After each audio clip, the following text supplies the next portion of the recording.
Usafi wa hali ya juu na kukaribisha wewe. Unaweza kutupigia simu kupitia namba ambazo naziweka hapo chini. Instagram yetu unaweza kutufollow pia, na kupitia social media zote ambazo nimeziweka hapa. Karibu sana Relax Hotel ili uweze kupata huduma bora kabisa. Kumbuka tunayo spa nzuri ambayo itakufanya utarelax pale ambapo unakuwa umetoka kwenye mihangaiko na shopping za hapa na pale. Vile vile usisahau kuwa hoteli yetu ni bed and breakfast. Utajipatia breakfast ya uhakika. Utasema yes, it's a home away from home. Nazungumza nawe mfanya biashara, nazungumza nawe mama baba ambaye pia unaweza kuitumia hoteli hii kama honeymoon au kaja kupumzika pamoja na familia yako. Relax Hotel, home away from home. Karibu hoteli Relax hapa Kariakoo, Dar es Salaam, Tanzania, ambayo inapatikana katika mtaa wa Swahili na Twiga. Inapokea wageni kutoka pande zote hapa Afrika. Yaani ukizungumzia hoteli ambayo iko hapa Kariakoo yenye hadhi kubwa, nzuri, safi, yenye wahudumu wenye customer care bora kabisa, restaurant ambayo itakuhudumia kwa masaa 24, utaipata hapa hapa kwetu Relax Hotel, ambapo pia utajipatia vyakula mbalimbali vya mataifa tofauti.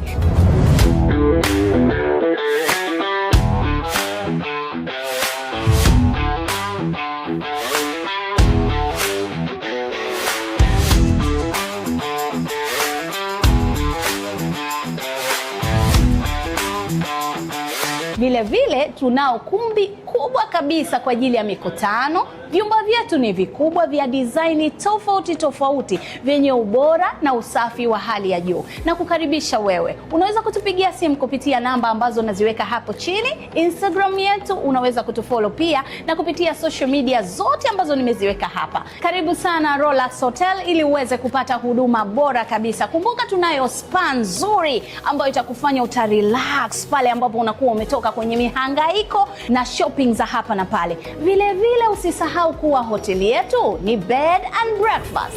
Utajipatia breakfast ya uhakika.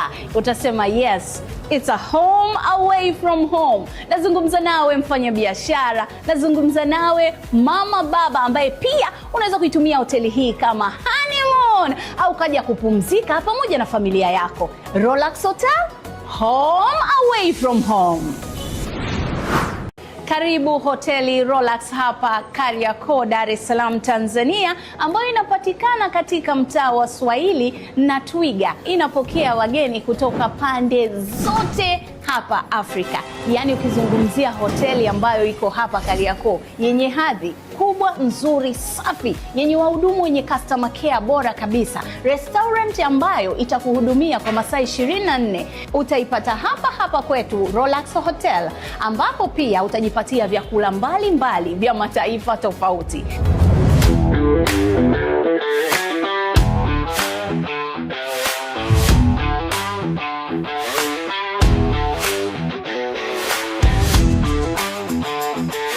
Kupata huduma bora kabisa. Kumbuka tunayo spa nzuri ambayo itakufanya utarelax pale ambapo unakuwa umetoka kwenye mihangaiko na shopping za hapa na pale. Vile vile usisahau kuwa hoteli yetu ni bed and breakfast. Utajipatia breakfast ya uhakika. Utasema yes, it's a home away from home. Nazungumza nawe mfanya biashara, nazungumza nawe mama baba ambaye pia unaweza kuitumia hoteli hii kama honeymoon au kaja kupumzika pamoja na familia yako. Relax Hotel, home away from home. Karibu hoteli Relax hapa Kariakoo, Dar es Salaam, Tanzania, ambayo inapatikana katika mtaa wa Swahili na Twiga. Inapokea wageni kutoka pande zote hapa Afrika. Yaani ukizungumzia hoteli ambayo iko hapa Kariakoo yenye hadhi kubwa, nzuri, safi, yenye wahudumu wenye customer care bora kabisa, restaurant ambayo itakuhudumia kwa masaa 24, utaipata hapa hapa kwetu Relax Hotel, ambapo pia utajipatia vyakula mbalimbali vya mataifa tofauti.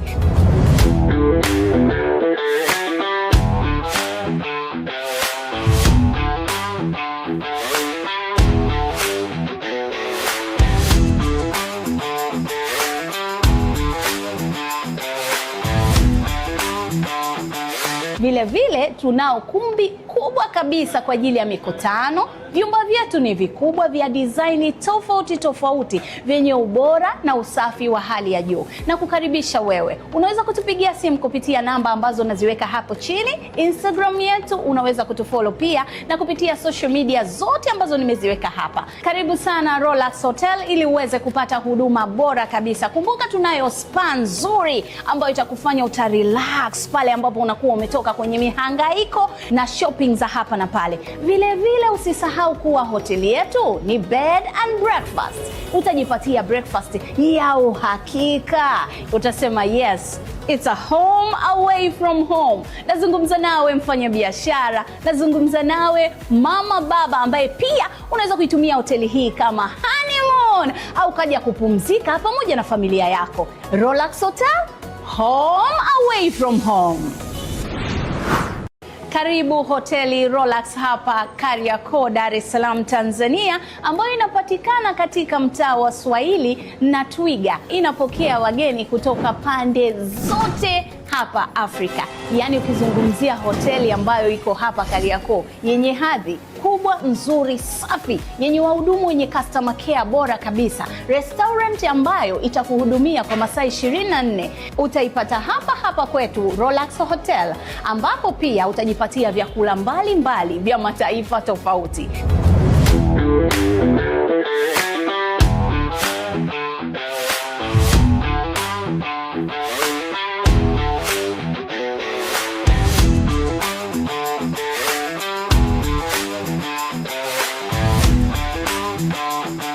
Vile vile tunao kumbi kubwa kabisa kwa ajili ya mikutano. Vyumba vyetu ni vikubwa vya design tofauti tofauti vyenye ubora na usafi wa hali ya juu. Na kukaribisha wewe. Unaweza kutupigia simu kupitia namba ambazo naziweka hapo chini. Instagram yetu unaweza kutufollow pia, na kupitia social media zote ambazo nimeziweka hapa. Karibu sana Relax Hotel ili uweze kupata huduma bora kabisa. Kumbuka tunayo spa nzuri ambayo itakufanya utarelax pale ambapo unakuwa umetoka kwenye mihangaiko na shopping za hapa na pale. Vile vile usisahau kuwa hoteli yetu ni bed and breakfast.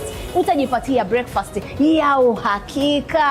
Utasema yes, it's a home away from home. Nazungumza nawe mfanya biashara, nazungumza nawe mama baba ambaye pia unaweza kuitumia hoteli hii kama honeymoon au kaja kupumzika pamoja na familia yako. Relax Hotel, home away from home. Karibu hoteli Relax hapa Kariakoo, Dar es Salaam, Tanzania, ambayo inapatikana katika mtaa wa Swahili na Twiga. Inapokea wageni kutoka pande zote hapa Afrika. Yaani ukizungumzia hoteli ambayo iko hapa Kariakoo yenye hadhi kubwa, nzuri, safi, yenye wahudumu wenye customer care bora kabisa, restaurant ambayo itakuhudumia kwa masaa 24, utaipata hapa hapa kwetu Relax Hotel, ambapo pia utajipatia vyakula mbalimbali vya mataifa tofauti.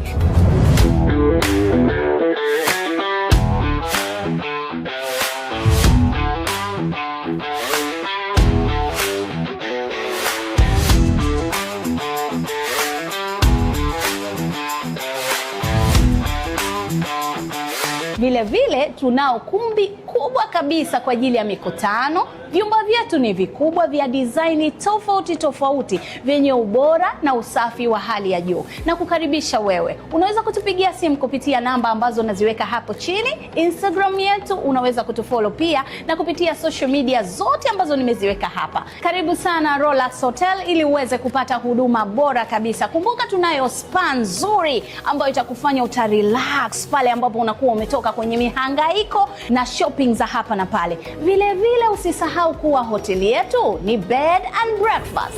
Utajipatia breakfast ya uhakika. Utasema yes, it's a home away from home. Nazungumza nawe mfanya biashara, nazungumza nawe mama baba ambaye pia unaweza kuitumia hoteli hii kama honeymoon au kaja kupumzika pamoja na familia yako. Relax Hotel, home away from home. Karibu hoteli Relax hapa Kariakoo, Dar es Salaam, Tanzania, ambayo inapatikana katika mtaa wa Swahili na Twiga. Inapokea wageni kutoka pande zote hapa Afrika.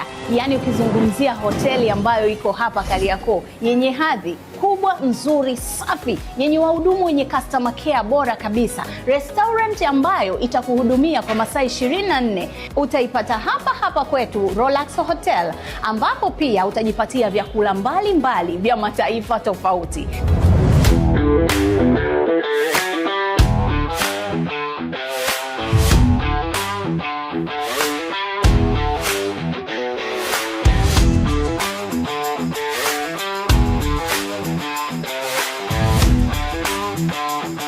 Vile vile tunao kumbi kubwa kabisa kwa ajili ya mikutano. Vyumba vyetu ni vikubwa vya design tofauti tofauti vyenye ubora na usafi wa hali ya juu. Na kukaribisha wewe, unaweza kutupigia simu kupitia namba ambazo naziweka hapo chini. Instagram yetu unaweza kutufollow pia, na kupitia social media zote ambazo nimeziweka hapa. Karibu sana Relax Hotel ili uweze kupata huduma bora kabisa. Kumbuka tunayo spa nzuri ambayo itakufanya utarelax pale ambapo unakuwa umetoka kwenye mihangaiko na shopping za hapa na pale. Vile vile usisahau kuwa hoteli yetu ni bed and breakfast. Utajipatia breakfast ya uhakika. Utasema yes, it's a home away from home. Nazungumza nawe mfanya biashara, nazungumza nawe mama baba ambaye pia unaweza kuitumia hoteli hii kama honeymoon au kaja kupumzika pamoja na familia yako. Relax Hotel, home away from home. Karibu hoteli Relax hapa Kariakoo, Dar es Salaam, Tanzania, ambayo inapatikana katika mtaa wa Swahili na Twiga. Inapokea wageni kutoka pande zote hapa Afrika. Yaani ukizungumzia hoteli ambayo iko hapa Kariakoo yenye hadhi kubwa, nzuri, safi, yenye wahudumu wenye customer care bora kabisa, restaurant ambayo itakuhudumia kwa masaa 24, utaipata hapa hapa kwetu Relax Hotel, ambapo pia utajipatia vyakula mbalimbali vya mataifa tofauti.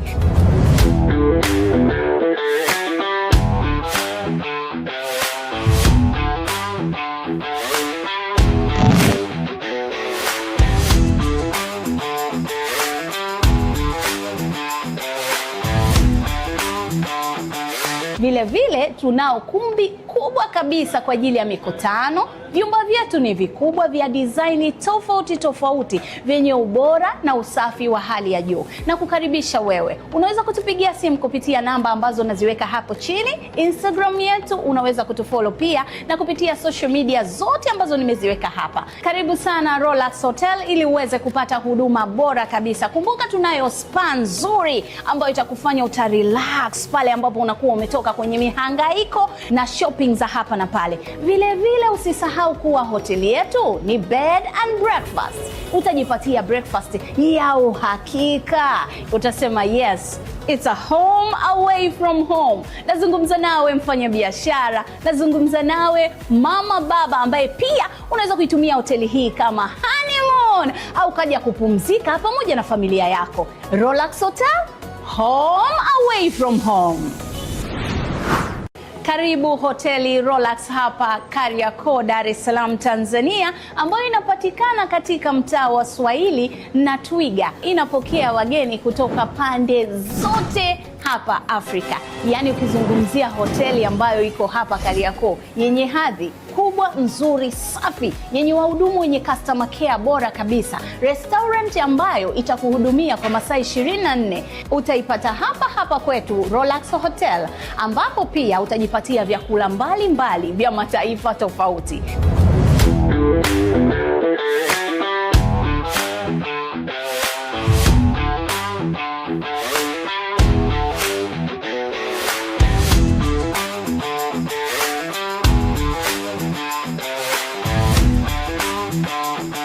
Vile vile tunao kumbi kubwa kabisa kwa ajili ya mikutano. Vyumba vyetu ni vikubwa vya design tofauti tofauti vyenye ubora na usafi wa hali ya juu. Na kukaribisha wewe, unaweza kutupigia simu kupitia namba ambazo naziweka hapo chini. Instagram yetu unaweza kutufollow pia, na kupitia social media zote ambazo nimeziweka hapa. Karibu sana Relax Hotel ili uweze kupata huduma bora kabisa. Kumbuka tunayo spa nzuri ambayo itakufanya utarelax pale ambapo unakuwa umetoka kwenye mihangaiko na shopping za hapa na pale. Vile vile usisahau kuwa hoteli yetu ni bed and breakfast.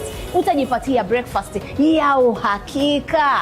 Utasema yes, it's a home away from home. Nazungumza nawe mfanya biashara, nazungumza nawe mama baba ambaye pia unaweza kuitumia hoteli hii kama honeymoon au kaja kupumzika pamoja na familia yako. Relax Hotel, home away from home.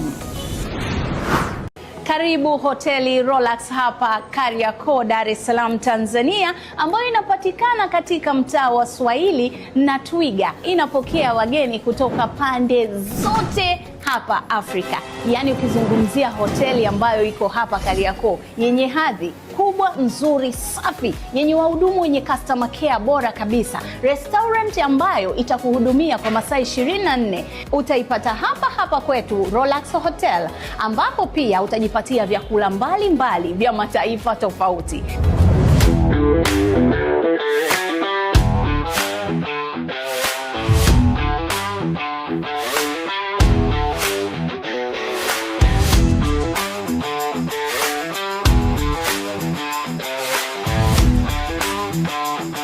Vile vile tunao kumbi kubwa kabisa.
Iko hivyo hivyo. Kwa mbona nikupa iko? Hii ndo gani? Wao. Kwa gani ndio leta kwa kazi njeleza. Ipo kule ndani katika studio. Kwa hiyo ndio wewe ndio shida.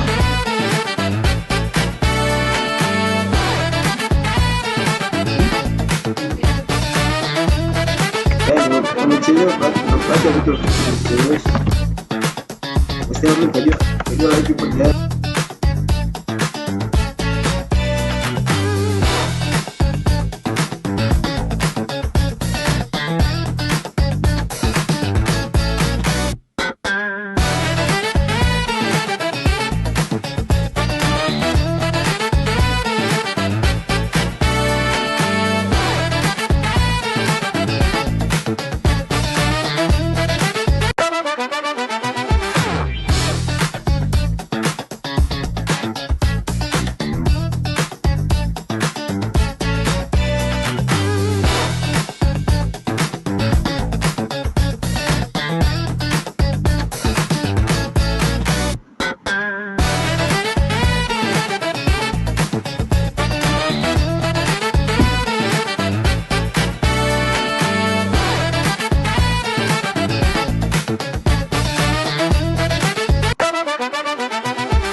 Karibu hoteli Relax hapa Kariakoo, Dar es Salaam, Tanzania, ambayo inapatikana katika mtaa wa Swahili na Twiga. Inapokea wageni kutoka pande zote hapa Afrika. Yaani ukizungumzia hoteli ambayo iko hapa Kariakoo yenye hadhi kubwa, nzuri, safi, yenye wahudumu wenye customer care bora kabisa, restaurant ambayo itakuhudumia kwa masaa 24, utaipata hapa hapa kwetu Relax Hotel, ambapo pia utajipatia vyakula mbalimbali vya mataifa tofauti.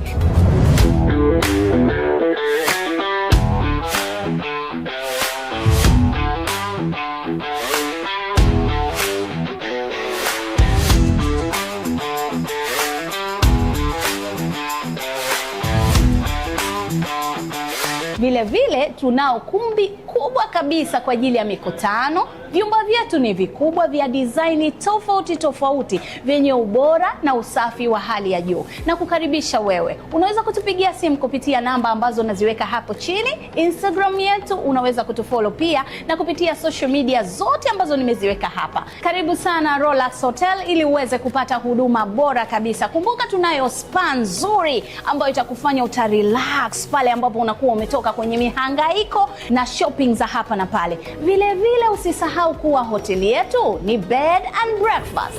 Utajipatia breakfast ya uhakika. Utasema yes, it's a home away from home. Nazungumza nawe mfanya biashara, nazungumza nawe mama baba ambaye pia unaweza kuitumia hoteli hii kama honeymoon au kaja kupumzika pamoja na familia yako. Relax Hotel, home away from home. Karibu hoteli Relax hapa Kariakoo, Dar es Salaam, Tanzania, ambayo inapatikana katika mtaa wa Swahili na Twiga. Inapokea wageni kutoka pande zote hapa Afrika. Yaani ukizungumzia hoteli ambayo iko hapa Kariakoo yenye hadhi kubwa, nzuri, safi, yenye wahudumu wenye customer care bora kabisa, restaurant ambayo itakuhudumia kwa masaa 24, utaipata hapa hapa kwetu Relax Hotel, ambapo pia utajipatia vyakula mbalimbali vya mataifa tofauti.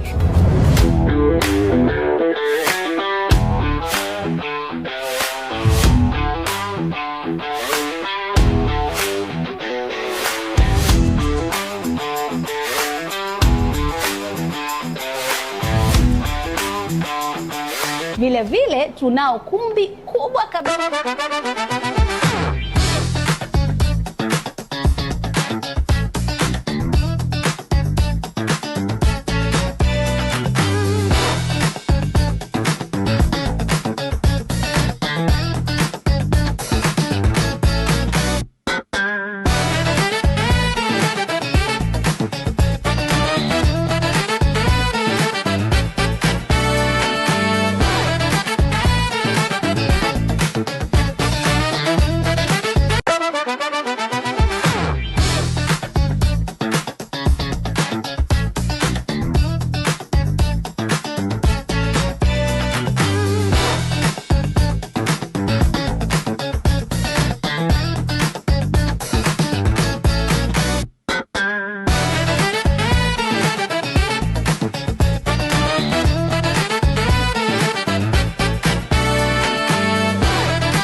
Karibu hoteli Relax hapa Kariakoo, Dar es Salaam, Tanzania, ambayo inapatikana katika mtaa wa Swahili na Twiga. Inapokea wageni kutoka pande zote hapa Afrika.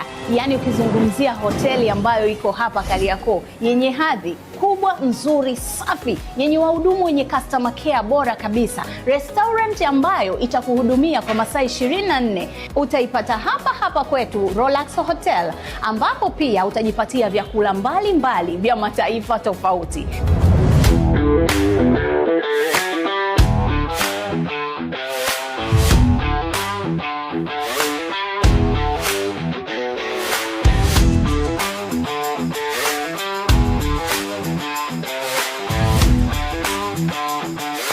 Vile tunao kumbi kubwa kabisa kwa ajili ya mikutano. Vyumba vyetu ni vikubwa vya design tofauti vyenye ubora na usafi wa hali ya juu. Na kukaribisha wewe, unaweza kutupigia simu kupitia namba ambazo naziweka hapo chini. Instagram yetu unaweza kutufollow pia, na kupitia social media zote ambazo nimeziweka hapa. Karibu sana Relax Hotel ili uweze kupata huduma bora kabisa. Kumbuka tunayo spa nzuri ambayo itakufanya utarelax pale ambapo unakuwa umetoka kwenye mihangaiko na shopping za hapa na pale. Vile usisahau kuwa hoteli yetu ni bed and breakfast.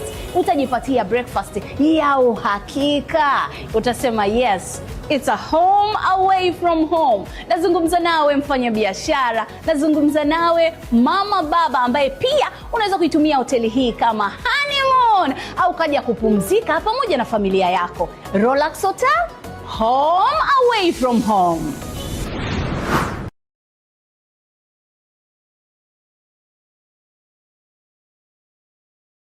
Karibu hoteli Relax hapa Kariakoo, Dar es Salaam, Tanzania, ambayo inapatikana katika mtaa wa Swahili na Twiga. Inapokea wageni kutoka pande zote hapa Afrika. Yaani ukizungumzia hoteli ambayo iko hapa Kariakoo, yenye hadhi kubwa, nzuri, safi, yenye wahudumu wenye customer care bora kabisa, restaurant ambayo itakuhudumia kwa masaa 24, utaipata hapa kwetu Relax Hotel, ambapo pia utajipatia vyakula mbalimbali vya mataifa tofauti.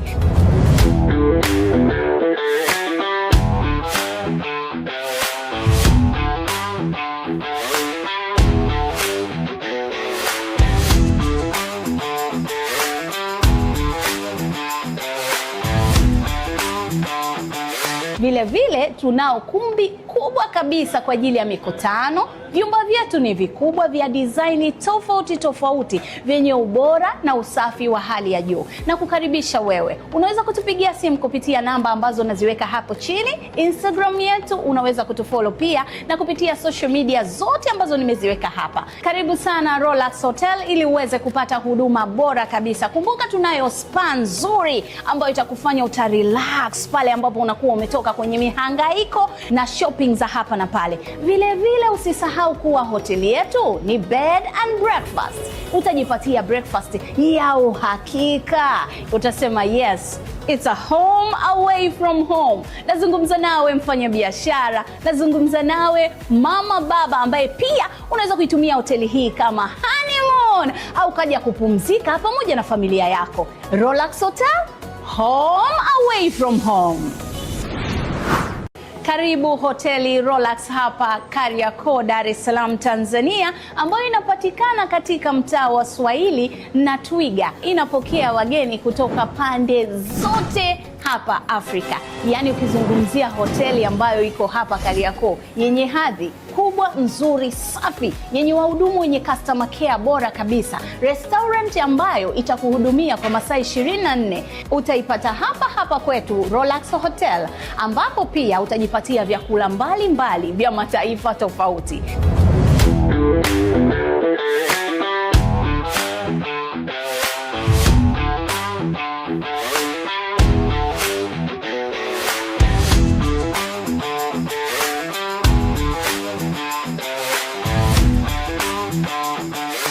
Vile tunao kumbi kubwa kabisa kwa ajili ya mikutano. Vyumba vyetu ni vikubwa vya design tofauti tofauti vyenye ubora na usafi wa hali ya juu. Na kukaribisha wewe. Unaweza kutupigia simu kupitia namba ambazo naziweka hapo chini. Instagram yetu unaweza kutufollow pia, na kupitia social media zote ambazo nimeziweka hapa. Karibu sana Relax Hotel ili uweze kupata huduma bora kabisa. Kumbuka tunayo spa nzuri ambayo itakufanya utarelax pale ambapo unakuwa umetoka kwenye mihangaiko na shopping za hapa na pale. Vile vile usisahau kuwa hoteli yetu ni bed and breakfast. Utajipatia breakfast ya uhakika. Utasema yes, it's a home away from home. Nazungumza nawe mfanya biashara, nazungumza nawe mama baba ambaye pia unaweza kuitumia hoteli hii kama honeymoon au kaja kupumzika pamoja na familia yako. Relax Hotel, home away from home. Karibu hoteli Relax hapa Kariakoo, Dar es Salaam, Tanzania, ambayo inapatikana katika mtaa wa Swahili na Twiga. Inapokea wageni kutoka pande zote hapa Afrika. Yaani ukizungumzia hoteli ambayo iko hapa Kariakoo yenye hadhi kubwa, nzuri, safi, yenye wahudumu wenye customer care bora kabisa, restaurant ambayo itakuhudumia kwa masaa 24, utaipata hapa hapa kwetu Relax Hotel, ambapo pia utajipatia vyakula mbalimbali vya mataifa tofauti.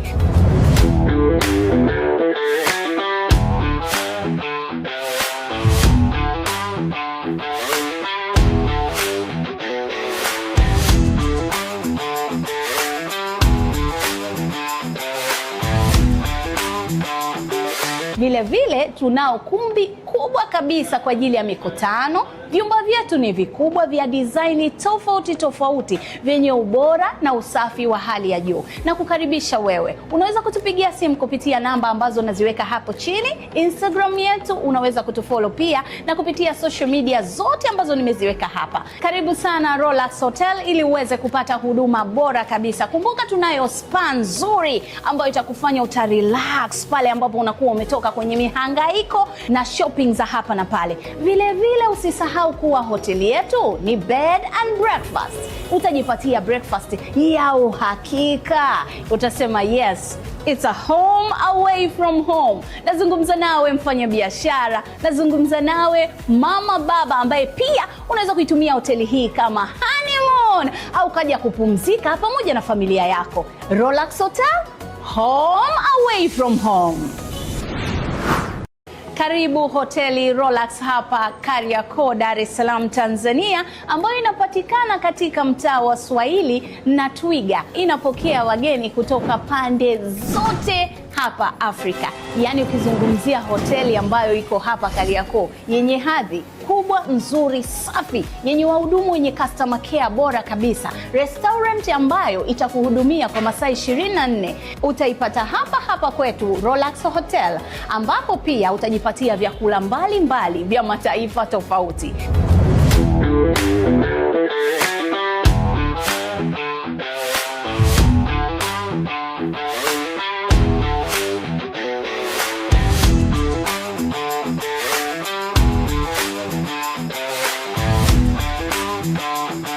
Vile vile tunao kumbi kubwa kabisa kwa ajili ya mikutano. Vyumba vyetu ni vikubwa vya design tofauti tofauti vyenye ubora na usafi wa hali ya juu.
Madam Ezila. Yes, Madam Ezila, how do you feel? You are good. So our mind is a beautiful voice, right? Okay, let's see. Well, let's welcome her. A round of applause for her, Madam Ezila, please. I go by the name Honorable Maswi. Thank you. Niko hapa kuimba na mwimbaji naitwa Udsm na utanipata katika Instagram, Facebook, YouTube,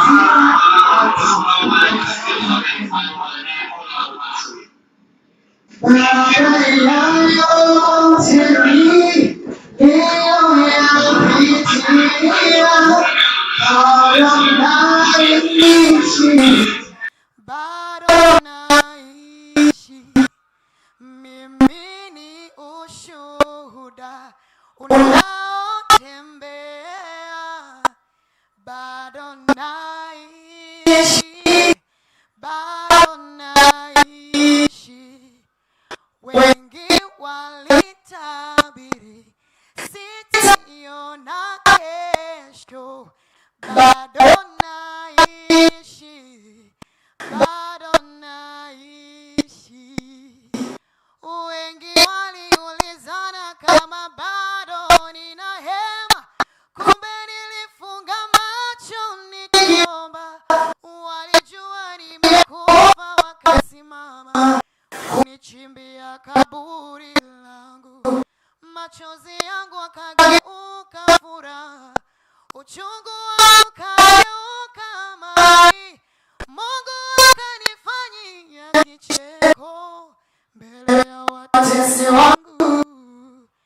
Ananipenda, ananipenda, ananiwazia yaliyo mema, katikati ya wazo mabaya anainua wazo lake jema. Anakupenda, anakupenda, anakuwazia yaliyo mema, katikati ya mawazo mabaya anainua wazo lake jema. kila siku ninapoamka na kuianza siku mpya, namshukuru Mola kwa kunilinda, nafasi nyingine nitapewa, labda nikijituma nami ipo siku ataletea, nami niwe yangu niepuke na walimwengu, kukichani maneno wenzangu hamuishi kusema, nami sijali yenu maneno, madamu amezaliwa nasema, ukichani maneno wenzangu hamuishi kusema, nami sijali yenu maneno, madamu amezaliwa nasema.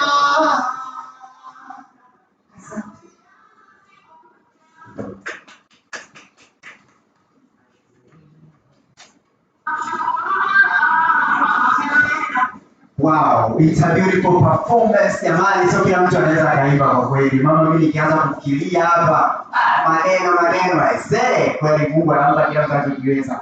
Well, we're back again. Well, the speech is going hot. Nikipita pale naweza kuona kabisa washiriki wakiweza kuongea hapa. Nasikia mara sana tutarudiza, unaelewa? Yeah. Well, speech competition inaendelea kama ifuatavyo. With a beautiful sponsor, Skyrock Media. Continue to follow us, continue to subscribe, continue to comment, continue to share. Wanavyo wote waliokuwepo. Huwezi jua labda unaweza kuja kwa mshindi wa anayefuata. Well, sasa kipengele kinachofuata ni kipengele kile hot. Kama ingekuwa ni muda wa kula katika zile aina tatu za meal, tunasema ni muda main meal. Sasa hapa hivi tunaenda kufunguliwa dirisha letu na Patricia Akili Kalinga kutoka Harvard University Dar es Salaam. Please clap hands for her. Patricia Akili Kalinga. There she is. She's a beautiful lady, brown skinned girl, like how Jones says. Patricia, how do you feel? You're happy. Wow. And you're here to win. You're not here to? Of course. You're here to win. Okay, so let me not talk more, my dear My guest spectators, let's just see what Patricia has prepared for us. I don't need to speak more. Patricia yuko hapa, naomba msikilize. Kama ni mwana, tafadhali subscribe, follow, comment more. If it's Patricia, if it's Nani, comment there in the comment section. Thank you. Good afternoon, everyone. My name is Patricia Kentalinga, a contestant from Ivy University. First of all, let me ask you a question. Have you ever gone through a situation in your life where you felt completely lost and didn't know what to do? A moment where your mind was full, but your heart got empty. Trying to keep a smiling face, but deep down you are breaking into pieces. Staying awake in the middle of the night, crying, thinking deeply, but still inspired, no answers. That is depression. Feeling lost, unworthy, and unwanted also. Sometimes it is caused by several factors, such as the negative mindset that we have, difficult times that we pass through in our lives, and also our societies contribute to that. Depression is not weakness. It can be healed. Go for a therapy session or talk to someone you trust. To anyone out there who is listening right now, please do not give up on yourself. Life is very precious and your story is not yet finished. Whenever you feel depressed, address it. Seek further help. Because there are people out there who care deeply about you and love you. Thank you.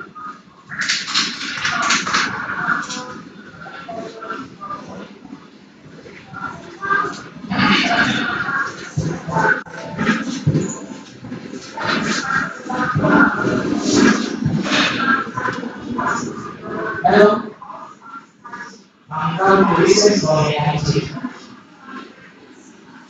The gift of God.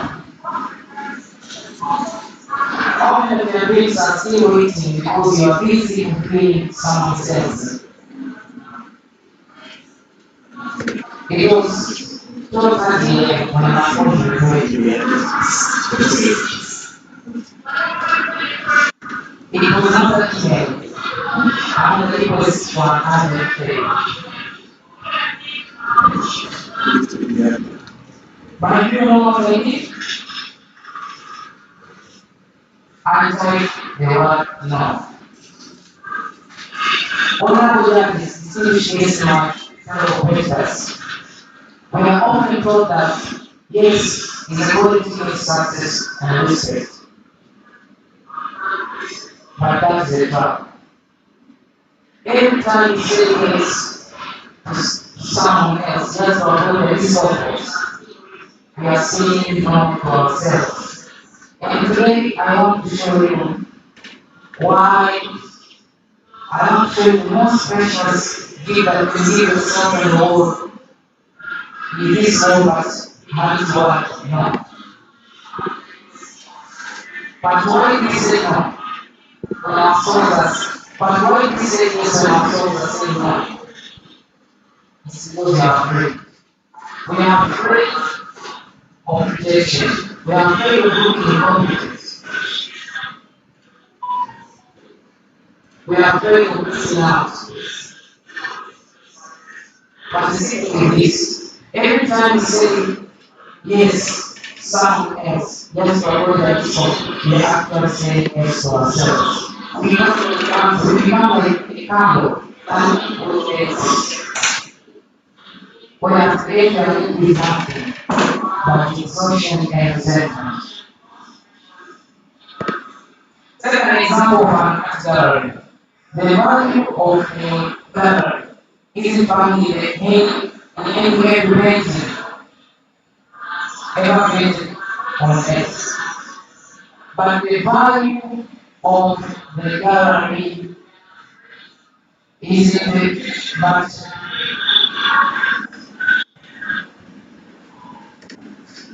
the value of the gallery is both the curator and the gallery say no to thousands of paintings just to protect the few that truly matters.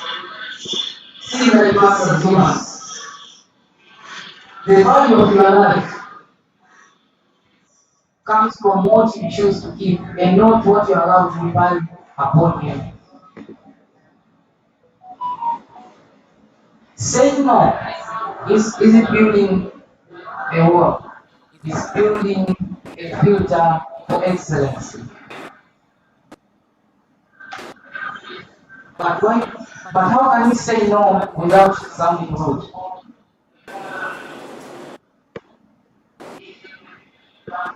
This is the secret that a true no requires no one of excuse.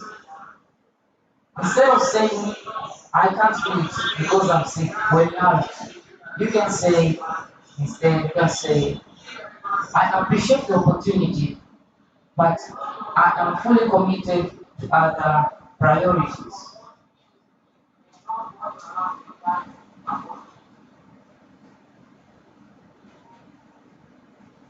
In the past, I was a person who everyone called, but a person who never rested. I was the person who everyone relied on, but I was the person whose goals collected dust. Okay. Yes. What the purpose of your speech? The purpose of my speech is to tell you that not every, you have the courage of saying no. Not every situation you should say yes. Okay. You should have that courage of saying no. I can't do it. You have other priorities that are more important than what you are giving me, what request you are giving me, or something that you want me to do for you. Okay. So that's the purpose of my speech. There is a big power in the word no. Thank you.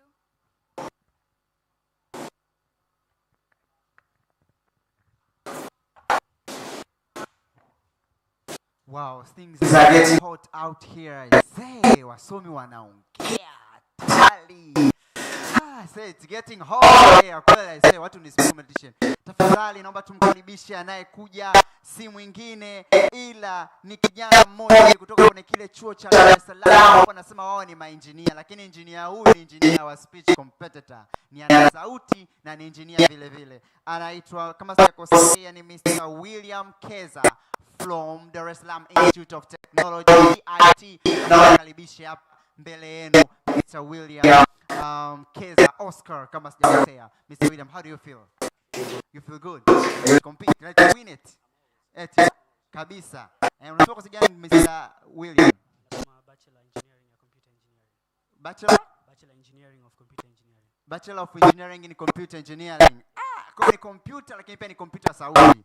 Haya bwana, best of luck. Mimi naomba kuacha bwana watu waweze kukusikia. Thank you. Okay, poa poa.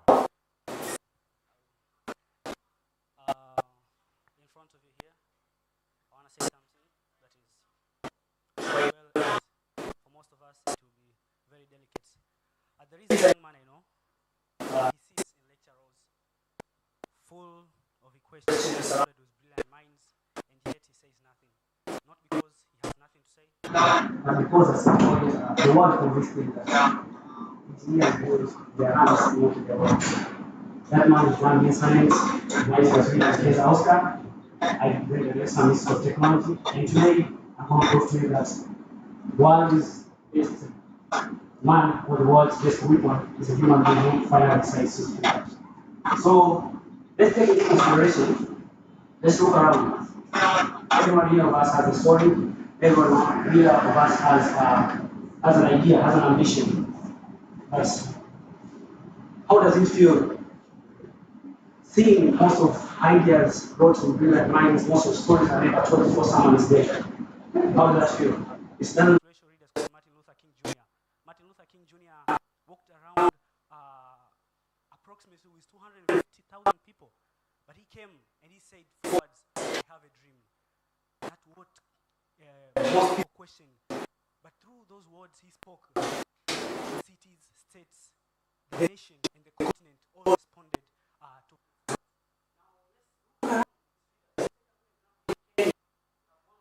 Women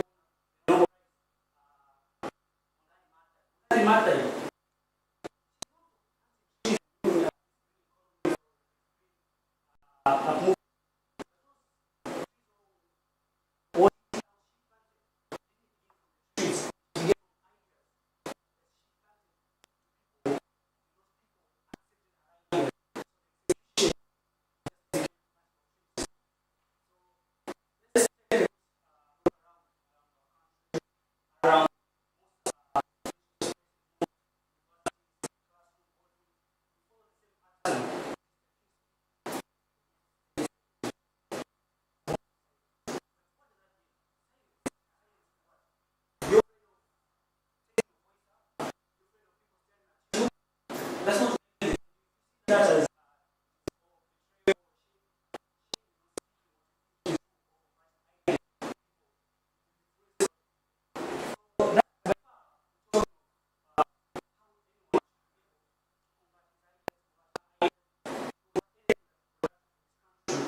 know this is young.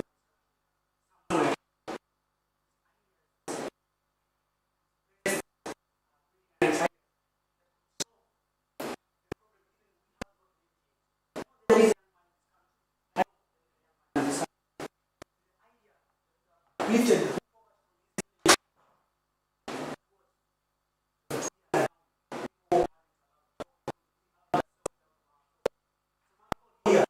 Every stage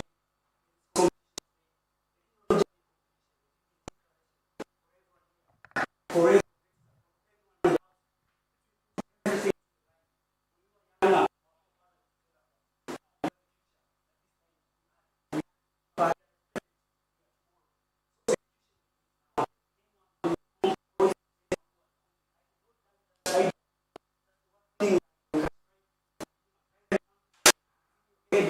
People have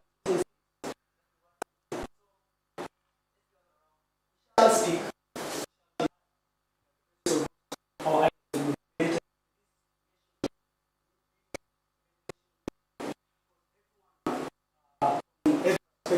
provide what he. Wow, thank you so much. Another one participating.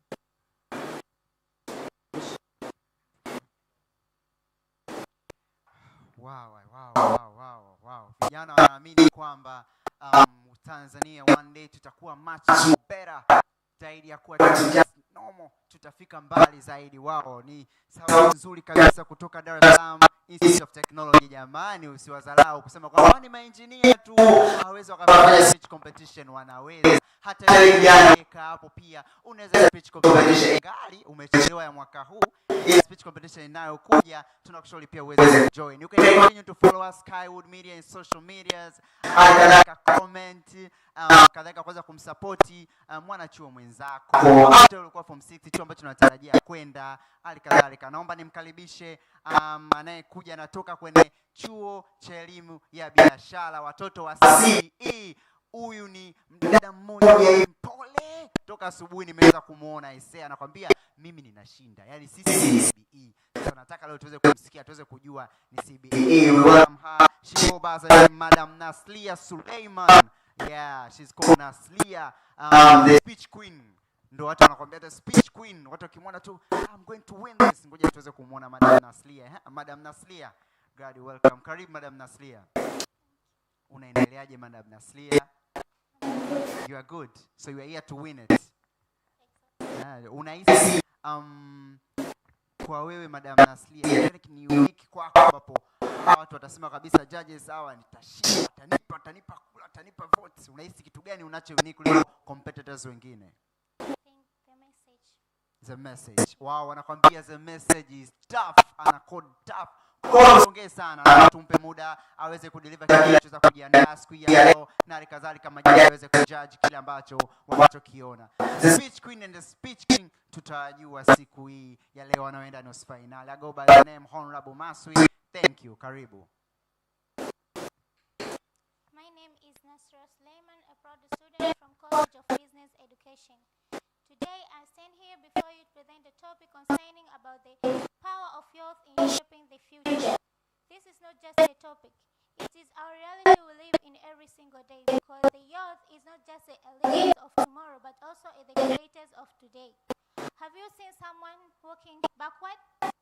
Because no matter how fast they move, if you are going backward, you will never reach your futures. But today, many of youth are doing exactly that. We are the youth.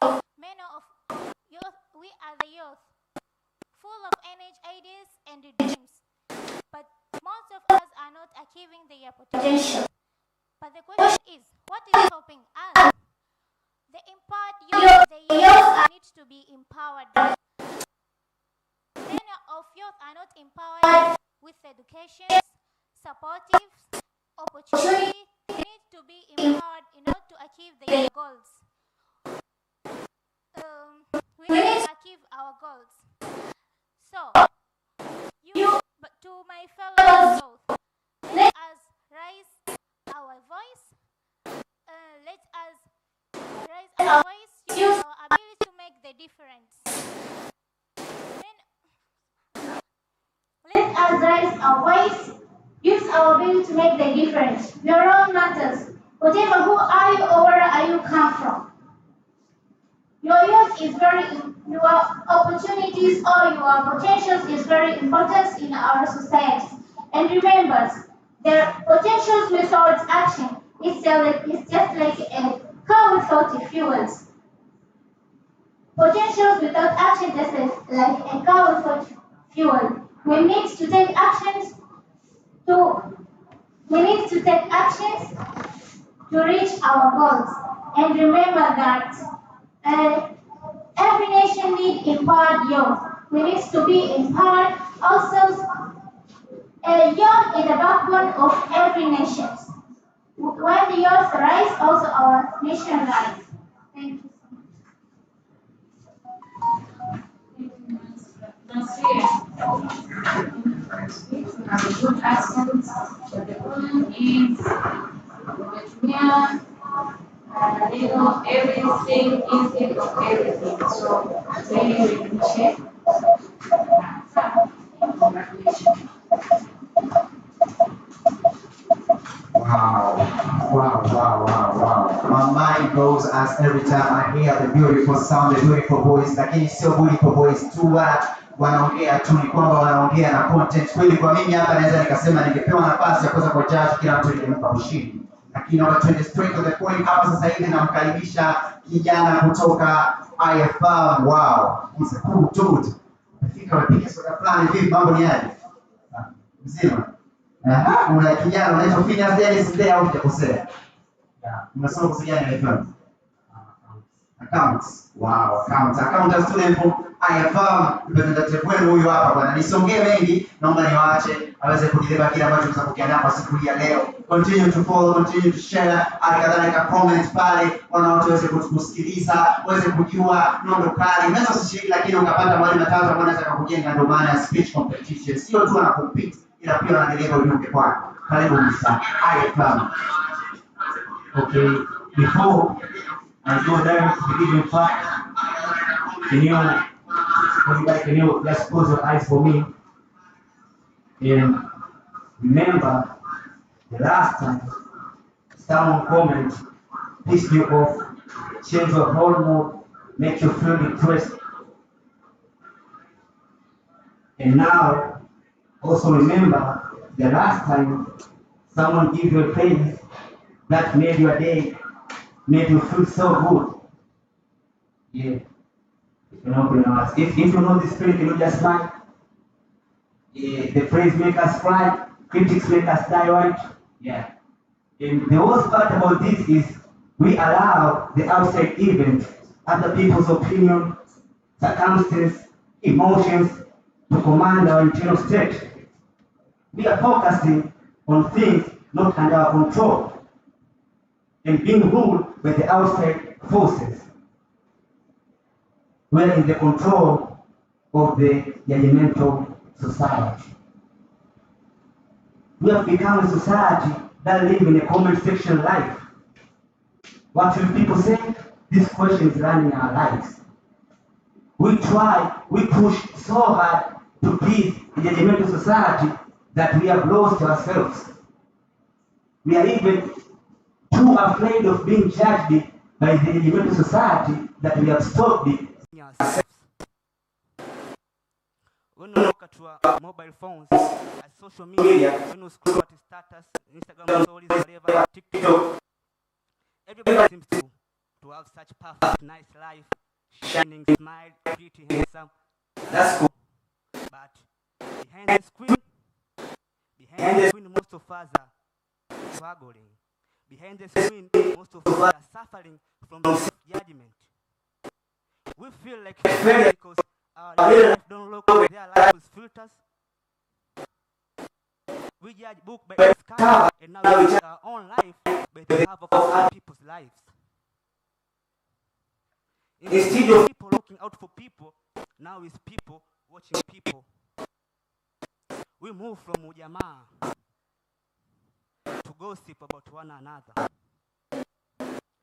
The truth is, ujamaa unites us for development. Gossip often distracts us from it. We're still connected together as family, I agree. We still have unity, love, but instead of us building our own families, building our own self, building our country, we're busy building rumors, stories. Everybody wants to be topic. Everybody wants to be part of some trendings. Your willpower, your mind, your energy, that is yours to control and not gossip, not criticism, not other people's opinions. If you can't control your own emotions, if you can't control your own mind, they will control you. And bad nowadays is most of people are like other people because their thoughts are not their thoughts. Their thoughts are someone else's opinions.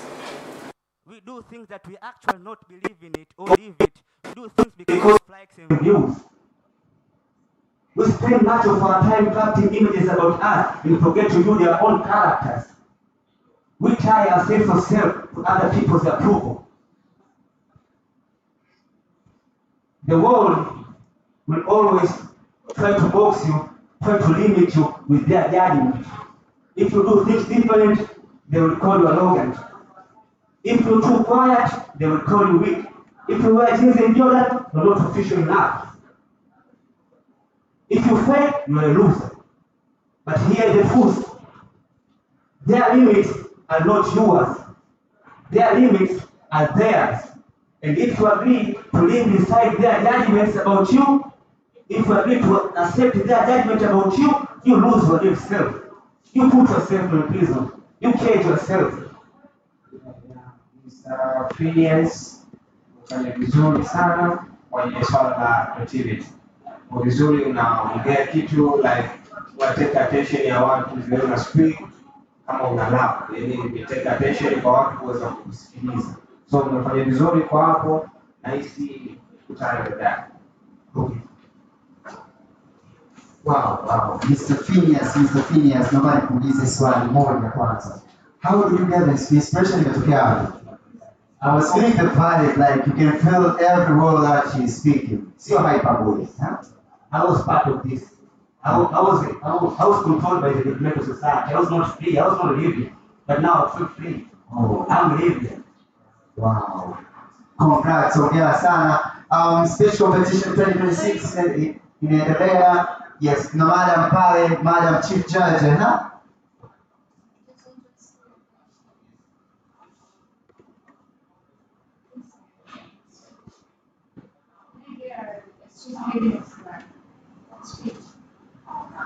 Judgments.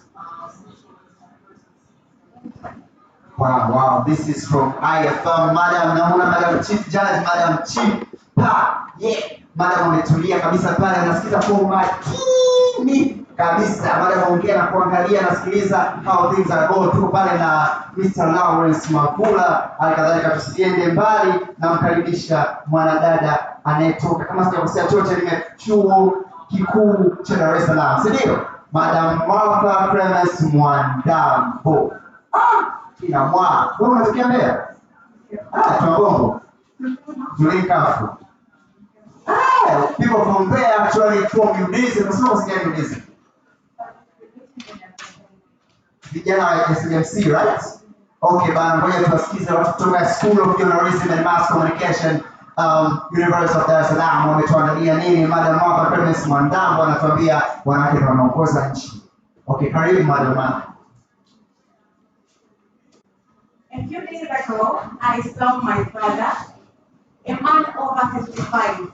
He set up his phone, not for a call, not for a text message, but to record content. Yes, my father is now a content creator, but he used to be a traditional dancer and drummer.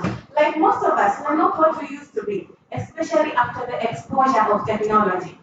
So, I saw him, he set up his phone and spoke to an audience he may never meet, yet still deeply connects with. So, between identity and technology,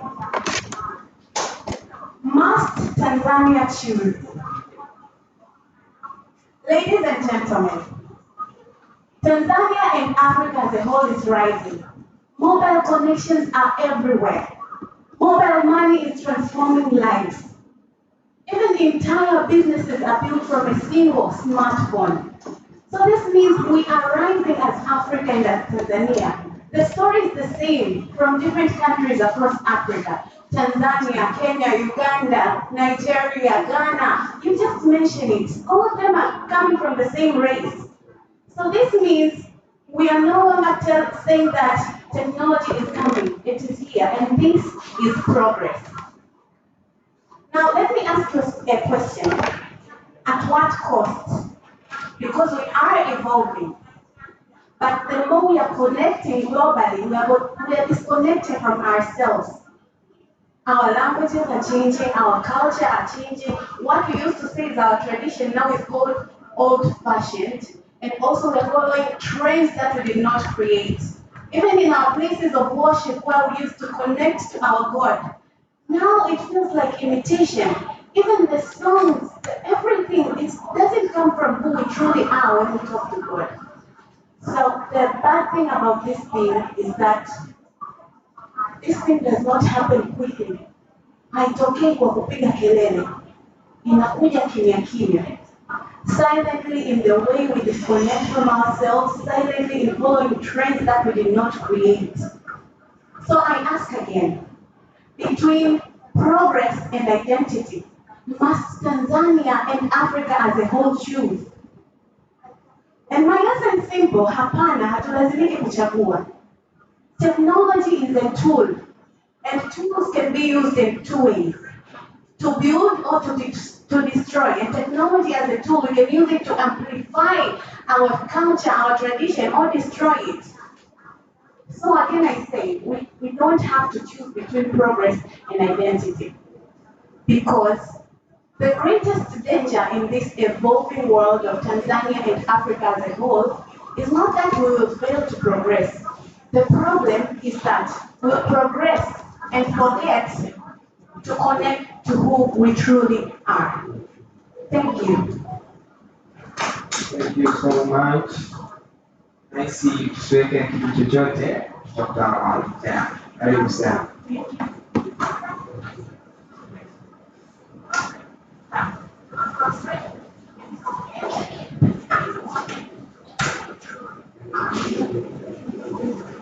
Wow. I can see a lot of stuff leo. Naona kabisa watu kutoka School of Journalism and Mass Communication kutoka University of Dar es Salaam. Miss Martha Clemens Mwandambo wamekuja na creativity, mtu kaja mpaka na kitenge keka simu na kutueleza na reflection vipi na ile tuna kitu ambacho tumetuandalia siku ya leo. Right now tuna kijana mmoja hivi anayetoka chuo cha uhasibu Tanzania, anaitwa Adam Emmanuel Limo from Tanzania Institute of Accountancy. Sijui ametuandalia nini, maana SMC kaja na pigo moja. Hapo alikadhalika nikaona chuo fulani kimekuja na pigo lingine, sijui atakuja na punch gani. Naomba nimkaribishe kijana huyu kutoka Tanzania Institute of Accountancy, Adam. Yes, Mr. Adam, karibu sana. Mimi sina mengi ya kuongea sana. Mimi najuaga TIA wanauaga kila sehemu. Sasa sijui umekuja na punch gani. Sijui mwenyewe umekuja na kipi. I don't have much to say. Nikienda unasoma kozi gani Mr. Adam? Bachelor in Business Administration. Kumbe ni kama siku hii. Atusongee sana watu kwa Adam muda aweze kueleza kile ameweza kukiandaa. Karibu Mr. Adam. Good afternoon, respected judges, fellow contestants, ladies and gentlemen. Today I stand in front of you to talk about the topic titled Degrees Are Inflating, but Skills Are Stagnating. What do we mean by the term degree inflating? Today, we have more people who have academic qualification certificates rather than the people who are doing skills. So degrees are inflating, but skills are stagnating. It means that skills such as communication, leadership, problem solving are lacking in most of the graduates, despite them having certificates or academic qualifications. Also, when we talk about the speech, we do not aim to criticize education. Instead, we are here to make the curricula of the education to have the same speed with the skills into the graduates. So the government should also consider having like internships for the graduates, in order for the graduates to have skills before they graduate, so that they can have exposure to the industry before they face it after they graduate. Because most of the people graduate in one place. We have people who lack English proficiency, who lack communication skills, problem solving, in which that person, it does not mean that he is not intelligent, rather than the education they get is not, the education is good, but does not go with the same stream with the skills. Someone gets certificates and high education CVs, but with the low skills, like someone with the low skills, because someone goes to the field after 3 years of bachelor degree, then someone goes with no actual practical does not have actual practical or the ability to perform a certain work which he or she attended the degree. So it reaches a point that the government, the university, and the student themselves. For the student, they should engage in self-development outside the curriculum. Outside the classroom, they should engage into leadership skills, teamwork building, problem solving, decision making, and being creative in the society. That's outside the classroom. For the government, we can say the government should enhance and continue ensuring the internships for the graduates and for the scholars. Not after they just finished a bachelor degree, but even when they are still graduating, they are still studying, like first year, second year, they should be having the internships so that they can be aware of what they are going to do or about what they study. So that someone does not study something which they cannot apply.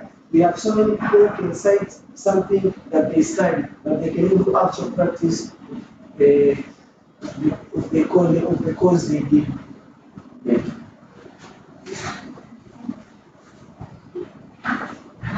Vijana wa Tanzania Institute of Accountancy, majudges. Natamani kusikia kutoka kwa majudges kwa Madam Teach.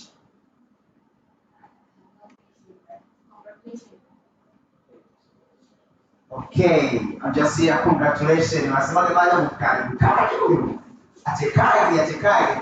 Well, ladies and gentlemen, our beautiful spectaculars, this is a beautiful day. It's 16th of May 2026. I'm glad to put it to work on my beautiful lady. She goes by the name Mehek Lokan Kanji from Kairuki University. Let's hear what she has prepared for us. Let's hear from her. She's one of the ladies that this morning smiled well. Okay, Miss Mehek, how do you feel being in this competition? And what do you expect? Actually, I feel good. Winning or losing is actually part of the competition, but I'm looking forward to make a positive impact to the community. Wow, what a great answer. Like, her main aim is to impact in the community, especially the youth. Cool. She's not here for the trophy, she's not here for the certificate, she's not here for any extra award, but her award, as what I can see, is to impact the society. And that is our main aim in speech competition 2026. What course do you study at Peru University?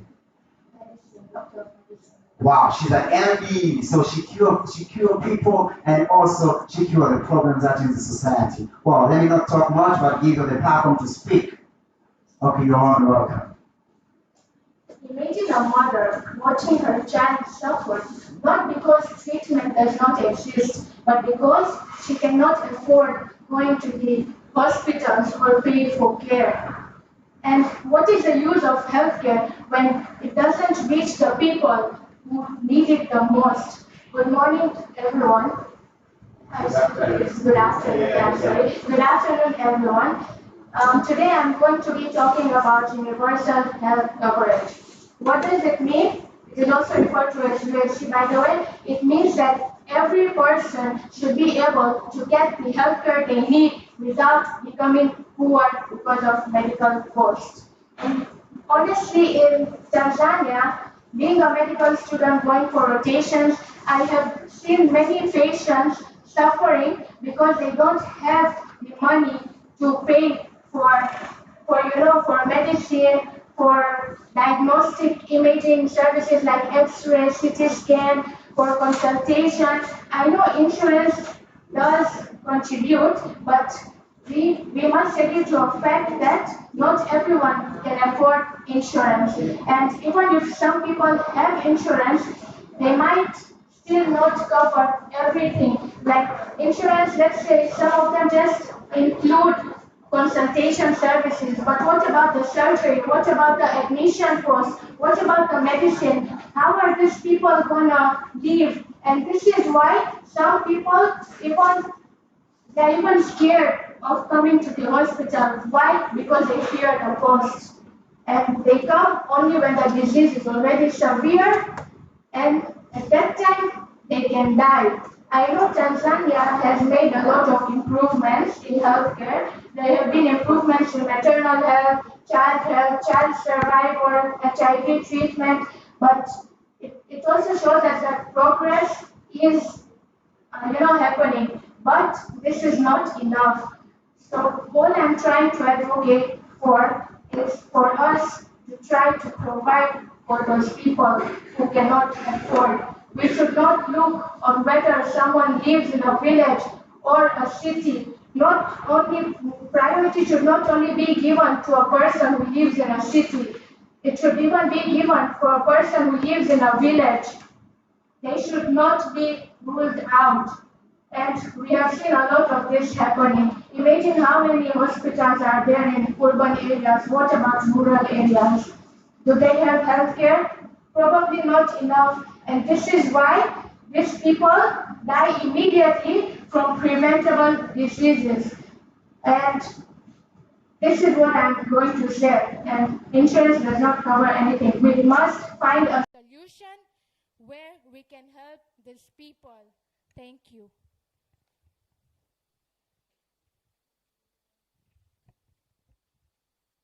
Thank you. What's your name? Mehek. Melek. Mehek. Mehek. All right.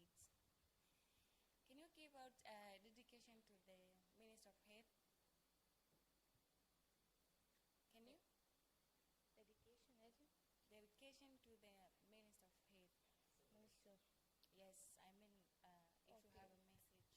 So, what I wanted to say is that these people, some of them, even though they have insurance or can make it in a health facility, but some people transport is giving them a problem, and this is why we should, being a future health professionals, we should consider our patients first. We should see where they are coming from. We should see what the problem is. Our role is not only to diagnose, to treat, it is also to understand the patient.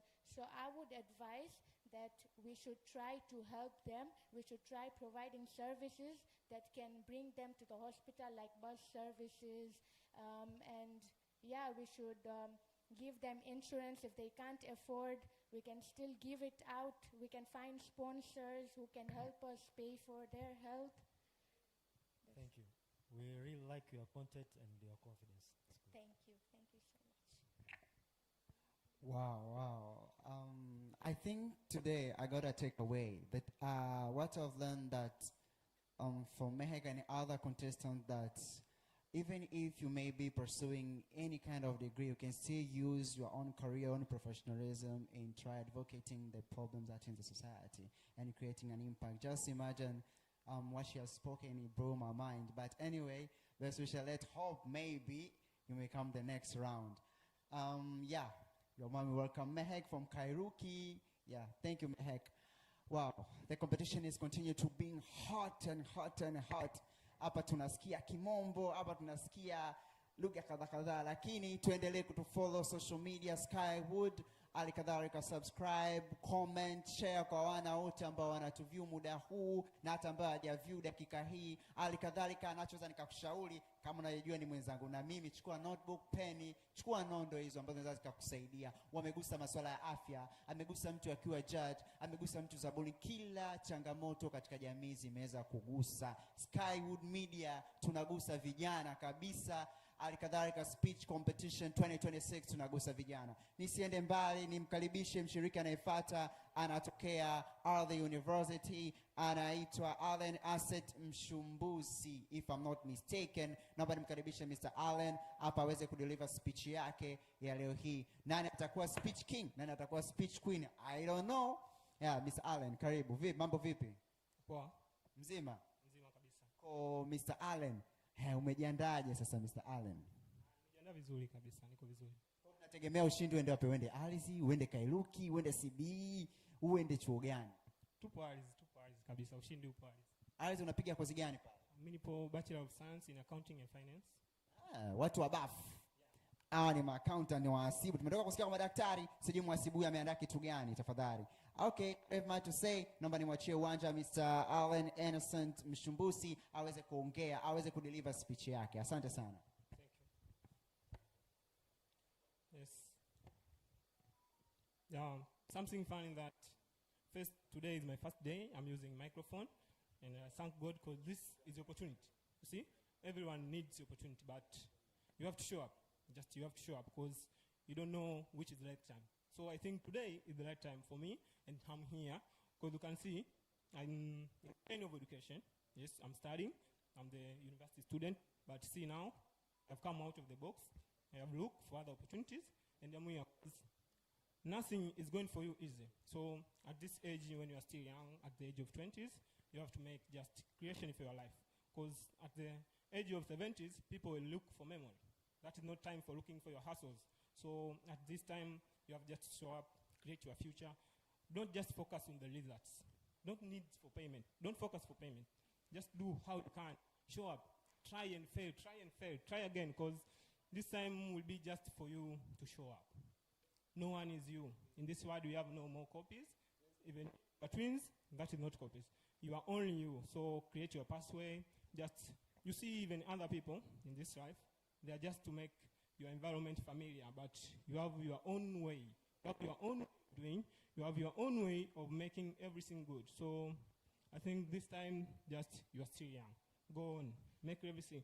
Because you can find that things are bad at the time, but you have to take your time with God, just to pray.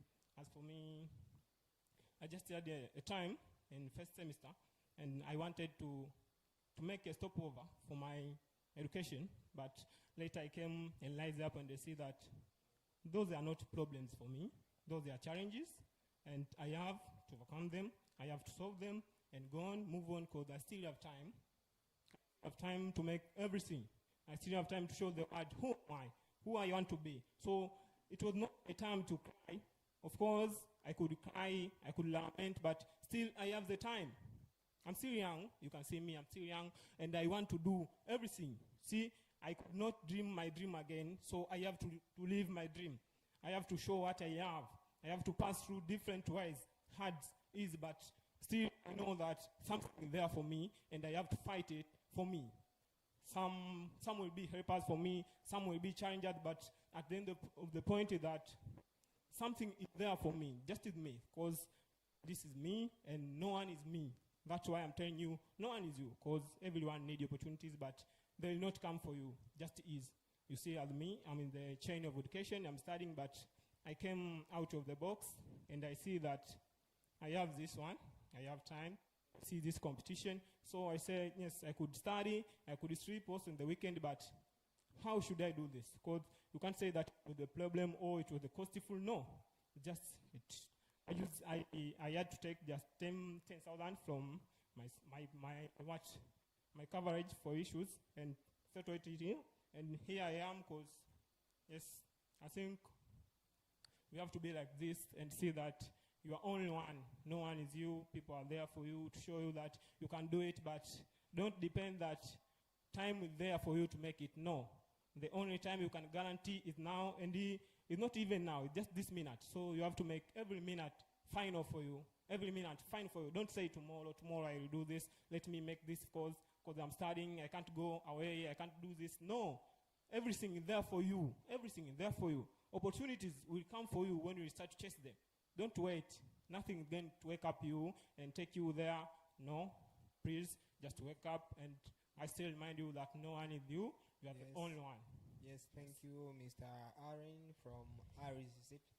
Yes. Yeah, umefanya vizuri, unaongea vizuri, lakini kitu ambacho unakuwa kwenye confidence, unatakiwa uspeak na mtu huku unaangalia the way you speak, usiangalie chini. Yes. Wewe mwanzo umeanza kuongea vizuri unaangalia, lakini mwisho umekuwa unaangalia chini, mwisho confidence yako kama iko lack. Yes. Thank you so much. Nice. Something to add. Yes. You should start with greetings, kwa sababu Yes. siku ya final kutakuwa na wageni rasmi, viongozi Yes. na nini. Kwa hiyo usianze kutoa speech kabla huja salimia. Yes. Sawa? Yes. Congratulations. Thank you.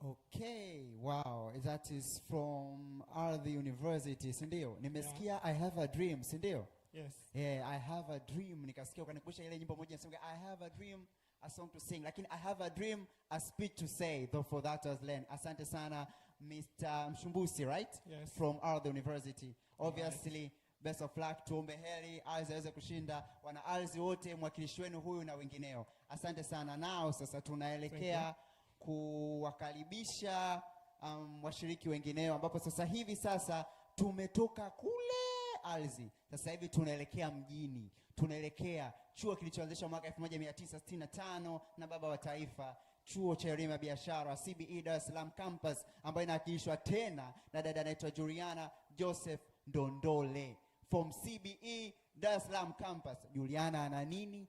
Ana kipi cha kuambia jamii? Ana lipi la kuambia vijana? Ana kitu gani? Naomba tumkaribishe Madam Juliana. Naona Madam Juliana kajipanga. Madam Juliana naona amekuja na kiti. Sasa sijui ni kiti kitaongea, sijui ni yeye ataongea. Madam Juliana, naomba utuambie kwanza, unaitwa Juliana, unasoma kozi gani FCBE? Uko CBE gani? Sije kama nimesema CBE ya Posta, kumbe ni CBE ya Dodoma. Jina langu ni Juliana Joseph, nimetokea CBE na I'm studying business administration first year. Okay, ni kijana wa first year CBE, kaja na kiti, sijui kitafanyaje. Mimi siingili, mimi sio judge, mimi ni msemaji tu. Naomba nimkaribishe Madam Juliana aweze kuongea nasi, lakini still subscribe to our social media Skywood Media, alikadhalika share the link hapo kwa wana wote waliokuwa Dar es Salaam, waliokuwa Zanzibar, waliokuwa view ambavyo hujasikia, kwa sababu view ni vingi. Share kwa wote, comment, add more. Karibu sana. Uni Juliana kutoka CBE Dar es Salaam campus. Afternoon. I hope everybody can see an empty chair in front of me. Now, Imagine on this empty chair sits a person who always have been your best friend, a doctor always who find cure, a player who always score goals in your favorite team. But look, this chair is empty. Not because of a life lived and lost, but because that life was not given a chance to. Today in Tanzania, about 5,600 people abort their children. Where are these voices? This is estimated about 36 abortions are taking place per 1,000 women. But who knows where will these voices be? Perhaps the best motivational speakers who could motivate 1,000 people in the world. Look, connecting to any religious belief, Christianity believe that life is very precious and actually it's given by God and nobody has a right to take it off. Same to Muslims, same to Hinduism, and same to Buddhism. All these view life as a valuable pearl and everybody should take care of it. Connecting all these philosophers, ideas, and cultures in the world, I've come and I want to talk to the world and tell, we should not talk the talk, but walk the talk, right? So that we can save all these children, all these unborn children who are dying. Now, let's view one of the most popular motivational speaker, Mother Teresa, who said this: if a mother can kill her own child on a womb, what is left for me to kill you? So, by saving these children from the stomachs of their mothers, we can now build peace, we can now build harmony. And she quoted also, she said, most of the problems on earth today are caused by abortions. So together, let's fill this chair with people. Let's fight for these dreams who are dying each and every day. Thank you so much. Thank you, Juliana. It's a good speech. The content is good, but kwenye confidence, yeah, just try your level best. Feel like you are good. And I really like the creativity. Ulivyokuja na kiti hapo, that's a dope. Thank you so much. Karibu tena. Juliana, Yes. congratulations. Thank you. And thanks for your good funzi nzuri sana kuongea Kiingereza. Thank you. Thank you so much. Na mimi labda niongezee tu hapo ulivyokuja, unajua creativity unaweza ikafanya mtu attention hata hataki kukusikiliza akabaki anakusikiliza. So I think next time tutakuja na creativity nzuri ya kutufanya sisi judges tuweze kukusikiliza zaidi. Karibuni sana kutoka CBE. Wow, wow. I heard Mother Teresa. I say an inspiration speaker, ni inspiration kwako eh? Yeah, very Wow, much. what have you learned from Mother Teresa? Tafadhali kwa ambaye amjui Mother Teresa labda aweze kumsikia. Who is Mother Teresa? Kwa ufupi tu afu. Mother Teresa is a woman from India. I think she's a charitable woman helping thousands of people in the world across every country. And this person has already won the world prize, as you know. The one who wins the world prize in the world has done something different and she's an icon. So I learned very much from her. Her speech really inspires me and make me live a better life as a girl and as a woman to be. Yeah, wow. Thank you sana Juliana from CBE Dar es Salaam campus. Sasa hivi anayekuja ni Colin Saulo Mapunda from Institute of Finance Management. Mr. Colin Saulo Mapunda aweze kutuletea speech. Naomba nimkaribishe kwenu Mr. Colin Saulo Mapunda from vipi mzima? Yeah, I'm great. Unasoma kozi gani Colin? I'm a scholar at IFM. I take the course of Bachelor in Accounting with IT. Wow, Colin studies 2 different courses at one time, I think, right? Yeah, it's a combination. It's a combination thing. So he's doing accountancy with IT. That's amazing. So, what have you prepared for us, or what have you prepared for us all here, and for the other ones that who are watching us from Skywood? I got a little secret about life, which many of us haven't realized yet. So, if you allow me, I will begin.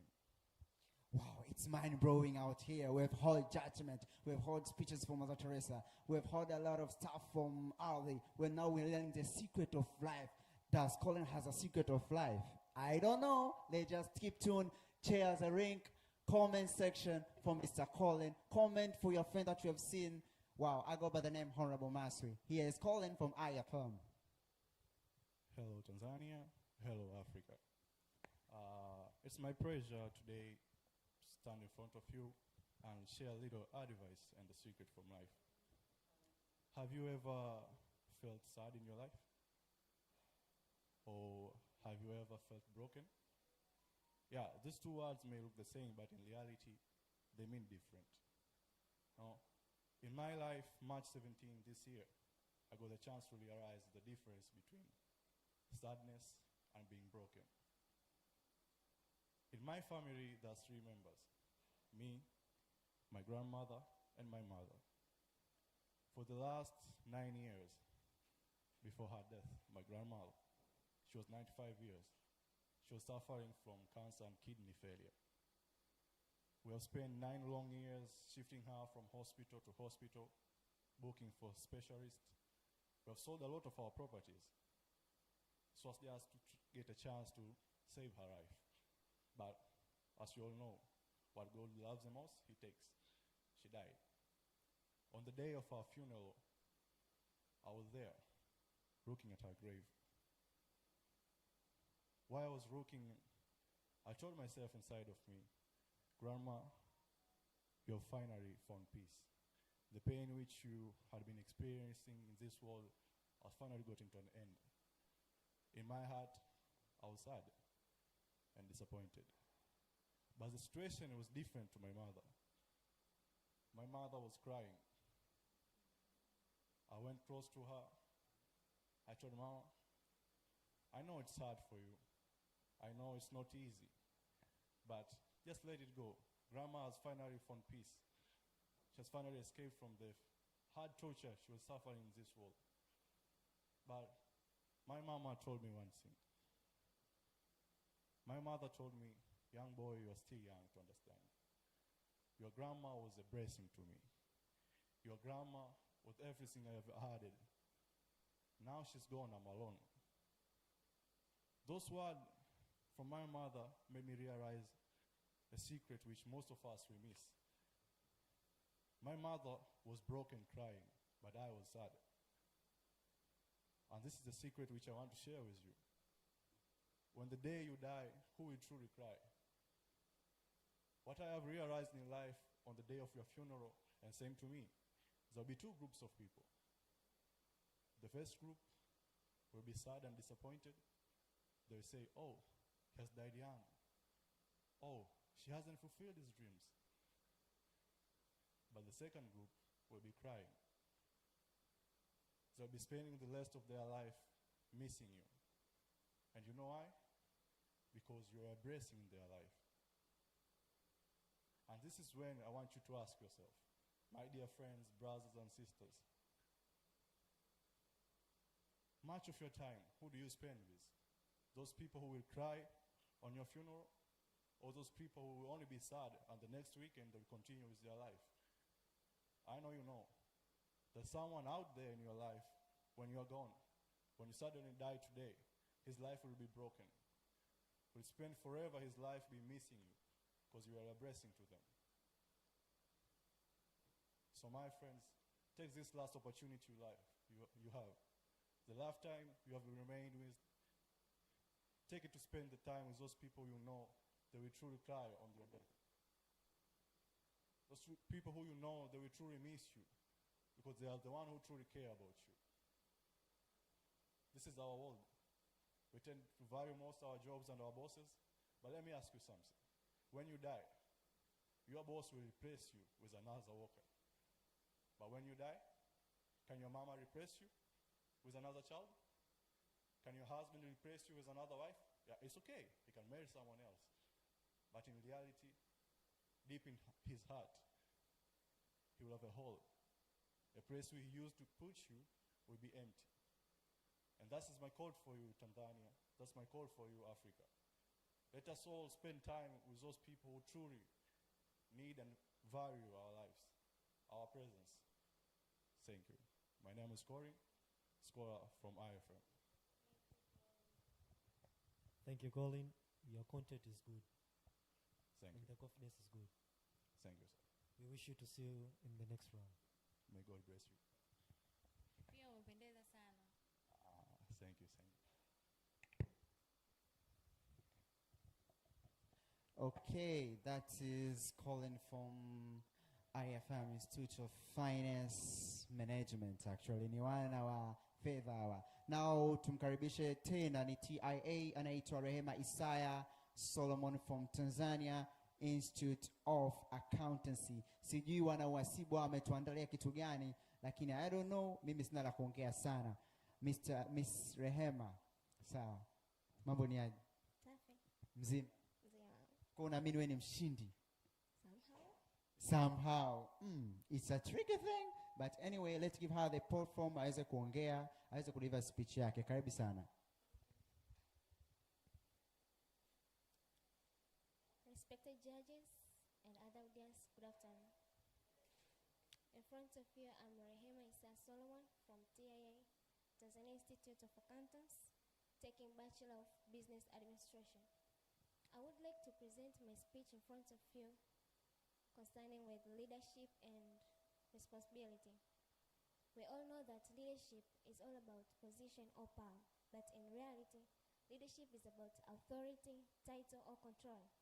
An effective leader is the one who is not commanding from above, but the one who guides, serves, and doing his or her responsibility. According to World Economic Forum, one of the most important skills is leadership combined with accountability. So the world is not only finding leadership, but the leadership who are responsible. And when we talk about responsibility, this is the foundation of leadership in which it is built, whereby leadership without responsibility, that is meaningless. So when we talk about responsibility, the leader must be responsible for his or her position. That means leadership are those who are practicing well in his or her position, whereby a true leader is the one who serves others, the one who accepts mistakes, the one who is ready to learn apart from being mistaken, but the one who is learning to change the failures to be in a good position, the one who is able to lead others. That is the responsibility of a leader. And this we can see it properly in history, that the leaders who are responsible were able to unite people, make changes, and even to make lasting changes that we can see even still now. But the leaders who were not responsible, they led to confusion and even to crisis. Responsibility starts with simple beginnings, like choosing honest over dishonesty, choosing discipline over laziness, and even choosing actions over excuses. In my conclusion, leadership and responsibility are not the privileges given to a few, but the responsibility given to all of us. So let us lead with courage and purpose, and the leaders of tomorrow are the ones created with the responsibilities of today's action.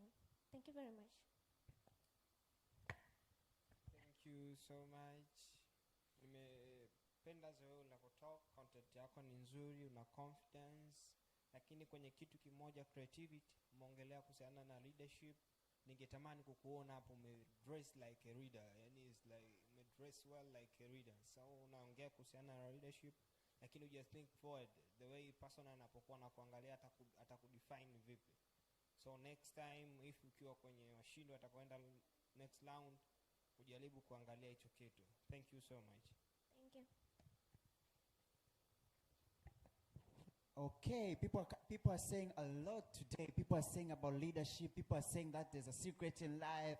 People are saying about health. People are saying different things. Hii ni moja ya kitu ambacho nimejifunza kwamba kila mtu anaona kitu tofauti tofauti katika jamii na kila mtu anaona changamoto katika jamii. It means hao wana compete ni viongozi wakubwa wa baadaye. Ndio Tanzania ambayo tunayoitaka. It means vijana wana deliver si tu sauti ya kusema I see that in this, hapana, bali ni changamoto katika jamii. Kwa kama wewe kijana uliokuepo hapo pia to follow sisi Skywood Media tunaleta mengi, sio tu kwenye speech competition 2026 bali tuna mengi kabisa anaogusa vijana, anaogusa toto, anaogusa watu wazima, anaogusa kila mtu katika maendeleo na mustakabali wa taifa. Well, like now tunamkaribisha Mr. Kitiku Siraj Ali from University of Dar es Salaam, chuo kikuu cha Dar es Salaam. Wanajiita wana Udsm, wanaita wasomi. Hi, Mr. Kitiku, if I'm not mistaken. Siraj Ali.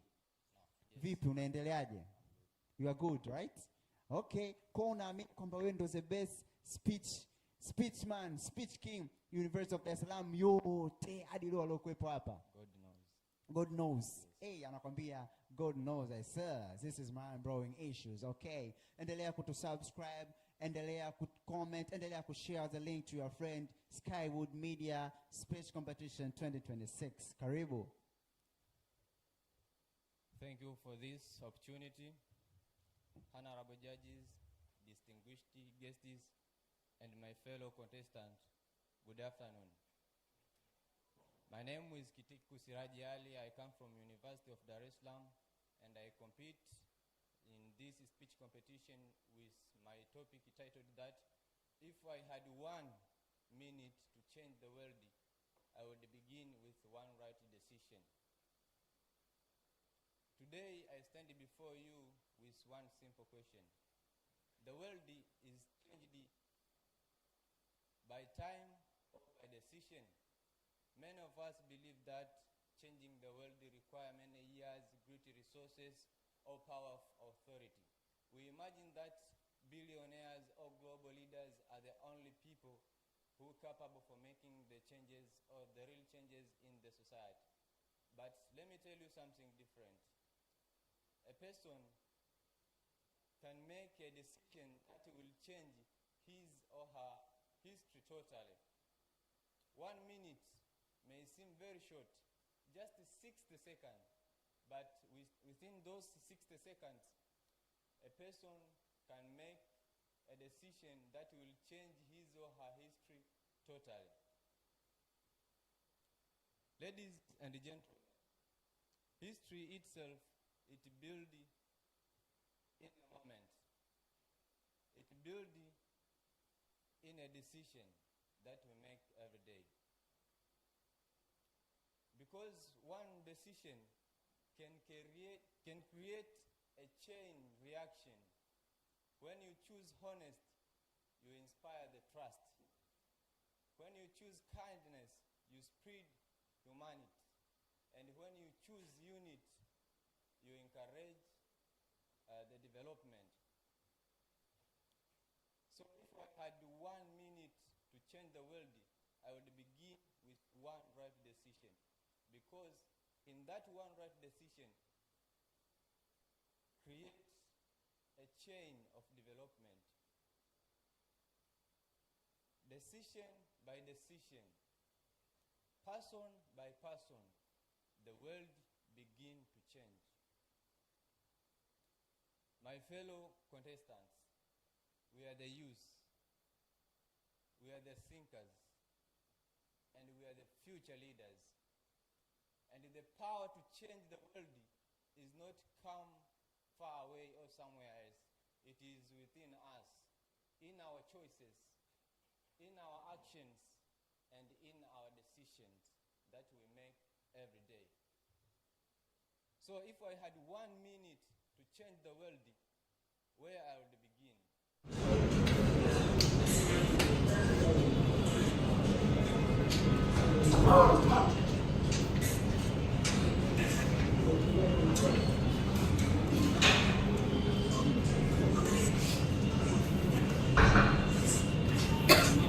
In the society.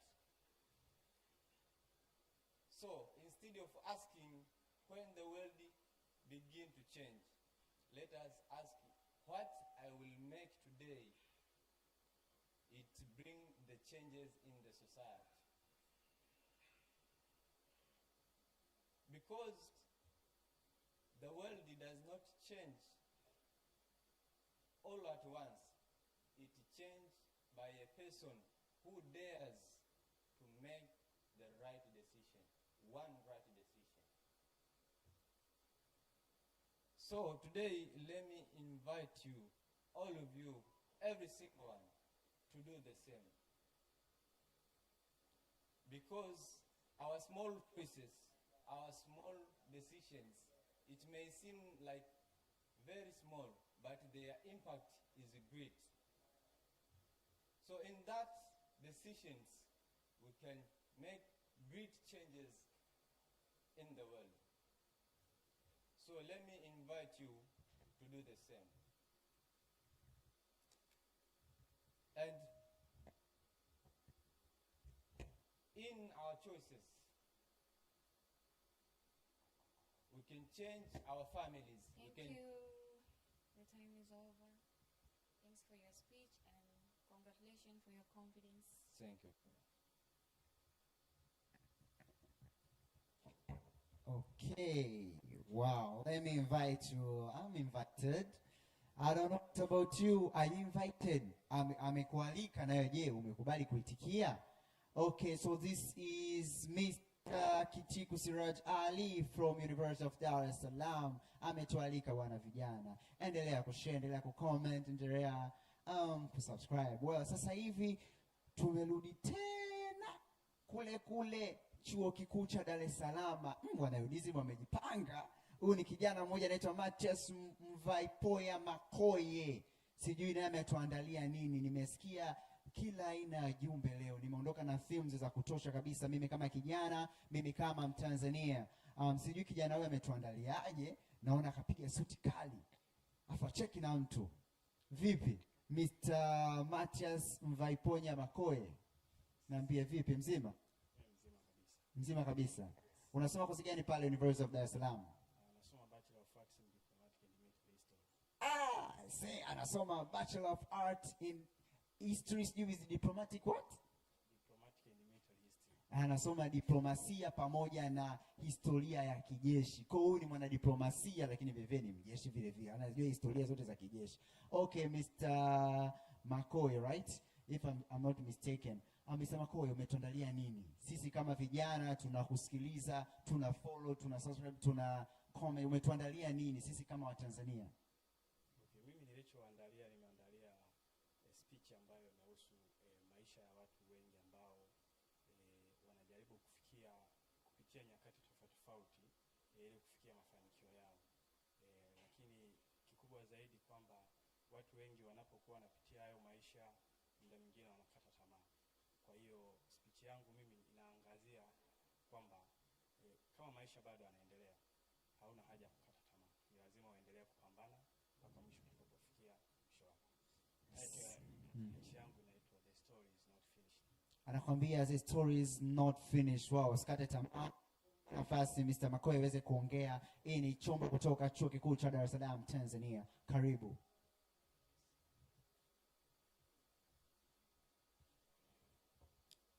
This is a pen with a small object that holds the power to continue or to end lighting.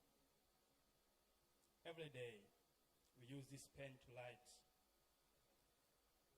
our stories, our idea, and our plan. But as we light, sometimes we make mistake. We close out and continue lighting. Honorable judges, ladies and gentlemen, my fellow lighters, I can remember when I made a big mistake.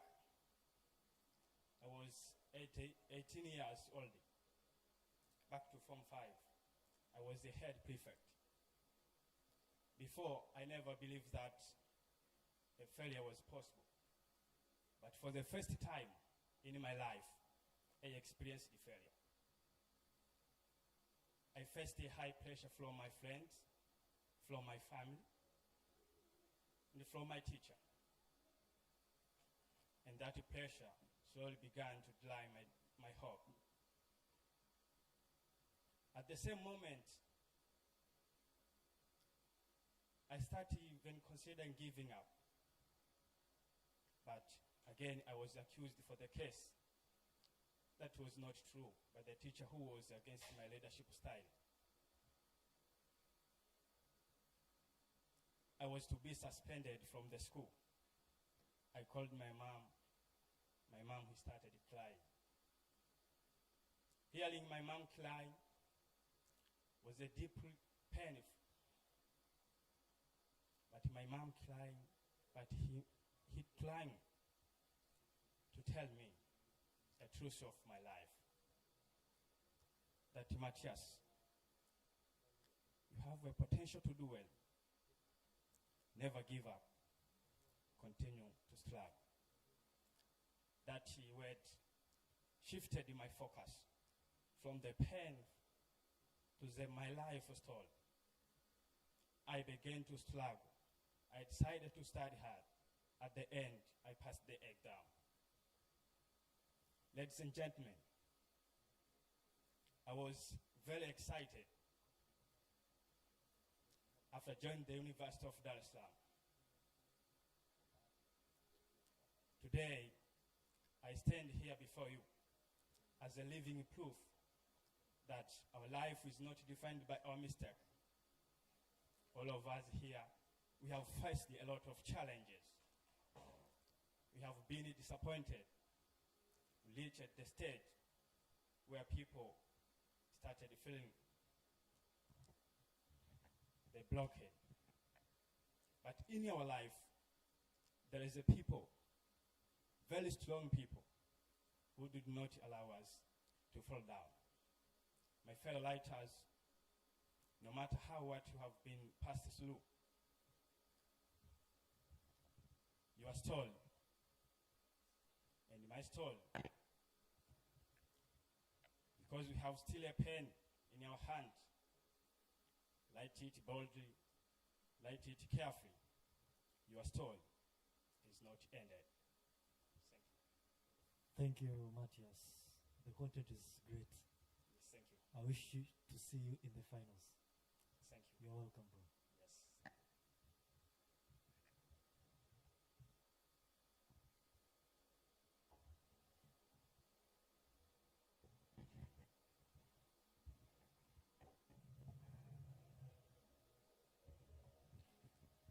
Wow.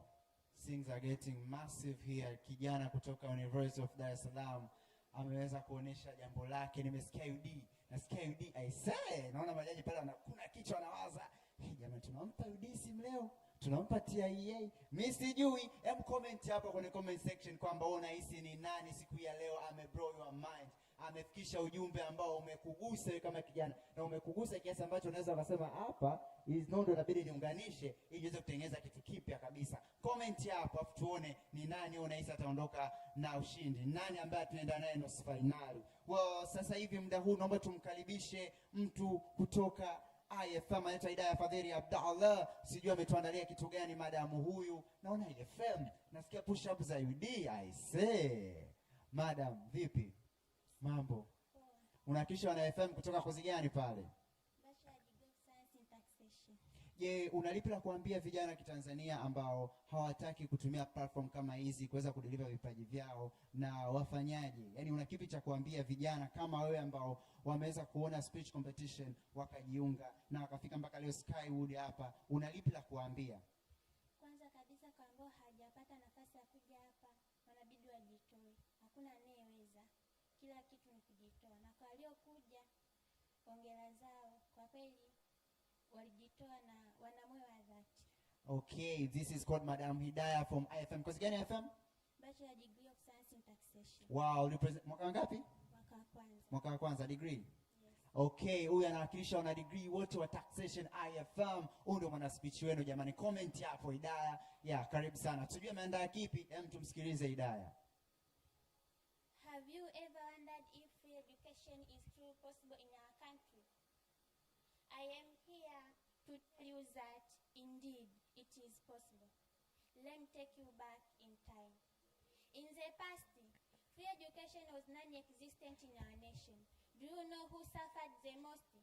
It was those of us from humble backgrounds. To us, getting an education felt like an unreachable dream. I started in school in 2012 at Mkapa Primary School, at a time when free education had not yet gained momentum. It was a very difficult period. Our parents had to struggle with school contributions despite their very low incomes. As children, we didn't fully understand the burden they carried, but our parents had very little hope that we would even finish primary school. Everything changed in 2016 when the government strictly enforced free education policy, eliminating all the remaining contributions that existed when I started school. Those constant contributions for exam security and the building fees. This act ignited a new fire of hope in the hearts of parents, giving them the assurance that their children would finally complete their basic education. The government did not stop there. Free education was extended to secondary level from Form 1 up to Form 4. They declared a sincere commitment to ensure every child receives quality education and to create equality for all. This motivated me to work even harder, and eventually I graduated with excellent marks and joined the secondary school. In 2019, I began my formal journey at Kato Secondary School. Having faith in the government, I studied diligently while maintaining a high respect for my teachers and my fellow students. Because of this, I was honored to be awarded a certificate of discipline by my teachers. Towards the end of my secondary journey, the government once again announced the grace of free education to Form 5 and Form 6, prioritizing girls pursuing science subjects. This was all part of the government's effort to ensure educational equality. I was privileged to join Form 5 to study PCM at Kamena Secondary School. While there, I never forgot the government's sincere mission. I studied with all my might and maintaining my respect for everyone. That led me to be awarded as the best PCM student. But the government vision went even further. They considered how children from poor families could reach their dreams in higher education. Given the higher cost of universities, the government began providing affordable loans for tuition, meals, and accommodation. As a beneficiary for these loans, I wish to sincerely thank Her Excellency Dr. Samia Suluhu Hassan, the President of United Republic of Tanzania, and the government for ensuring we have access to this quality education. In conclusion, I want to say this. Free education in Tanzania is no longer just a dream. It is a living reality that the government continues to implement with great strides. My heartfelt gratitude goes to our past leaders and especially to our current President, Dr. Samia Suluhu Hassan, for making this educational policy a success. Free education is possible, and I stand before you as living proof. Thank you for listening. Thank you, Madam Hidayah. Actually, I see our leadership skills in you. Thank you. Good. We wish to see you in the next round. Usisahau kufika siku ya mashindano, ukifanikiwa kuingia, anza na salamu kwanza. Sawa? Okay, yeah. She's a leader. You are a leader too. You are a good leader. Na utakuwa kiongozi mzuri kabisa kama ukisubscribe na ukishare na ukicomment vile vile. Endelea kusubscribe. Mwambie rafiki yako, tell your mom, tell your fellow peers kwamba subscribe Skywood Media. Ndio media pekee Tanzania hii ambayo sawa inabudi vipaji, ndio media pekee inao support shughuli za vijana, naweza nikakwambia hivyo kabisa. Anayekuja mbele yetu sasa hivi ni Kanori Michael Jonathan from Tanzania Institute of Accountancy. Sijui naye ametuandalia nini, naye kutoka TIA. Naomba nimkaribishe kwenu kijana huyu, naye sijui ana mchango upi katika jamii, ana speech gani. Naomba nimkaribishe Mr. Nikanori. Wow, Nikanori has brought something. Oh, is this lunch? A special something. Wow, it's a special something. I don't know what is it. Nikanori, which course are you doing in TIA? Well, I'm pursuing Bachelor of Accountancy. Bachelor of Accountancy? Yes. Wow, so you're an accountant? Yeah. The speech person. Wow. Let's give the time for Mr. Nikanori. I don't know what he has prepared. It's lunch, it's what? I don't know. Stay tuned. Share the link. Comment in the comment section. Who do you think is the king and queen of speech competition 2026? This is Hot Out here in Skywood Media. Follow us, subscribe, comment in the comment section. Thank you. Hello, everyone.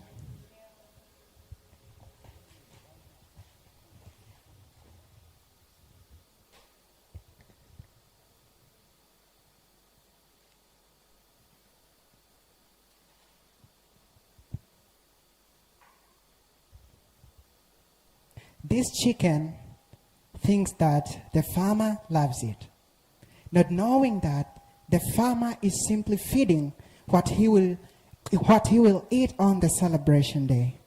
Ladies and gentlemen, I am standing on the youngest continent on earth, the continent full of different potentials, the continent whose population is almost 60% of people aged from 25 below.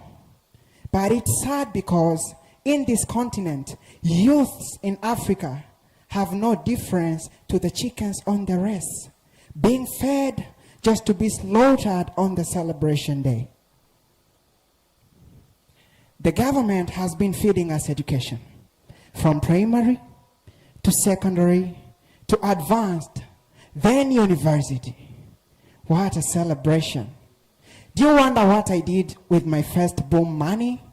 That's a story for another day. But yes, we are being fed. Boom. We are being fed with promises that the government will provide us a secure job after graduating. Then the day of graduation comes. The whole village comes from Twara to Dar es Salaam to celebrate this chicken, knowing that it's going to take them away from poverty. And after all the cakes, after all the dancing, after all the postings, the next night, when you are alone in your room, you start to feel the emptiness. Everything is broken. No more OTP messages. The first thing you see when you wake up in the morning is a text from Vodacom, please repay your Songesha loan. You try applying for several job interviews, but all you get is rejection. Ladies and gentlemen, African continent is on a critical situation of unemployment of youth, with almost 10 million youth entering the labor market annually, while only creating 3 secure million jobs. 3 million jobs, 10 million young youth. What are the rest doing? Well, a short story. As I was coming here, I used Bolt and my driver arrived. He took me, and only for me to realize that the guy had bachelor degree in actuarial science. Then I asked him, bro, what are you doing with this motorcycle? He taught me something that I will remember for the next 3 generations. He said, university gave me GPA, but the street gave me a helmet.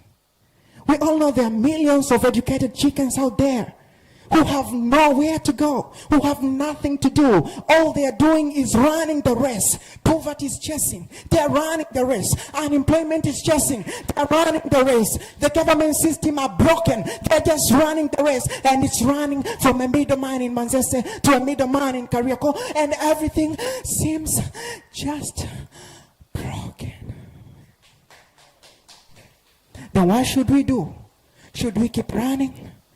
My fellow beloved contestants, judges, and everyone watching, this is the time to make a world declaration that enough is enough. We are going to use our creativity, our skills, our inner potential, and potential platforms like speech competition to cry out loudly to the world that we are no longer chickens, but fighters, and victory is promised.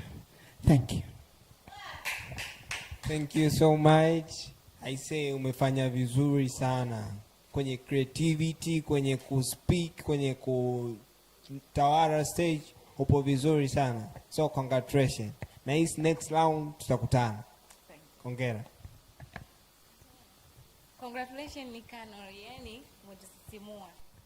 I have nothing to say. Bro, I wish to see you in the finals.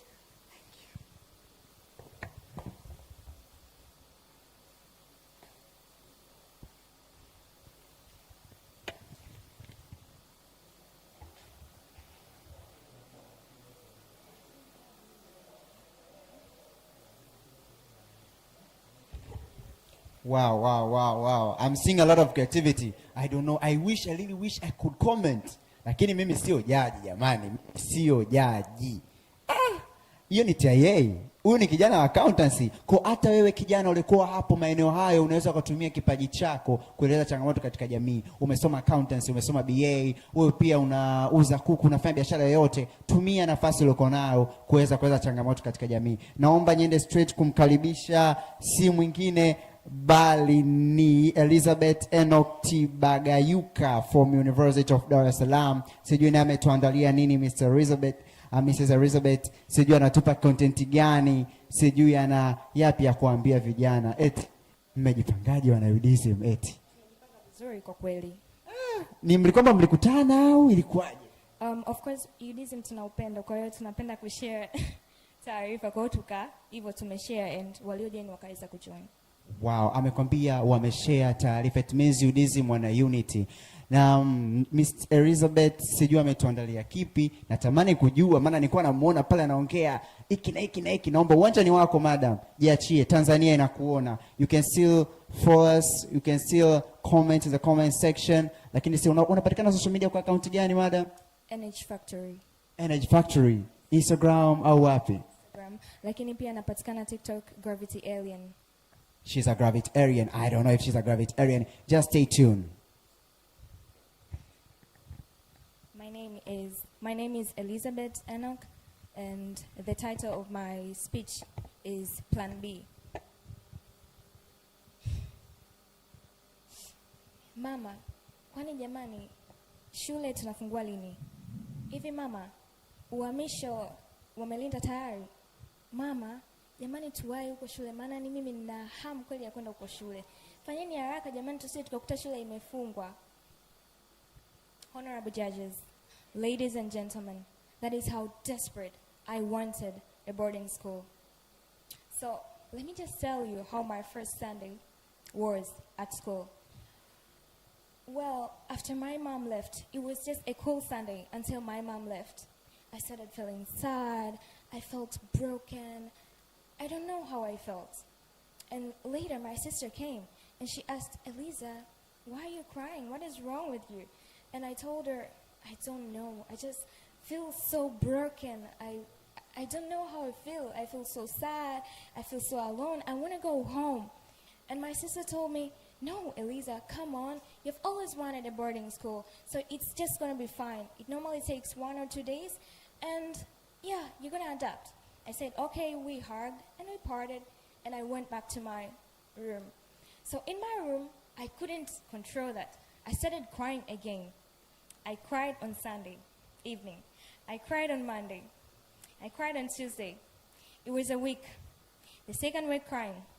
A month, 2 months, 3 months, until April, when we had a holiday break.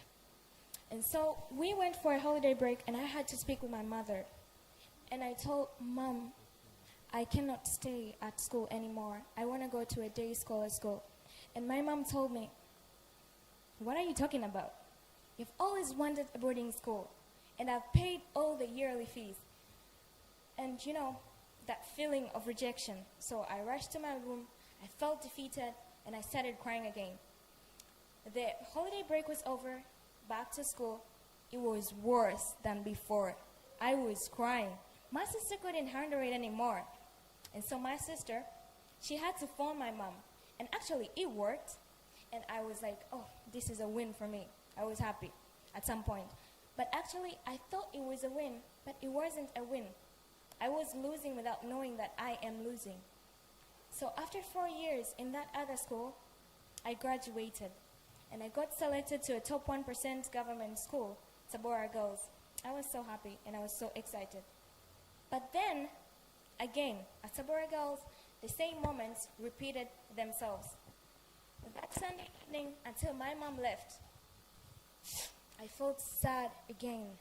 I started crying. This time, I had no sister. It was a strange land, full of strange people, and everything was strange. I was so broken hearted again.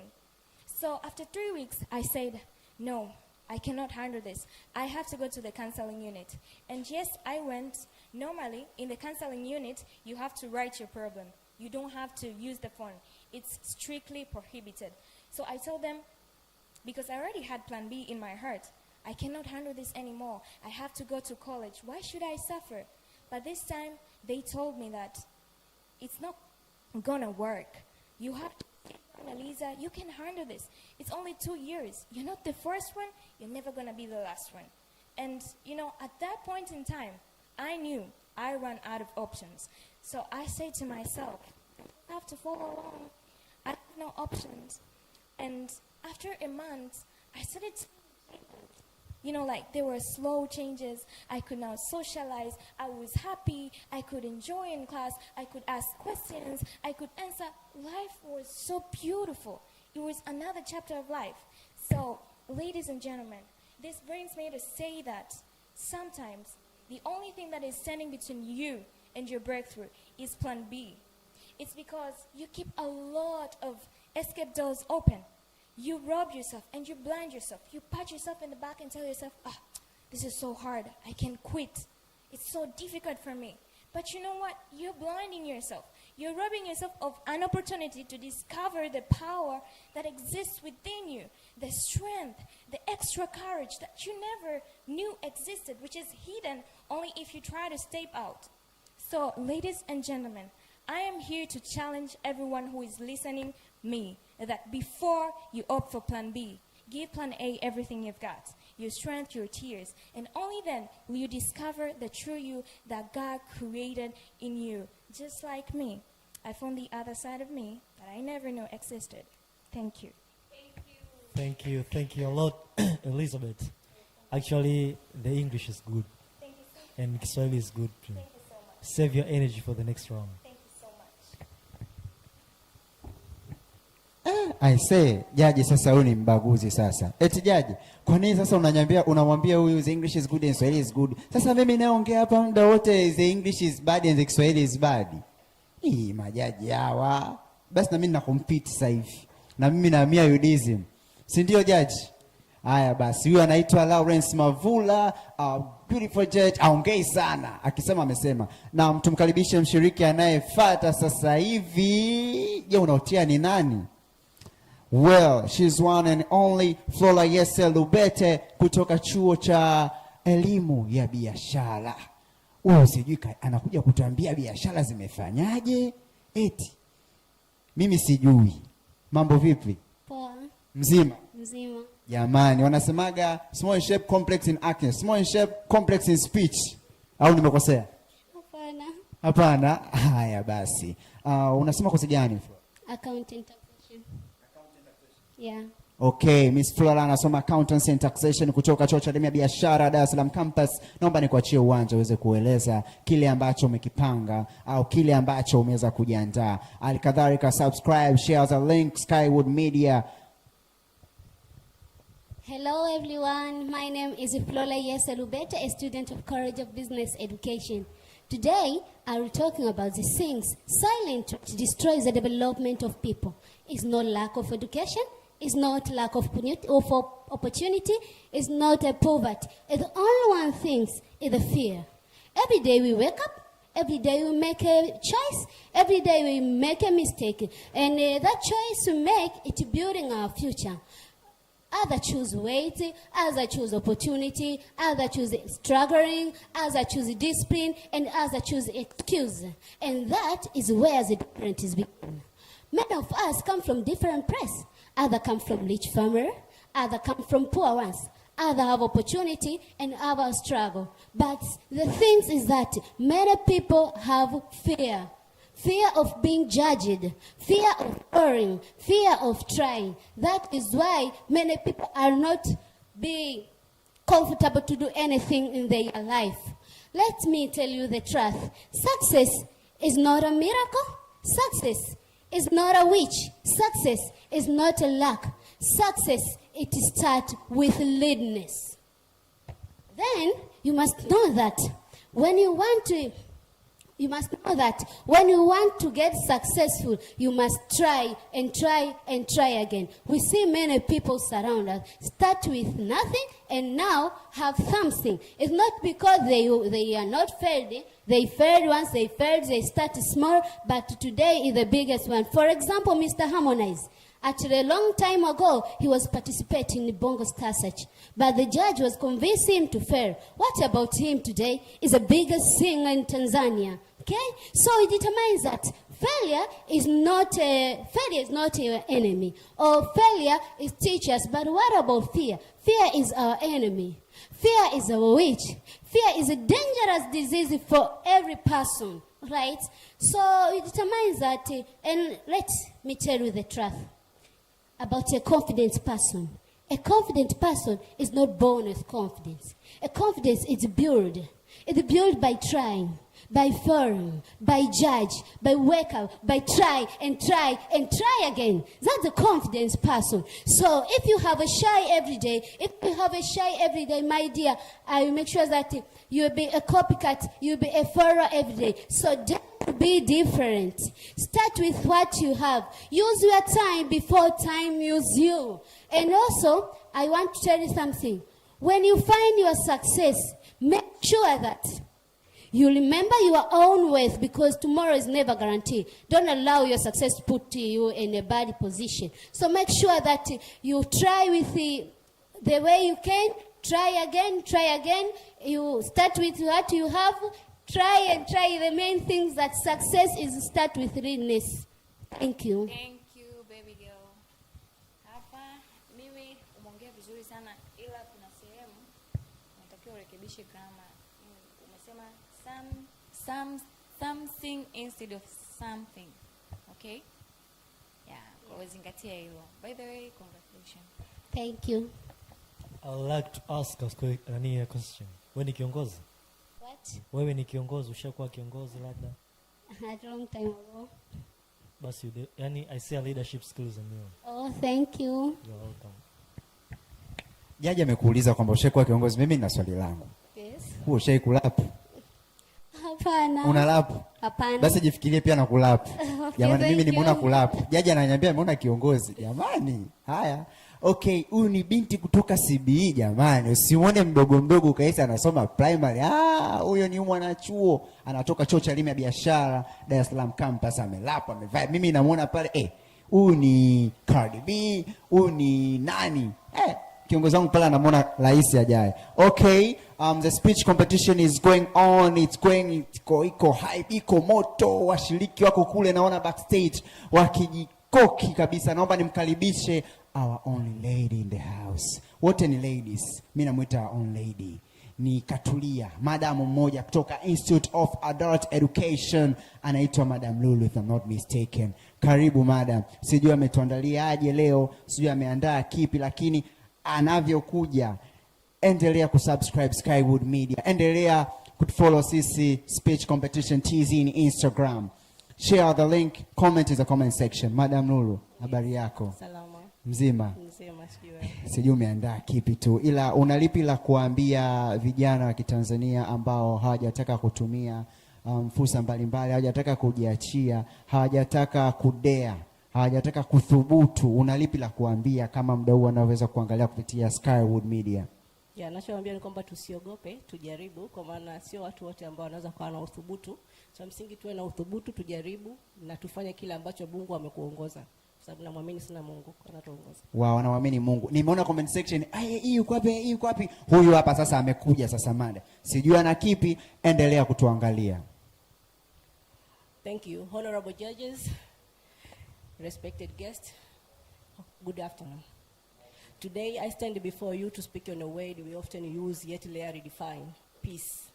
We often mistake peace for a quiet room or silent street, simply the absence of noise or conflict. But some people think peace means no traffic jams in Dar es Salaam. But I'm here to argue that a true peace is not a passive status. It is an active commitment. It is a work we do to build understanding where there is division. It's a choice we make every morning to favor dialogue over distraction. Because if justice is the foundation, then peace is the roof that shelters us all. And it is within that roof of peace where we find our greatest responsibility. Tanzania is not a gift we inherited from our ancestors. It is a loan we have taken from our children. It's the time when we should speak and then we can stay silent. We are spending the careless that does not belong to us. We are spending the future of a child that has not been born yet. Look around this room. We speak different languages, yet we speak one language of the heart. In other lands, brothers bleed because they belong to different tribe. But in this land, as a child find a mother in Mtwara, Tanzania ni yetu sote, means no one is ever an orphan. We are stitched together by a roof Mwalimu Nyerere spanned by his bare hands. If we break that thread, we lose a family. Our peace is like a Tanzania traditional fabric woven together by different threads of tribe, religion, and dreams. If one thread pulls away, we lose a family. The wood clothes begin to tear. As Mwalimu Nyerere warned us, without unity, there is no future for a nation. Our peace, there is no future for a nation. As the shareholders of peace, our job is to be the weaver. When someone speaks hate, we speak unity. We don't protect peace because we have to. We protect it because it is the only home we have. Think of Mama Ntilie, waking up at 4 a.m., eyes stinged from charcoal or firewood smoke, just to pay your school fees. Think of father in broken shoes, just to pay your school fees, so we could have a new uniform. They are sacrificing the holy water to our development. Are we going to let their struggle be in vain? Or we are going to be the generation that we can say, Mama or Father, your sweat was enough. Now let us handle the rest. We live in a new age. Today, a smartphone is a tool for building or weapon for destroying. Tanzania ni yetu sote means we must use our data to promote our tourism, to promote our peace, and to promote our dreams, not to spread rumors or hate.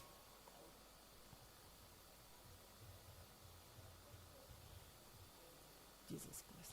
We must guard our resources with the same deal as a mother guard her newborn baby.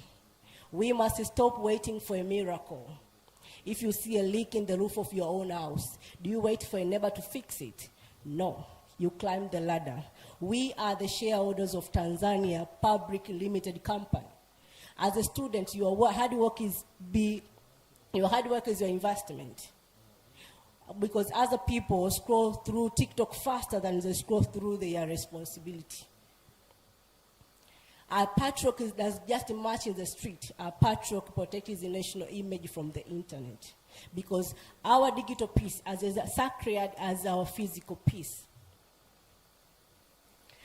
The world used to see poverty. Today I see power. I see Architect of Vision 2050. When a teacher lights a candle in a dark classroom, Tanzania ni yetu sote. When a youth starts a business to feed his village, Tanzania ni yetu sote.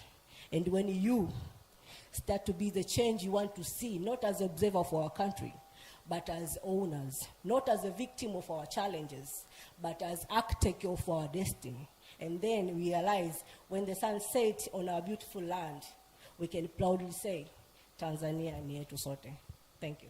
Thank you so much. Umefanya vizuri, unaongea vizuri kwenye mambo ya content, ipo vizuri, confidence, lakini kuna ile pressure unakuwa nayo na unaionyesha wazi. It's like everyone ambaye anakuja hapo ana pressure.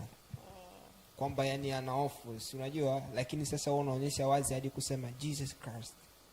Ambayo kidogo inaweza kuleta taharuki. If you present something just una confidence, it. Yeah, yangu ni haya. Congratulations. Yeah, and the thing ambacho itakiwa kusema push away, ukasema push away. Sounds that way, you think about that one. Okay? I have nothing to say. Congratulations. Thank you. I like the content. Thank you. Mimi sasa hivi naomba niungane na jaji sasa hivi baada ya kunipinga pinga kila muda. I like the content too. Amegusia masuala ya teknolojia if I'm not mistaken, right? Yeah, it's an important thing ambao nashukuru sana madam Madam Lulu kutoka IAE. Yeah, ndo mwakilishi wetu pekee wa IAE. Comment section nimeona pale. Where's her? Huyu hapa kadeliver chake. Lakini vile vile watu wanzao wakakupata hapa social media? Natumia Lulu Kiss from Instagram. Christopher. Okay, in Instagram. Okay, Lulu Christopher, you can follow her also. Like in the meantime, you can subscribe to us. You can comment in the comment section. Skywood Media at the same scale. Unaweza kuna Instagram, you can follow Speech Competition TZ. Asante sana, Madam Lulu. You can go and have a sit. Anayekuja sasa hivi sasa ni from the University. Anaitwa Rosemary Masood Ismail. I'm seeing a lot of Rosemary's in the house. I don't know. Is there a secret within Rosemary? It's Madam Rosemary, karibu sana kutoka the University. Sijui ametuletea kipi, lakini leo napata content nyingi. Kama kijana nimejifunza masuala ya teknolojia, judgment, leadership na masuala ya health. Umetuandalia nini Madam Rosemary? Mambo? Nimeandalia mambo mazuri na I want to talk about unstoppable person. Unstoppable person. Wow. Hivi mlikaa wote kwamba mkasema wewe kaongea hiki, ongea hiki. Kitu gani kimekumotivate kuongea unstoppable person? Because I as myself, sometimes you think like you can do just a walk and feel like you want to fail, but you're just motivating yourself. You say, no, I'm supposed to do it. So that is one of the features of unstoppable person. Wow, are you an unstoppable person? Yeah, I'm unstoppable. Wow, I will be also an unstoppable person. Will you be an unstoppable person? You can be an unstoppable person if ukisubscribe channel yetu ya Skywood Media, ndo utakuwa unstoppable person kwa sababu vitu vyetu ni unstoppable. Karibu. Hey everyone, respect to the judges, ladies and gentlemen, good afternoon. My name is Rosemary Masood Ismail. I'm from Udsm University. I'm taking the Bachelor of Science in Accounting and Finance. And I'm here to represent the most and beautiful topic. It's all about unstoppable person. And I want to say, what is an unstoppable person? When I say about unstoppable person, is a kind of person who chooses to not give up, who chooses to not quit. You know, guys, life is not easy. Life is very tough. Sometimes you can start hard, like for student, but you fail. Sometimes you can seek for the opportunity, but you still see like the doors are closed. And sometimes you can also, search here and there, but you cannot see the way of coming through for that you want to be. But for unstoppable person is a person who decide for whatever it comes, is still continue, is still to do it. And I want to present some few features of an unstoppable person. The first feature of an unstoppable person is all about determination. When we say determination, means that doing things or never give up. You're just doing things. It just forces and push it until you see the successful is there. Take an example for a student. You're in the class and the examination is there. Sometimes you can feel like I didn't study too much, and you feel like you feel an anxiety of the examination. But also maybe about the family problems. You have many problems, and also you don't have the fees to pay for the tuition fees to pay for the school. But for unstoppable person, also for all things, you choose to not quit. It means you're going to find the solution for that way. And another features of unstoppable person is understanding the fear. One of the most feature of an unstoppable person is understanding that the fear is not the end of the life. It's not the end of the life, but fear is one of the way to know this is right and this is wrong. This is a mistake, I should not repeat again. And I want to mention a few features of one example of an unstoppable person. Just look at an example of Thomas Edison, the one who discovered electricity. I just tried 1,000 times, guys, 1,000 times, and he failed. But because it was unstoppable, say no, I cannot let it go. So he still walk and push until now they have electricity. And also, take an example of Nelson Mandela, the president of South Africa. Also, he was being sent to the prison, spending many years in the prison. But after getting out from the prison, what he did is to fight for the independence of South Africa. And here we see that South Africa is very free in the one of the most successful country. And also in Tanzania, we have Mwalimu Julius Kambarage Nyerere, is one of unstoppable person. And another features of unstoppable person is having their positive mind, believing that everything is possible. Because there's a word say that if you believe in negativity, your things will be in negativity. If you believe in positivity, it means your things will be in positivity. So one of the most important features for being unstoppable is believe in positivity. Whatever it comes, even you get the feedback which is negative, you're supposed to say, no, this negative feedback is not the end of the life. But this negative feedback, it gives me the right to go or to move forward, to know what to do. And I want to say that most of successful people always see them that there was unstoppable. Examples like Leon Marx. And you know what they think about success. They think success is not all about being success of 2 days or 3 days. Youngs of this generation, we feel that successful is you intend something and today you get something as a return. But they keep investment of that things. You can see people standing up to 20 years for the successful, because they know that success is not about the lashing things, but it's all about consistency and hard working. And that is the most of the beautiful things that unstoppable person did. And I as myself am unstoppable because I believe that successful is one of the things that will come to me in any way. Rosemary Masood Ismail, you're the best. I wish to see you in the next round. Thank you.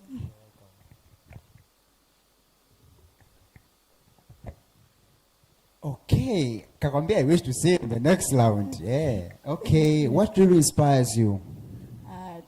What inspired me? Yes, what inspired you? Watanzania wanatamani wajue. What inspired me to talk about this speech, because as I myself, I'm just entering in this leadership situation. So sometimes I'm doing things and say, this thing. I just asking for myself, is this thing good, all right? But something I return negative feedback and positive feedback from the people. I choose to not say that this negative feedback is bad. No, I just taking them all. People say that Rose, you are doing wrong here and here and here. So I say, through this, I supposed to change them where. And I believe that every unstoppable person in this world, you receive negative feedback and say, I supposed to work for the negative and not for the prosperity. Thank you. Wow. I think you viewing us muda huu umeweza kujifunza kwamba you must be unstoppable. I was listening to you back on the stage. I heard a lot of stuff. Ila mostly what I've gotten from it ni kwamba atakuwa ni unstoppable. Endelea kuamini. Lakini vile vile, asante sana Madam Rose kutoka Udsm University. Kozi gani tena? I'm taking the Bachelor of Science in Accounting and Finance. Wana account? Zimeungana. Asante sana Madam Rosemary. Naomba niende kwenye comment section. Asante sana Madam Rosie. Naomba niende kwenye comment section. Kuna watu huko wana comment. I say, hizi ni top zetu za comment section. Jamani, hapa tuna Isabella Siwa, undo the best commentator, ambaye ana comment kila muda, anaongea, anamtaja mshiriki wake kabisa. Ya alikadhalika tuna Melinda ambaye anamgusa sana ndugu yake Alien. Kabidi nitoke backstage nikaulize who is Alien. Kumbe ni wana Udsm hawa. I say wana Udsm. Shout out to the all Udsm students who are watching now, Skywood Media. Alikadhalika kuna Stella Kachale ambaye anasema where's my lovely Lulu from IAE. Stella Kachale I say alikuwa na comment huko anauliza where's Lulu kaonekana. Alikadhalika tuna mwingine tena anaitwa Charles anasema Allen as ni said Mshumbusi yuko on fire, naona kimoto pale. Alikadhalika tuna Lucia Mwembesa, tuna wengine tena listening from Venice Airport. I say Isabella Siwa ana listen kutoka Venice Airport. Unaona kujua Venice wewe? Mtu ana listen Venice Airport, ile wewe umeshindwa kushare. Mwenzako ana share, ana listen, ana comment. Fanya kama hivyo basi. Unaweza vile vile ukatufollow Instagram Skywood_TV. Alikadhalika unaweza ukashare the link ya speech competition inaendelea sasa hivi Skywood Television in YouTube. Unaweza ukaenda Instagram ukatufollow sisi speech competition_TZ. Kadhalika unaweza ukacomment, share kwa kila mmoja aweze kupata madini mbalimbali. Be unstoppable, good leader, judgment, health. Yote hayo ni kwa ajili yetu sisi ambao tumekuletea. Asante sana. Naomba nimkaribishe mshiriki anayefuata, anachoka TIA, anaitwa Ahimidiwe Jeremia Mfumia.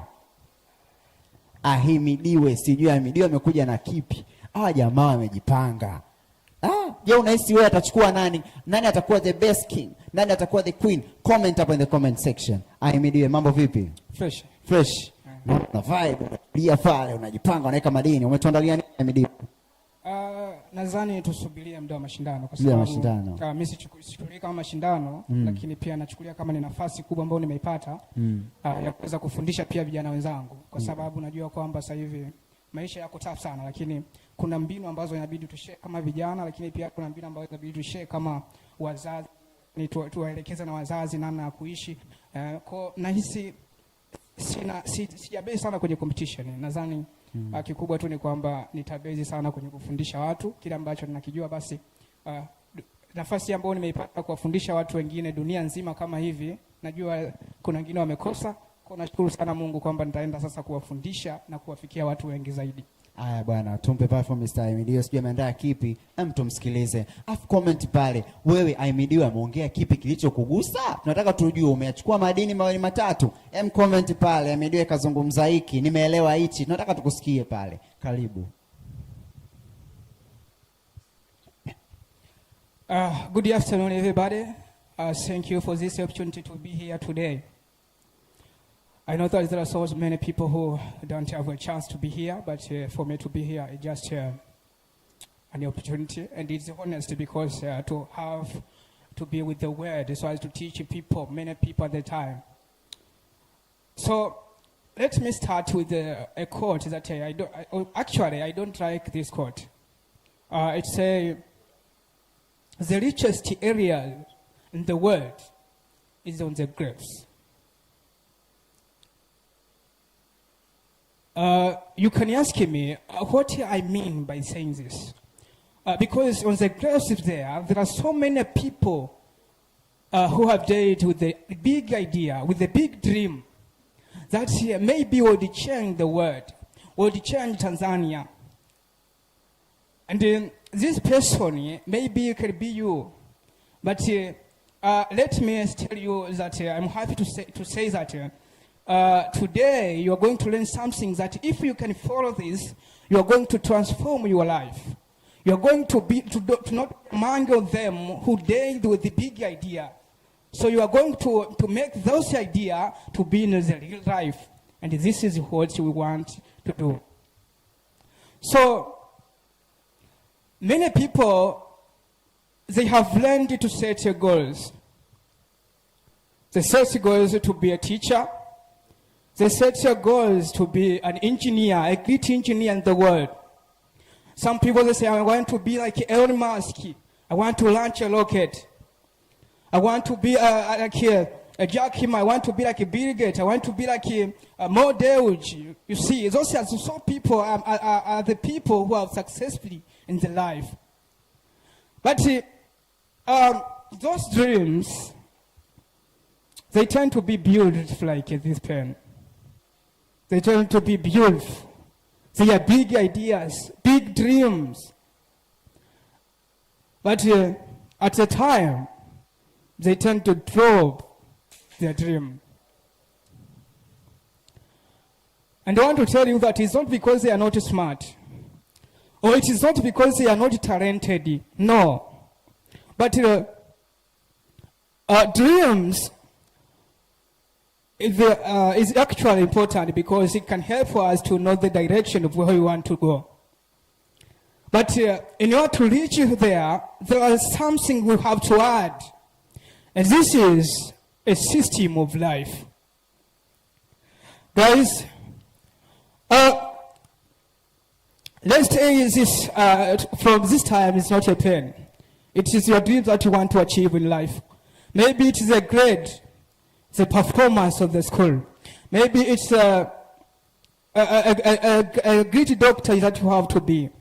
And this dream, can you show this? I want anyone to see this because I want people to learn. I want people to learn something here. So let's say I'm here and I want to be an engineer in the world. I want to transform Tanzania to be a greatest country in Africa that have a great engineering. But what I can do here is that I cannot reach there on that dream just by talking. I can't reach there by just sleeping and say, oh, I have a dream to be a big engineer. No. The something that you have to do is to create a system.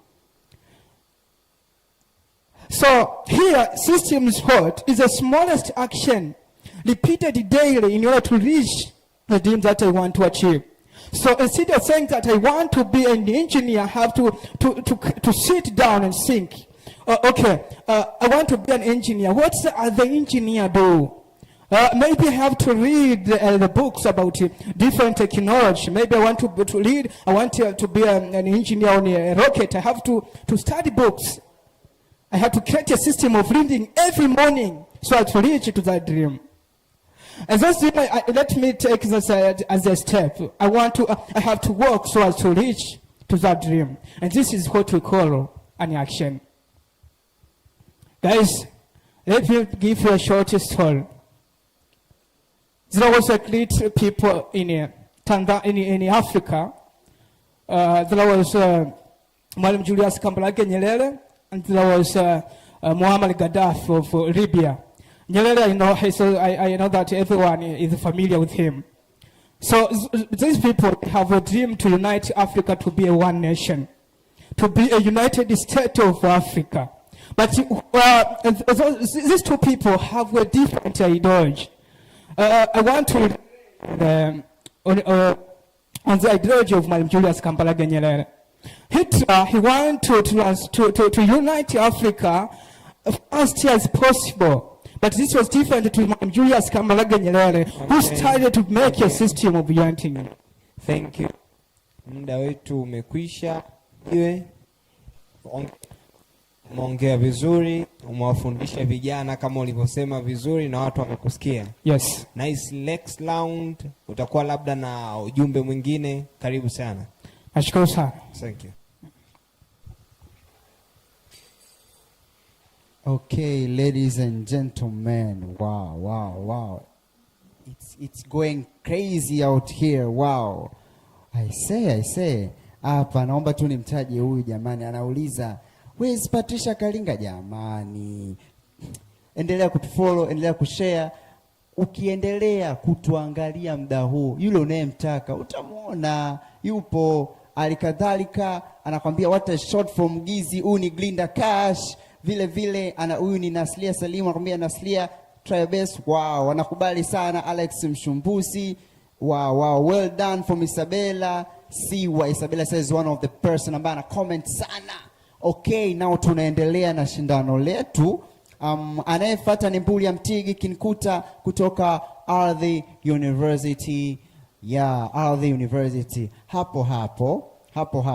Comment in the comment section kwamba umejifunza nini mpaka muda huu? Nani amekuinspire mpaka muda huu? Katika wote wameongea speech competition ya siku ya leo, ni ujumbe upi umeupata na kwa nani? Na yupi ambaye unamkubali mpaka muda huu? Na yupi ambaye unahisi atakuwa the speech king and the speech queen? That is not for me to answer. Ni wewe hapo. Comment in the comment section. Alikadhalika naomba nimkaribishe Madam Mbuli ya Mtigi Kinkuta kutoka Ardhi University Tanzania. Wana ardhi ni wengi.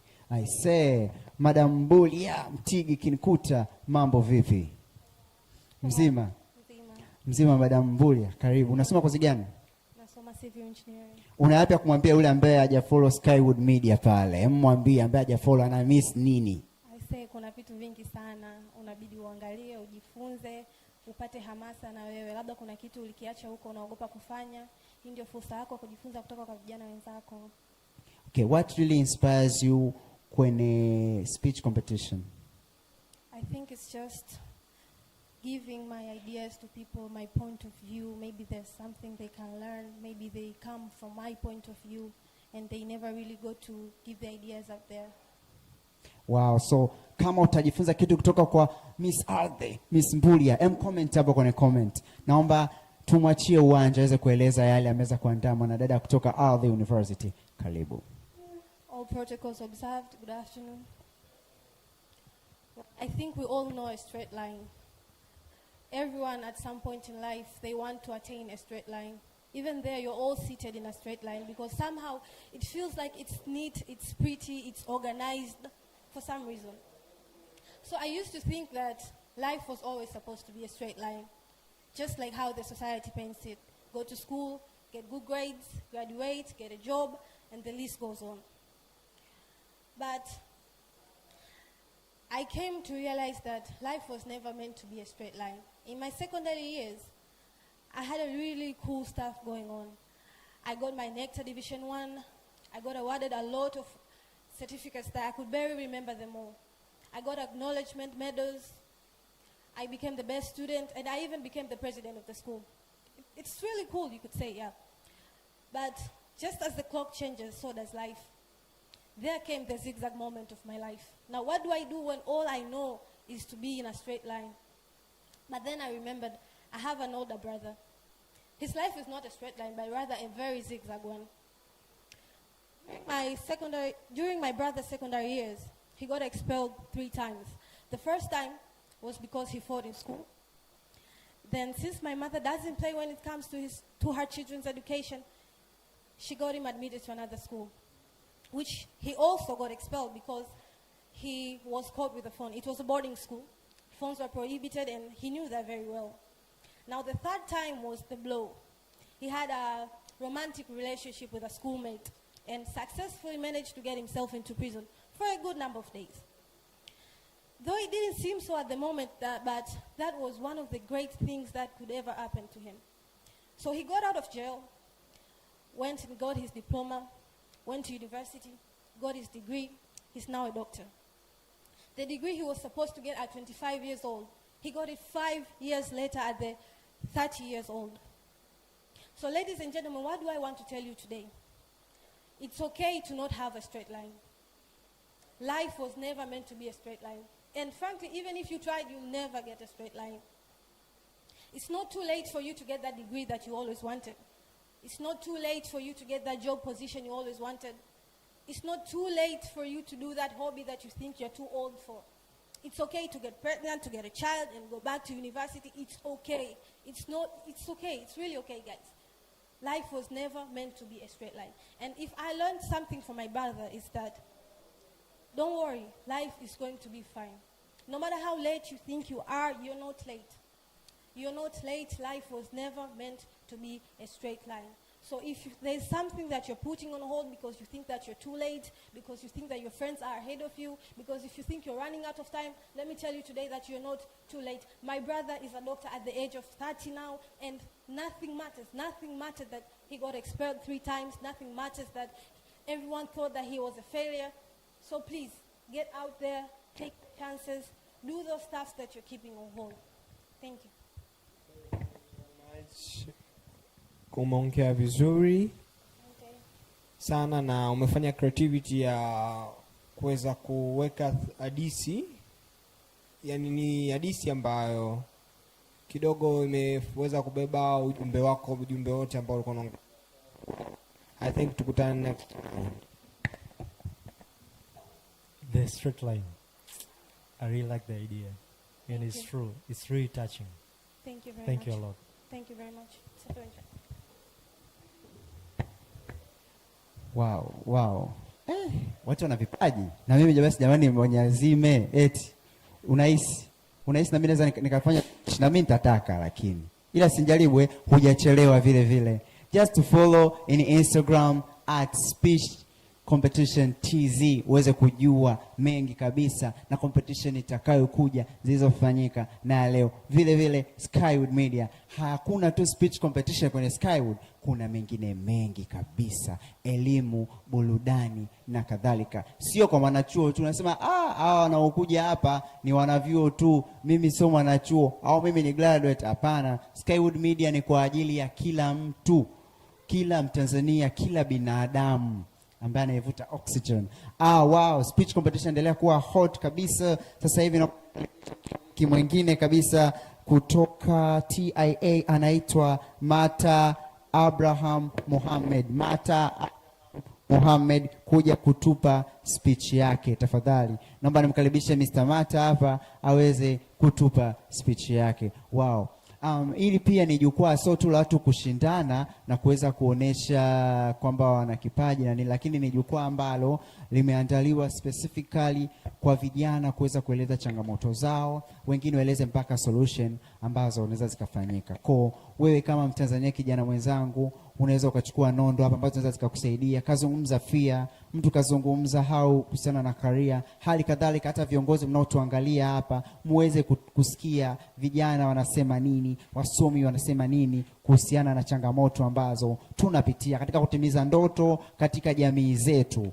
Hii yote ni kwa ajili ya mustakabali wa na Tanzania mwaka 2050. Naomba nimkaribishe Miss Mata Abraham Mohamed kutoka TIA, Tanzania Institute of Accountancy. Karibu. Mambo vipi? Unasema kozi gani TIA? Public sector in accounting and finance. Public sector in accounting and finance. Unahisi tunakosa kitu gani sisi ambao sio wa TIA pale tukiwa wa TIA? Tunakosa nini zaidi TIA? Nakosa vitu vingi kwa sababu TIA nimegundua ni chuo ambacho kina fursa nyingi sana. Sijutii kwa pale. Na kuna baadhi ya vitu nilidhani kwa kwenda chuo kile labda huenda nikazikosa, lakini nikakuta kuna opportunities nyingi sana. Okay, anakuambia kuna opportunity nyingi wana TIA. Mimi sijui, mimi nasikia tu wanasema kuna miogo. No. Okay, basi haina shida, ngoja tumsikize Miss Mata kutoka Tanzania Institute of Accountancy, TIA Dar es Salaam, right? Okay, how can we find you in social media? Mata Sneakers Instagram. Mata Sneakers in Instagram. Do you say sneakers? Yeah. Okay, naomba ni waste your time. Tumsikize Miss Mata, ana lapi la kutuambia. Asante sana.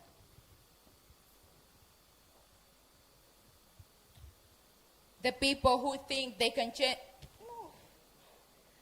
Sorry. Please cut. Please.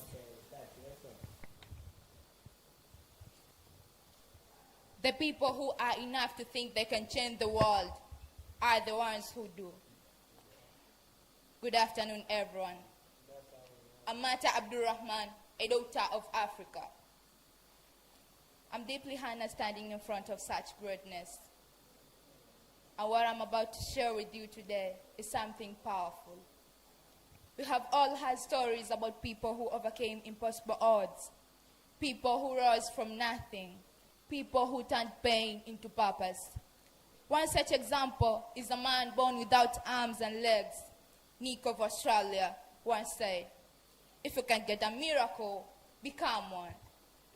So I ask you today a simple but powerful question. If a man without limbs can dream big and change the world, what's our excuse as African youth who have eyes to see, hands to work, and legs to walk?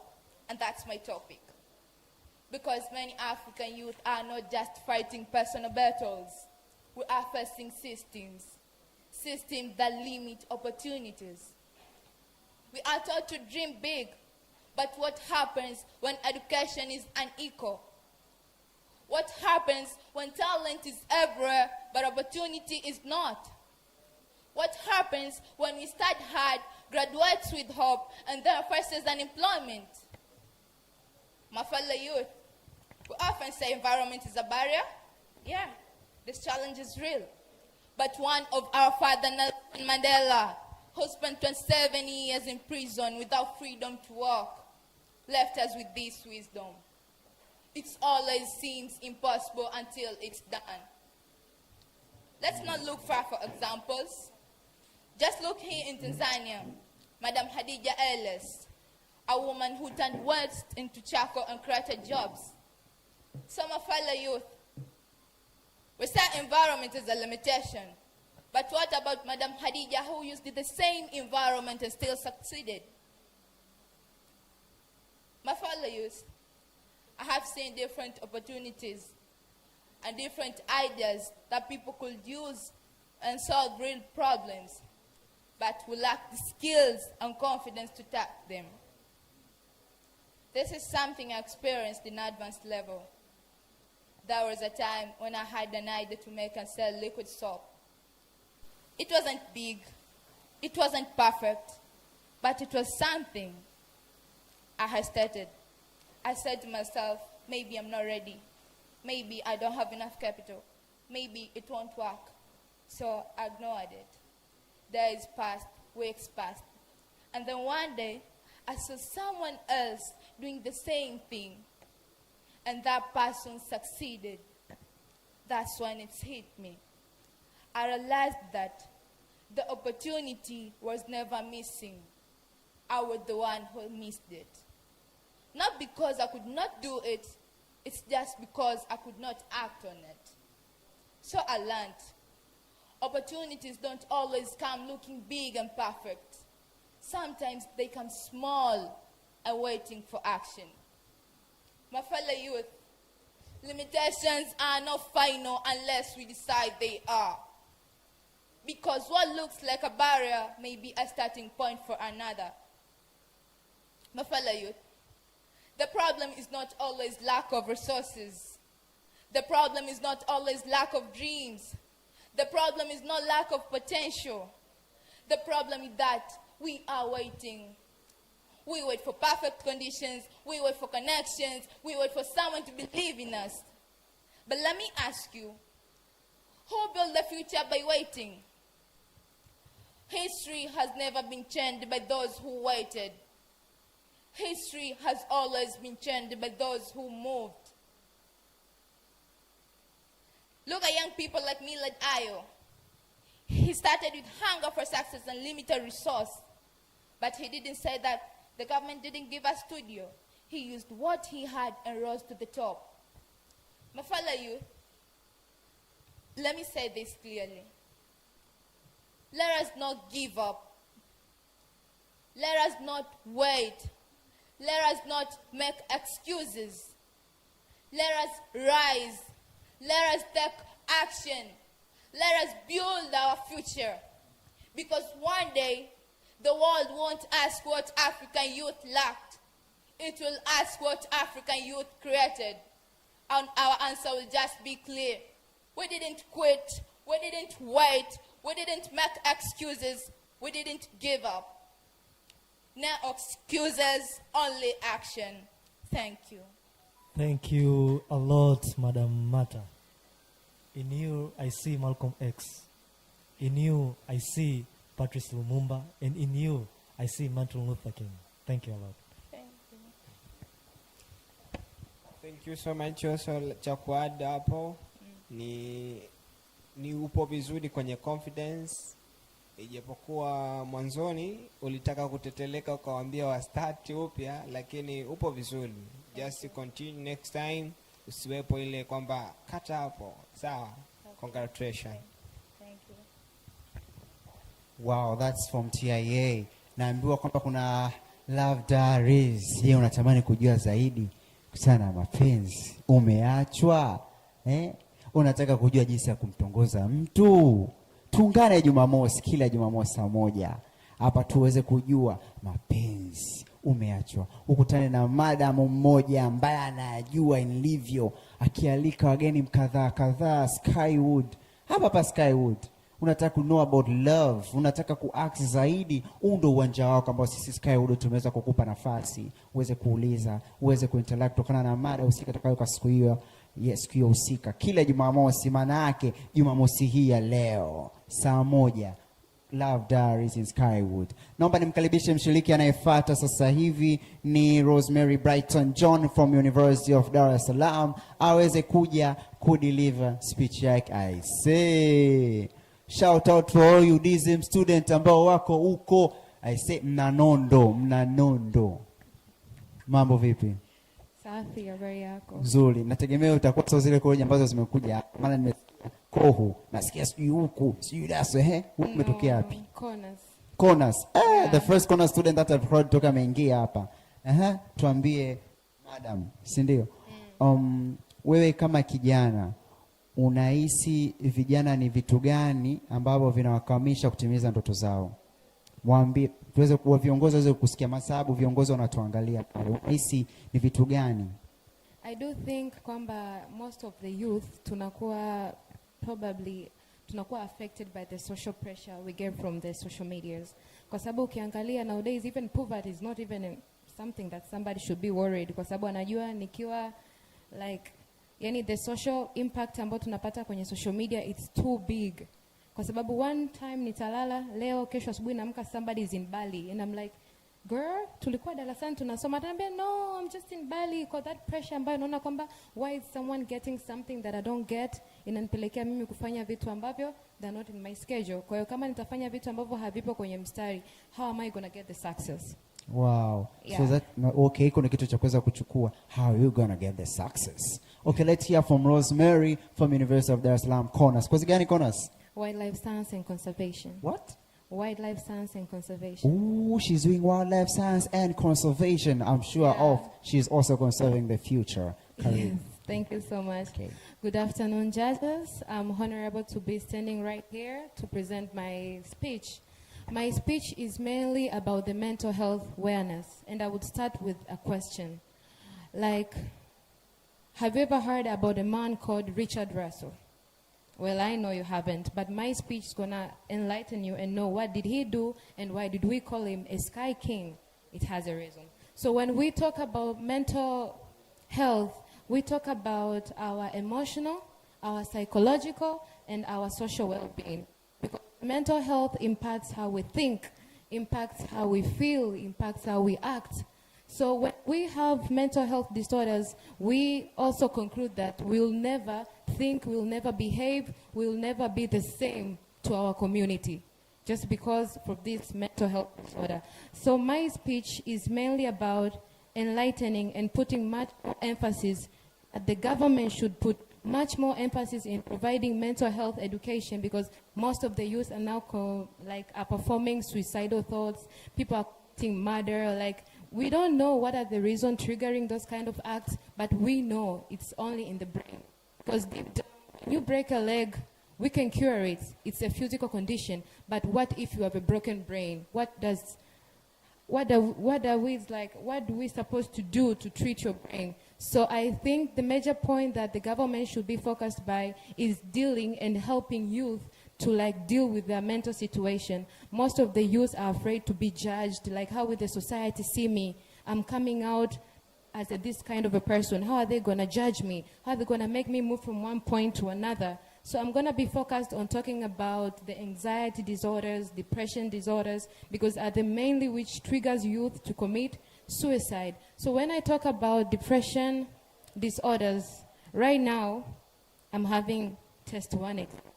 I'm thrilled, but at the same point, my mom is sick in the hospital. The same point, I have to attend an event. Maybe I have to attend a funeral. Me, myself, as a youth, I won't be triggered like I should act in a proper way, but I'll be depressed. And I have friends, but my friends, how are they going to judge me when I tell them my mom is suffering from HIV/AIDS? How are they going to tell me? They'll be like, oh, Rosemary, maybe she's also in the same cycle. So I'll be indulged and I'll keep all the things that I have and not be able to share it with the people surrounding me. So what happens when I don't talk? When I don't talk, I'll be startled. To act and how to be with other people relating assault me, to be very hard, because I'm holding too much inside of me and there is nobody trying to save me. So when I was talking about Richard Russell and how do we come to call him a sky king, we go back way back in 2018. He was a man who was working on a ground service in an airport, but that certain day he chose, today I'm going to fly a plane. He chose, today I'm going to fly a Bombardier. He didn't ask for permission. He didn't talk to anybody. But what he had in mind was like, I'm tired. Nobody is helping me. Why can't I kill myself by using an airplane? Why can't I die in an expensive way rather than die killing myself in a very poor way? So what Richard did, he went and hijacked an airplane, a Bombardier airline Q400 in Seattle, Washington. He took the plane with no co-pilot, no help. But what did he say to the air stations? That I love my family and I love them so much and I'm sorry I was unable to tell them what I was going through. So he took the plane, he fried around Seattle, and at the end of the day, he decided to kill himself with the plane. So he landed down the plane in an island called Caton, and he died there. So what do we learn? He was unable to talk.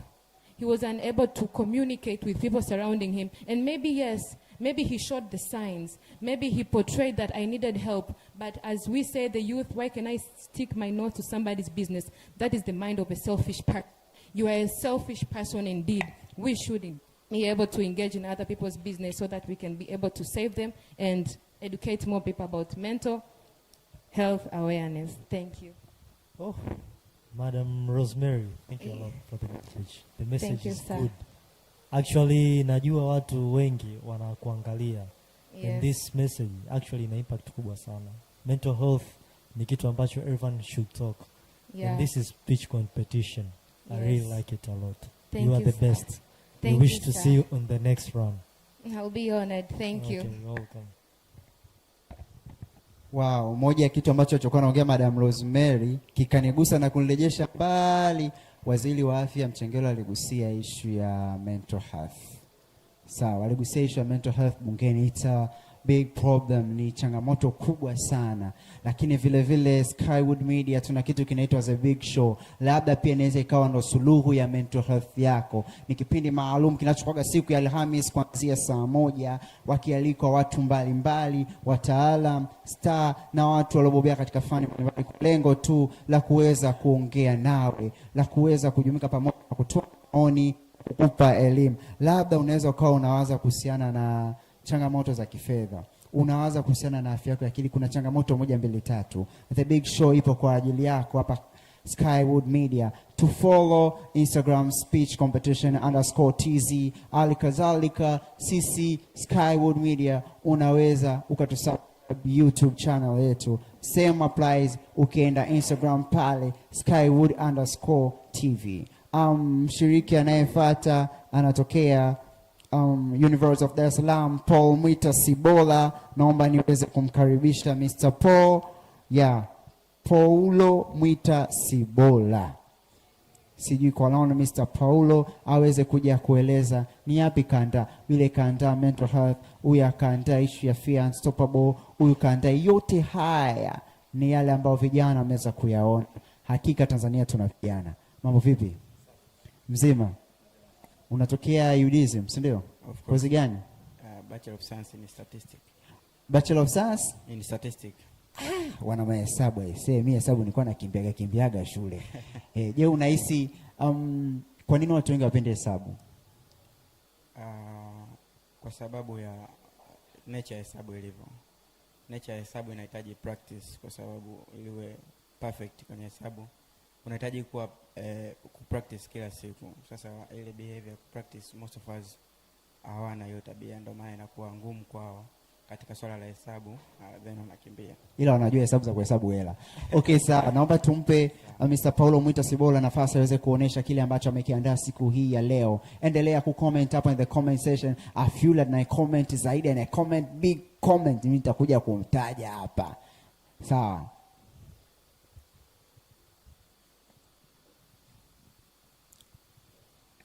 What is worth? Arriving late or arriving early in the wrong destination? Probably this is one among of the most dangerous issue occurring to most youth today. We live in a world where speed matters more than anything. We live in the world where people are rushing to buy cars, people are rushing to become successful, people are rushing to become more valuable. Now that has become most a problem because regardless of that issue, we keep on comparing our lives with other people's life. You see, waking up today on social media, seeing a fellow youth of your age buying a car, launching a business, being employed in a certain job, doing certain activities. It must pressurize most youth, and that is the problem. Most youth live inside of their life, dedicating their life in comparison. They compare their lives with other people's. They compare their lives with others' destinations. And that is a problem. Now see, what is worse, realizing that you came far, but you are in the wrong destination. J. Cole wants to say that the good thing, you came far, but the bad thing, you are in the wrong destination. What awful realization. Now, like in the forest, some flowers blossoms during winter, some flowers blossom during summer. The same to youth today. Let's not judge others' people's life. Let's not make comparison with others' life, because we have our own destination, we have our own purpose. Let's keep our purpose alive. Let's keep our purpose active. And that's the way to reach our destination. Instead of making comparison your life with others people, make a move, make an intentional move toward your purpose. Make intentional move toward your goals. Don't try to compare your life with someone else. Don't try to compare your purpose with someone's. God created you with a purpose. God gave you a certain dream. God gave you a certain passion within you. So move intentional in a way that you don't rush, in a way that you don't slow down. Now, look, there is these two Swahili verbs saying, haraka haraka haina baraka. Chelewa chelewa utakuta mwana si wako. Now, these two verbs contradict us. One warning you, hurrying up in life.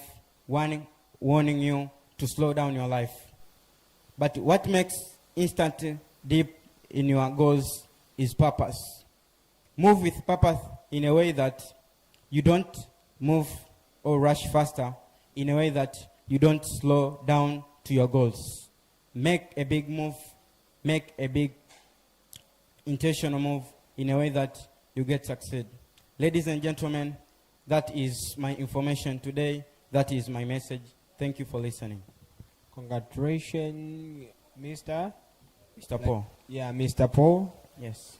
Umefanya vizuri. Thank you. Lakini kwenye kitu kimoja, salam is the first one. Na greet watu. Na pia next round, kama kunaweza kuwezekano wa kufanya creativity yoyote ambayo unaweza kuifanya, maybe ni ukaingiza story au ukafanya creativity yoyote ambayo inaweza take attention ya watu kuweza kusikiliza na kuweza una nini. Hiyo imekaa poa. Na kitu kingine ni stage performance. Simame hapo hapo. It's like kwamba kuna kitu unajibu. Jaribu kuperform stage ulionayo. Thank you so much. Nice tukutane round ijayo. Thank you. Okay. Wow. Huyo ni kijana kutoka University of Dar es Salaam. Naomba nimkaribishe Mr. Ndama Mponda kutoka Ardhi University. Sijui ni engineer. Maana nasikia lezi ni watu wa accounti eti. Bro, vipi? Safi. Wewe ni kozi gani? Quantity survey and construction economics. Quantity survey QS. Hapa angalau sasa. Maana nikaanza kujiuliza, ardhi ni wanasoma accounting finance ni quantity surveyor. Okay. How can we find you on social media? Anyway, how? Like which name? Okay. My social media is Brass688. Brass688. He's called Brass688 in Instagram, if I'm not mistaken. In TikTok? 88. Okay. Ni quantity surveyor. Sijui mnafanyaga nini quantity surveyor? We are most dealing with cost estimation and the price of things that are used in construction. Okay, katuandalia speech. Tumsikilize Mr. Ndama Mponda kutoka chuo cha Ardhi University. Wow, karibu. I needed to ask you to recite it. Oh. To recite it. Wow. Dama Mponda has prepared something for the judges and the audience out there. He wants me to recite what has been written. Okay. It says as follows: leave a lasting memory using as few words as possible, and strive with every fiber of your being to avoid ever being the type of a person who lumbers on and on with no end in sight, more likely than not causing most listeners to sit and think to themselves, oh my goodness, can somebody please make this stop? This was from the judges and the audience.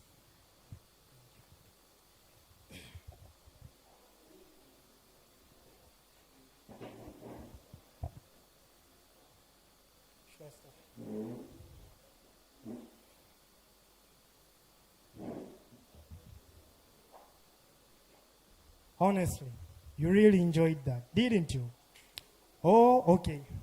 From the start and from the end, there come once the words, they were spoken. 54 words. Can you recite them on top of your heads? Really? Can you recite them? No. Even I myself cannot recite these words. First, I remember when I was in college, most of my friends once said, Dama, can you really speak? Then I stayed.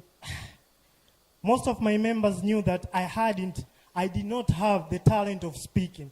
Then, when they heard that I was coming to do public speaking, they said, Dama is going to do public speaking. Oh man, damn! Then I was like, yeah, it's me. Then going back, I remember once I had a journey going to Morogoro. Then it came a bus by. I was with my friend there standing called Julius.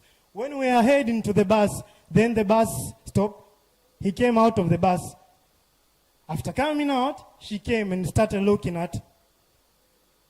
Then we were astonished. Is this the way that she greets people? Me and my friend, we went inside the bus. But my friend, before entering, he came out and stood and went and looked at the lady. Then he told the lady, hi, beautiful. Then the reaction of the lady. Then I asked myself, is this lady truly serious or what? Truly, this situation did not make me to laugh. Then I decided to leave it as it was. Now it came a time where I was at home. I went to my mom and I told her directly, Mom, listen, I want to leave. Then my mom was, oh, yes, my son is going to leave this house.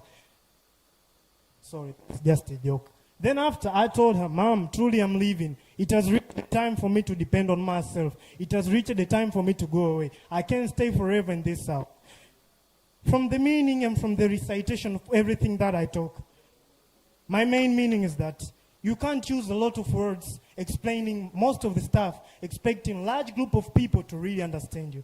But few words with a lot of meaning can make people to understand, people to admire, and people to know what's going to happen. Once I went to a TED Talk, then after reaching, I just stared. Then the judge came and asked, is there anybody in this house who can speak anything that's marvelous? Then one lady raised up a hand, me. Then I said, exactly, this is a generation that we needed, not a Gen Z generation. The lady came. Then the judge asked the lady like this, do you have anything famous to tell us today? Then she was, the first, second, third, she did not know what to say. Then she stared down. Then she came again. I once remember something. Then she started telling us. My mom once told me, believe in yourself. You have the capability of moving forward and doing something great. Now from there, I came to understand. Few words can be used to give a great meaning, but large number of words cannot be used to give a great meaning to the society. We should stand as one and understand the generation currently going. We are the one to bring the meaning and to bring the love to the society. We cannot let the coming generation to see that the use of large number of words which have no content, have no meaning for them to understand. I once remember my mom told me one word. She said, a bee cannot convince a fly that honey is better than shit. Then I said, thank you, Mom. Bro, Samani, Umesema the honey is nini? Jamani, tunajifunza Kiingereza wengine.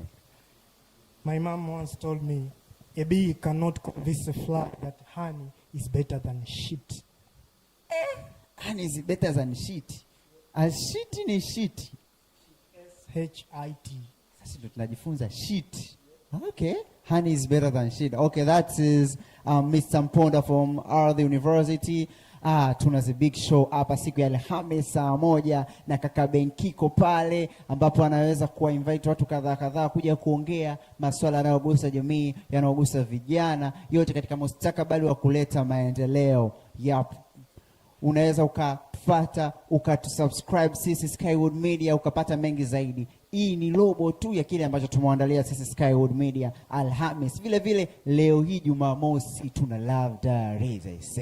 Madamu mmoja ambaye anagusia mahusiano, umeachwa, unataka kumtongoza mtu kama hujui kama mimi, unataka kuyajua zaidi kuhusiana na mahusiano, Skywood Media pia tumegusa upande huo kila Jumamosi kwenye Love Diaries. Vile vile tu follow speech competition_tz in Instagram. Hali kadhalika unaweza kusubscribe again sisi Skywood. Naomba nimkaribishe mshiriki anayefuata, ambapo ni Kija Faraja Ibrahim Maduhu from University of Dar es Salaam. UD mnaniacha hoi mimi leo I say. UD, mambo vipi? Safi. Mzima. Unasema kozi gani Udsm? Communication Studies. Communication Studies? Yes. Ndio iko chini ya college gani pale? College of Humanities. College of Humanities. Yes. Wow, it means you guys have humanity. Kohu. Yes. Ndio nasikiaga eti ukitaka kuwa rais uwe na watu wa Kohu karibu. Ni kweli? True. Ni true? Yes. Okay. So, okay, she's called Madam Kija Faraja. Obviously has Faraja in it. This is a stage. Onesha ujuzi wako. Thank you so much.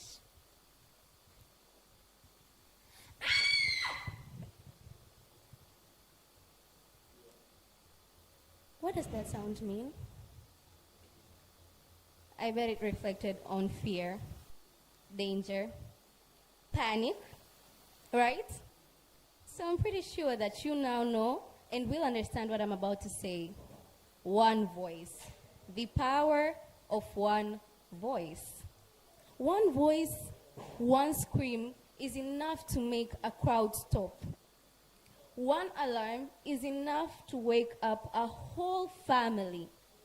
And one sentence can change your entire life. Good afternoon, ladies and gentlemen. My name is Kija Faraja, and I'm going to speak to you about the power of one voice. So many people don't understand what a voice can speak. People always imagine that the people with power are those in the government, the leaders, the mob mafias, and maybe even celebrities. But do you know who actually has the real power? The ones who speak up. Throughout history, we have seen a number of people from very poor backgrounds use their voice to rise to the top and change history of the world and change the moments that they're in. In 1963, Martin Luther King Jr. said, "I have a dream," and that led to the civil rights movement. In 1955, a simple word, "no," was said by Rosa Parks in that bus, and that started the boycott, which also fueled the civil rights movement. And in 1939, Adolf Hitler said, "Since 5:45 a.m., we've been firing back." And ever since, the war started, and that changed the history of the world forever. Now, people do not understand the power in their voice. They think this is something that can be done by very few people. Or maybe they just choose it because silence is comfortable. Silence can avoid embarrassment. Silence is our safe space. It's our bubble. But silence helps problems grow. When I started my journey in public speaking and debating, I was very nervous.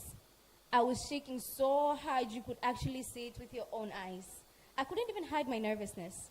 But then once I was done speaking, I realized that people did not see my nervousness. They saw my message. They saw what I wanted to say. And that is what led me to come here today to inspire people to speak up. I actually appreciate this competition very much because it really just motivates people to speak up. It shows that you can hone your skills to change things. Your voice can actually make people get out of the problems they're in. Speaking up for a bullied student, speaking up against injustice, speaking up for the change that we deserve and the change that we need. A lot of people are scared because they think that speaking might get them into problems.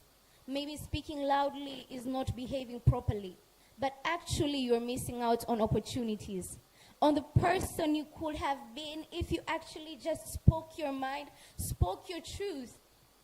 Adolf Hitler was just a servant's son, but he became one of the most important global figures who changed the world's history.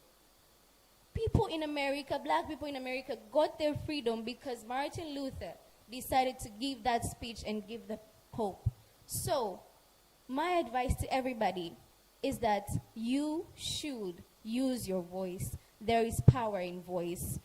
One word can change things, one scream can change things, and your sentence can impact people's lives. So, for all the people who are watching this, use your voice to impact the change that you want in the society, and you'll just unlock a very new you that you never even knew existed. Thank you very much. Thank you. Umefanya vizuri. Asante. Fight, kitu cha kwanza ambacho umekifanya kimeteka attention kwa watu kuweza kuangalia kuna nini kina happen. So vizuri sana. Labda kwa judges wengine. Thanks for your confidence. Thanks for your accents. Thanks for heads up and your energy. Congratulations. Thank you very much. The creativity is dope. It's Thank good. you very much. And I like the English and the swags. You're Thank good. you. Wish to see you to the next round. Oh, wonderful. Thank you. He's saying he wish to see you the next round. Actually, we anasoma communications, ndio? Anasoma Bachelor of Arts in Communication kutoka University of Dar es Salaam, College of Humanities. Anaitwa Kija Faraja. How can we find you in social media? My Instagram handle is @Kija, and that's where I have my professional portfolio, so you can check me there. Oh, yeah, you can find at Kija in Instagram, Madam Kija Faraja. Anasoma communication, majaji. No maana mmeona akapiga mimi nikajiuliza what's happening here. Okay, Madam Kija Faraja, asante sana. You can go and have a seat. I say, huku shindano likiendelea mambo yanakuwa hot. Hapa naambiwa pembeni, bro, umenisahau. Kuna dada mmoja hivi naye anatoka chuo kikuu cha Dar es Salaam. Huyu ni mdada mmoja hivi anaitwa Glory Emmanuel Dagano. Madam Glory Dagano. Nimemwona pale anasema, si itakuwaje speech? Kila mtu anakuja. Madam Glory, how are you seeing the competition inavyoendelea? The competition is tough. People are really prepared. People are really prepared. Yes. Ila hopefully hawajakushinda au umekushinda? Hawajakushinda. Yes. Okay, so she's Glory from University of Dar es Salaam. Which course are you pursuing in University of Dar es Salaam? I'm pursuing Bachelor of Science in Mining Engineering. Mining Engineering? Yes. Kwa una madini hapo? Yes. Yeah, okay. Ana madini ya dhahabu na ana madini ya kukupa wewe. Thank you. As I said earlier, my name is Glory Emmanuel Dagano. I am a third student at the University of Dar es Salaam, Bachelor of Science in Mining Engineering. So my speech today is going to base on the struggle of finding your voice later in life. So a lot of people in the world expect big girls and matured people, whether be it a girl or a boy, to always have confidence when it comes to speaking. But that's not the reality for most of people. Why is it that? Most of people, we didn't grow up in environments that allowed us to learn the skill earlier. Some people are fortunate enough to grow up in environments that encourage them to talk, environments where the voice mattered. So unfortunately for some of people, they were not encouraged when they tried to speak. They were told not to speak, or they were told that what they say does not bring sense. So a lot of words that were being spoken to them discouraged them to even try to speak further. So with time, they became quiet, and with time, that became a character or an identity to them. So what is the reason that makes people not be able to express themselves despite their age. The first reason is a fear of judgment. So when you try to speak, the first thing that comes in your mind is, what will they say? Am I going to say something that will make sense to them? What is my outfit? How do I look? How is my hair okay? You start asking yourself questions, and instead of actually talking, you stay quiet. The second reason is lack of practice. Confidence is just like any other skill, and like any other skill, you need to prepare yourself. You need to have practice. You need to learn how to speak. So when you don't practice enough to speak, when it comes a time when you're now required to speak, you can't because it doesn't feel natural to you. Third most important thing is internalized beliefs. So what are internalized beliefs? Internalized beliefs are ideas, thoughts, or words that someone has absorbed in his or her life. Mostly because of the words that people most of the time try to tell them. So if a person is being discouraged every time when he tries to speak, those words stay inside the mind of that person. That is actually the psychology of a human being. So with time, those words stay with that person. He starts to think, okay, maybe this is just how I am. Maybe I can't actually speak. So with time, that person stays silent. That person is discouraged to even try to be better. So knowing these reasons, what are the steps that you actually need to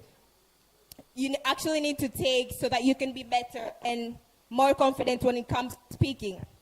The first thing you need to do is you need to redefine confidence. What does confidence mean to you? In my perspective, I find confidence as the ability to be willing to actually speak.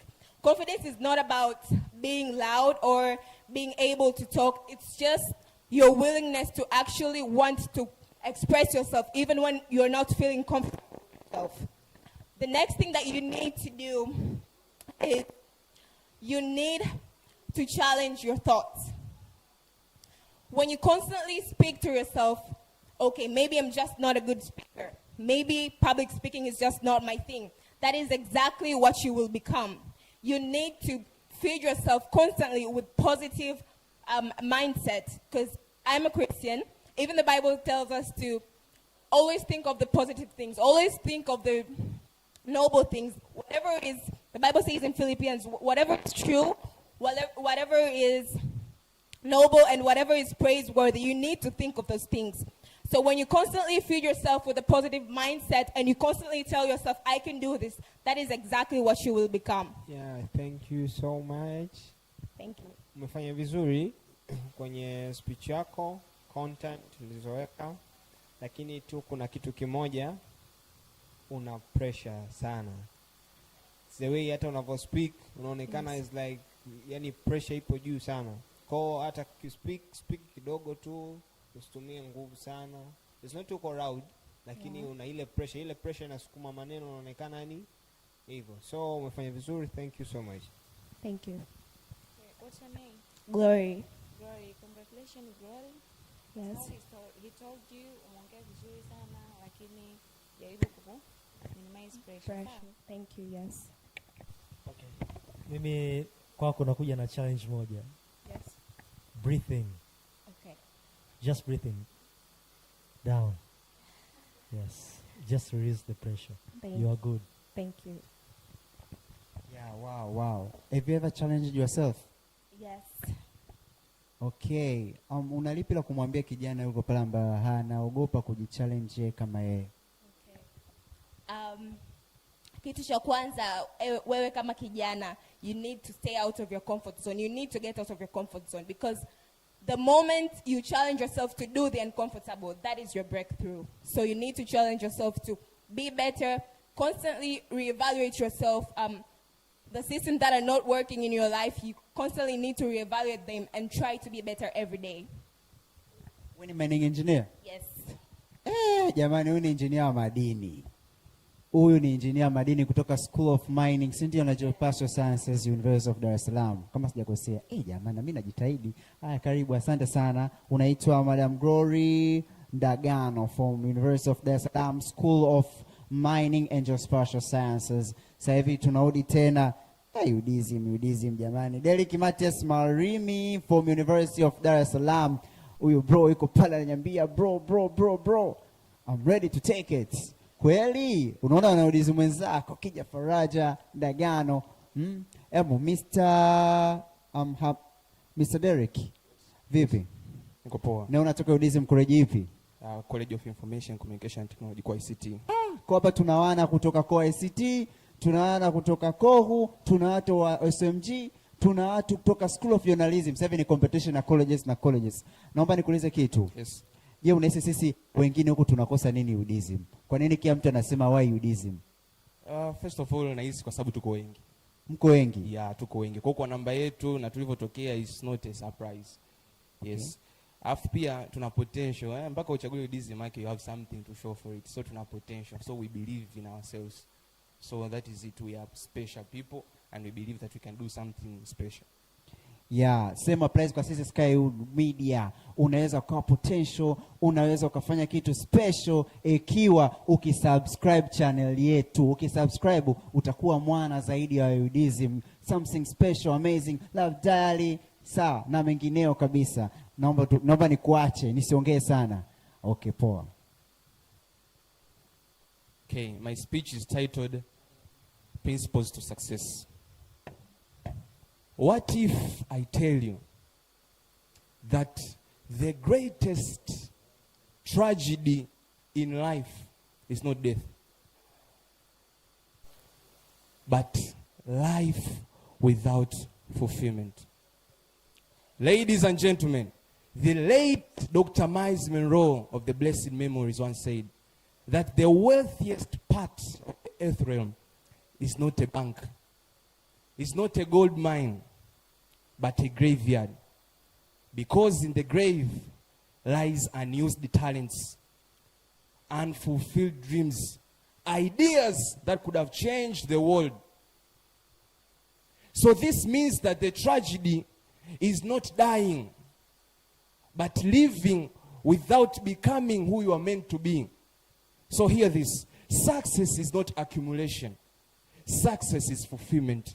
It's about discovering your purpose, living it, and making impact. So then the question becomes, how do I achieve true success? How do I move from hidden potentials to visible impact? How do I avoid from becoming just another story of buried in the grave?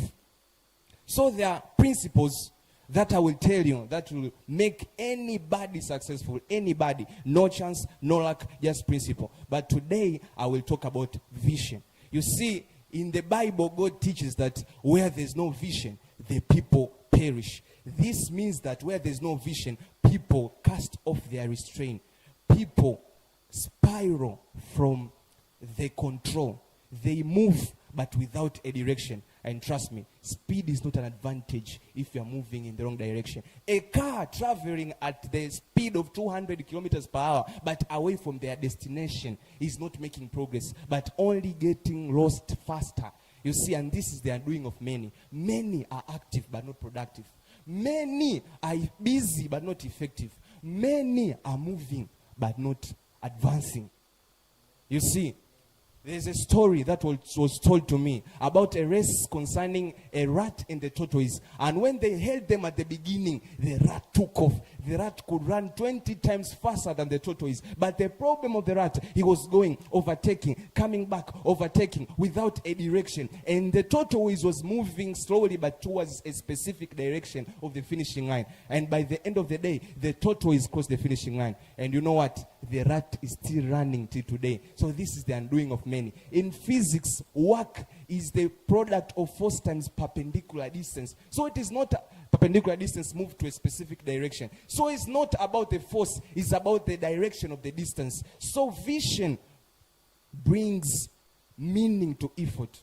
Vision brings existence, turns existence into a sense of mission. Vision directs energy. So the question to be asking yourself is not that how fast am I going, is am I going in the right direction? You see, you cannot get to the future that you have not seen. If you live your life by chance, you have no chance. You cannot go somewhere by going anywhere. So you must have a direction of your life. There's a quote of mine that I usually tell people, that it is time to start acting. Because great men don't make decisions. Decisions make great men. So stop running and seek a direction for your life. Then it will count. Thank you. Thank you so much. Umefanya vizuri kwenye content, quality, confidence, thank you. Communication skills and time management. Upo vizuri. Thank you, sir. Actually, your confidence is high. Congratulations. Thank you, ma'am. Lakini kuna kitu ulisema men. Many kwa wingi au maanisha okay. Okay, fine. The confidence is good. Thank you, sir. Wewe jamani, motivational speaker mkali. Thank you, sir. Uko vizuri kaka. Yeah, ni background yangu. Yes, yani you have an energy ambayo mtu atakaa atakusikiliza. Thank you, sir. Thank you. You are good, bro. Thank you, sir. Mimi nasikia tu hapa una energy, nasikia una vibe, nasikia una mambo yote. Watu vijana wanaonesha jamani, potential zipo, tunataja social media hizo jamani, wa follow. Let's get to the point. Tuna Manyenye Emeritus Lwasa kutoka University of Dar es Salaam. Jamani. Udsm wamejipanga. Vipi ni aje? Shwari. Mzima. Nzuri tu. Unasoma kozi gani Udsm? Nasoma kozi ya electrical engineering. Electrical engineering. Kwa ukikaa hapa unaweza kuwa unaona nyaya zina changamoto. Sio kwa namna fulani naweza kujua changamoto ilipo. Okay, changamoto ilipo. Naomba kujua unaoliona wapi taifa la Tanzania baada ya miaka 50 kutoka sasa?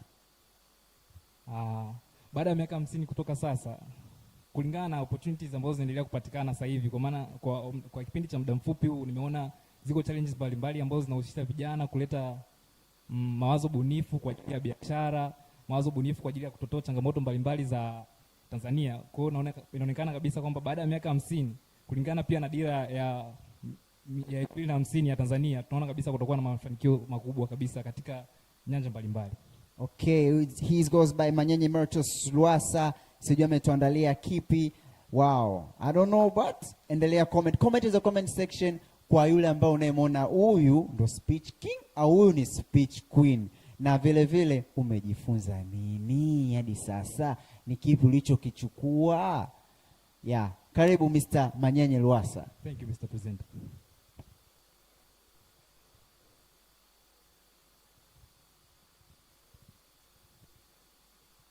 In my culture, that look is a language. I remember when I was 6 years old, my mother would look at me in a way that if I was misbehaving, I would immediately stop. It is very rare that we see such moment of silent understanding today.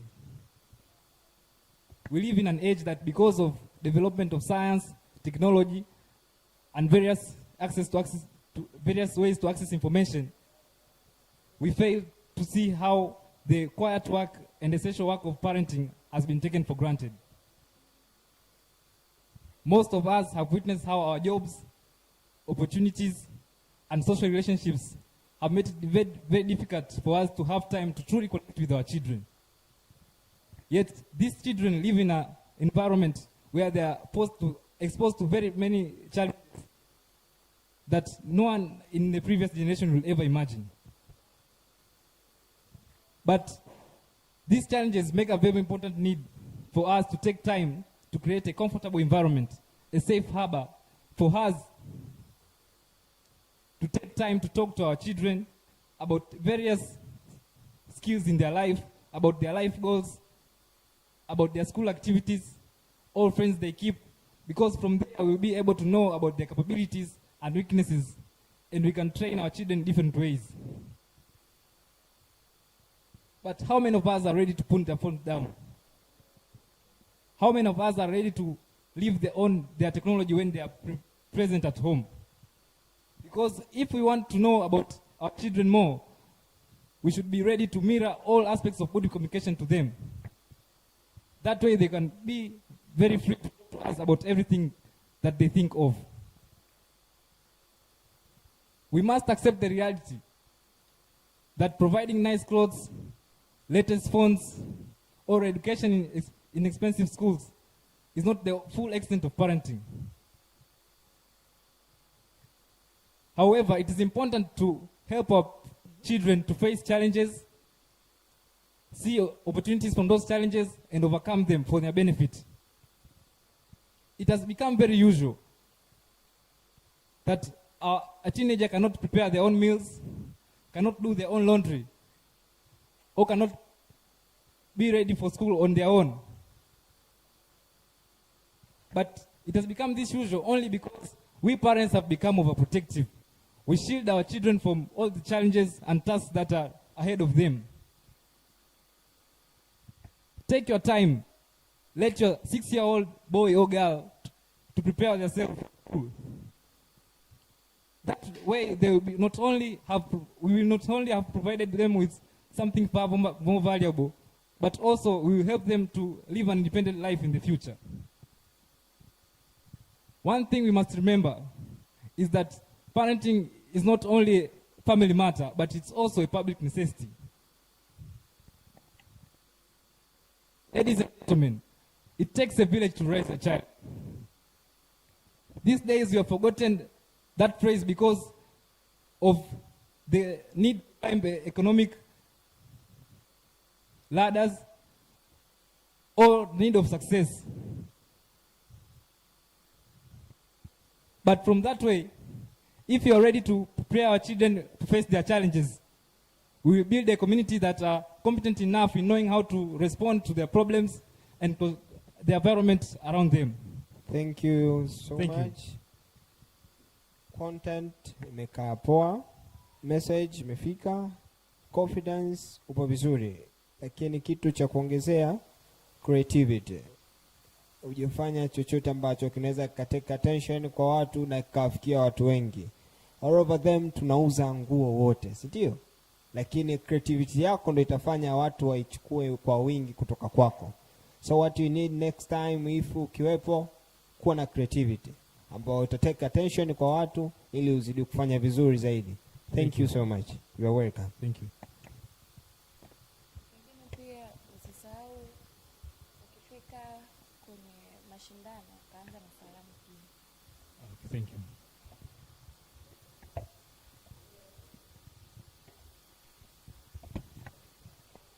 Okay. Wow. Things are going tough. Tunamalizia, tuko tamati hapa. Tumebakia viumbe wetu kadhaa tu hapa. Naomba nimkaribishe Mr. Goodluck Masentius Mahundi from University of Dar es Salaam, Chuo Kikuu cha Dar es Salaam. Mimi kabla hata hujaendelea, wow, I'm seeing two different rigs here jamani. Unataka ufanye chemical jamani za Dar es Salaam, right? Actually, yeah. We want to show you the chemicals and actually how they react differently. Okay, how? It's something like that. Okay, how they react differently. Naomba kujua slogan ya University of Dar es Salaam. We say,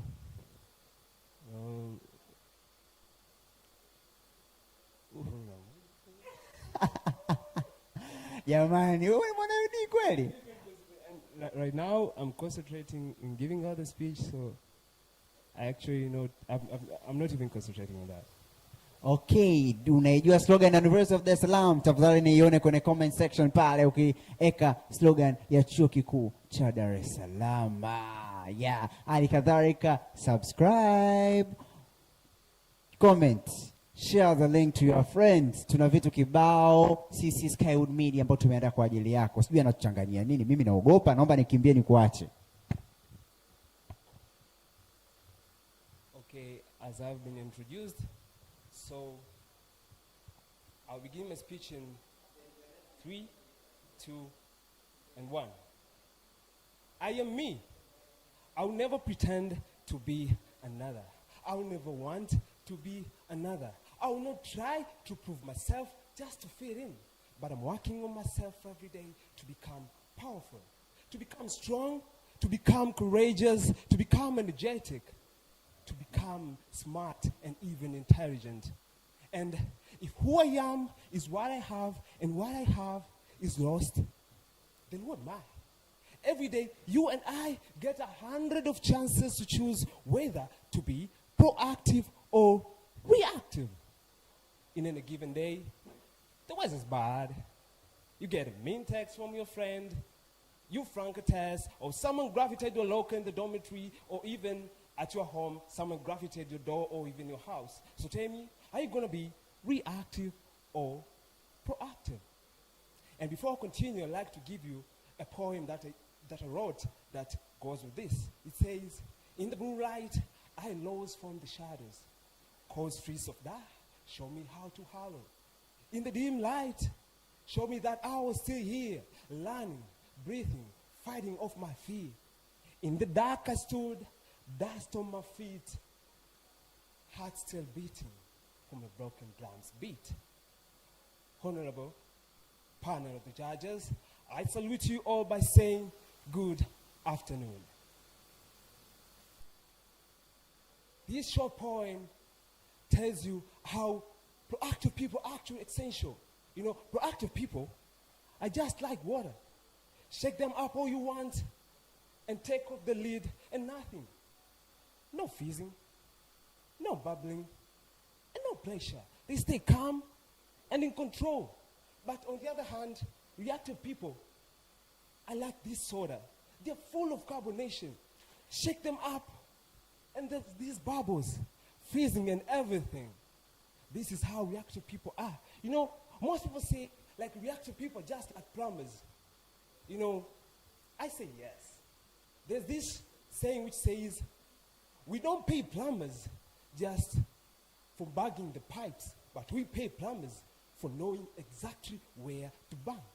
You know, plumbers are just like these proactive people, how they are. They know what to do, when to do it, how to do it, even how to do their things, and even when they meet a challenge. You know, there's a time for everything and time for every affairs under the heavens. There's a time to be born and a time to die. There's a time to plant and a time to harvest. There's a time to break things down and a time to build up. There's a time to mourn and there's a time to dance. There's a time to weep and a time to laugh. There's a time to scatter stones and a time to gather them. There's a time to search and never give up. Because there's a time to take things and a time to leave them away. There's a time to love and a time to hate. There's a time of war where people fight, and there's a time of peace. This is how proactive people are. They know exact things to do at exact time, when to do it, how to do it, even how to react on those situations. And if you clearly don't understand the distinction between proactive people and reactive people, I can give you a certain scenario. You know, a proactive person may come and say, like, I can do this, and I'm sure I can make this sport. But a reactive person on the other hand can come and say, like, I can't do this. There's no way I can make this sport. There's no way I can make in this exam. And a reactive person might also come and say, like, in this competition today, I'm not going to take this trophy home. But a reactive person on the other hand will come and say, like, I don't think if I can win this, I don't deserve this. And actually, there's a lot of competition. I'm not sure that I will win this. This is how these two people are actually distinctive. And if you want to, if still that you don't know the distinction between these two guys, I can give you the difference in the characteristics. A reactive person, on the other hand, always are afraid of the outcomes. They think that they will lose and they will fail. But proactive people always are ambitious. Okay. Nice. Umefanya vizuri kwenye content, tupo vizuri. Mtu ameweza, kuna maji na also kuna soda. What the nice, tukutane next hour. Thank you. Thank you so much. Yes. Sorry, did you introduce yourself? Yeah, I said as I've been introduced, Mhm. I'll start my speech in 3, 2, Your 1. names? Okay, my names are Goodluck Maxensius Mahundi. I'm a university student from University of Dar es Salaam, taking my Bachelor of Science in Civil Engineering, a second year student at Udsm. Thank you and have a nice day. Wow, what a performance. It's a marvelous thing. Nahisi mimi ningekuwa kipindi hicho cha miaka ya kina Queen Elizabeth na King. Ili miaka hiyo Elizabeth the first, mimi ningempa hata pati ya England moja. Well, sasa hivi tuna kijana mwingine kutoka College of Engineering Technology, University of Dar es Salaam. He goes by the name Nicholas Alex Samson kutoka Kuwait. Huyu ni engineer bwana. Amekaa kula na nyambia, amewasikiliza wote, lakini bado hajaona mpira, hajaona competition mpaka muda huu. Is it so? No. No. Why? There are people who perform well. Okay. So Nicholas, so how can we find you in social media? On for TikTok. Oh, you do TikTok? Okay, which account in TikTok? NickyWise.75. NickyWise.75. That's where you can find him, Nicholas Alex Samson. I don't know what he has prepared for us. Tunaangalia. Yeah, tuwe tayari kumsikiza Nixon, and nataka baadaye nije nisome comment za watu wote ambao wewe unahisi katika watu wote waliweza kufanya leo hii speech competition, unahisi ni nani ni speech king, unahisi nani ni speech queen, who is the best?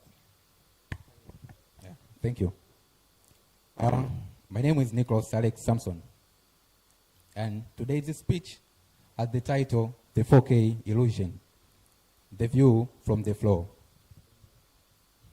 We all have the vision of ourselves that we want the world to know and to see. That vision is always smart, cool on us, and also impressed. We live in the world of social medias, filters, and HD personas. We don't want just to see our normal success, but we want to look like a perfect photo, a cinematic view. We spend a lot of time building this view and this image that we are actually forgetting our real life. I tried that once. It was the day that I woke up early in the morning. I said to myself that today will be the most impressive version of myself. So I took it serious, and my day started up in front of the mirror, where I took 30 minutes preparing for a shirt to wear. I choose one shirt, see if it fits me. If it's not, I pull it away and put on another until I found the one which say, yeah, I'm successful, like a businessman. I also take 10 seconds practicing my serious face in front of the mirror. You know, they look like a serious man who is thinking about big problems, even if he's just thinking about what to have for lunch. So that day, I took my step out of the room, and I go out to the town, where I was just working normal. I was performing the motion, because I checked every reflection of my motion in every mirror, windows, and the glasses I found there everywhere, whether it's in the shop or in the cars.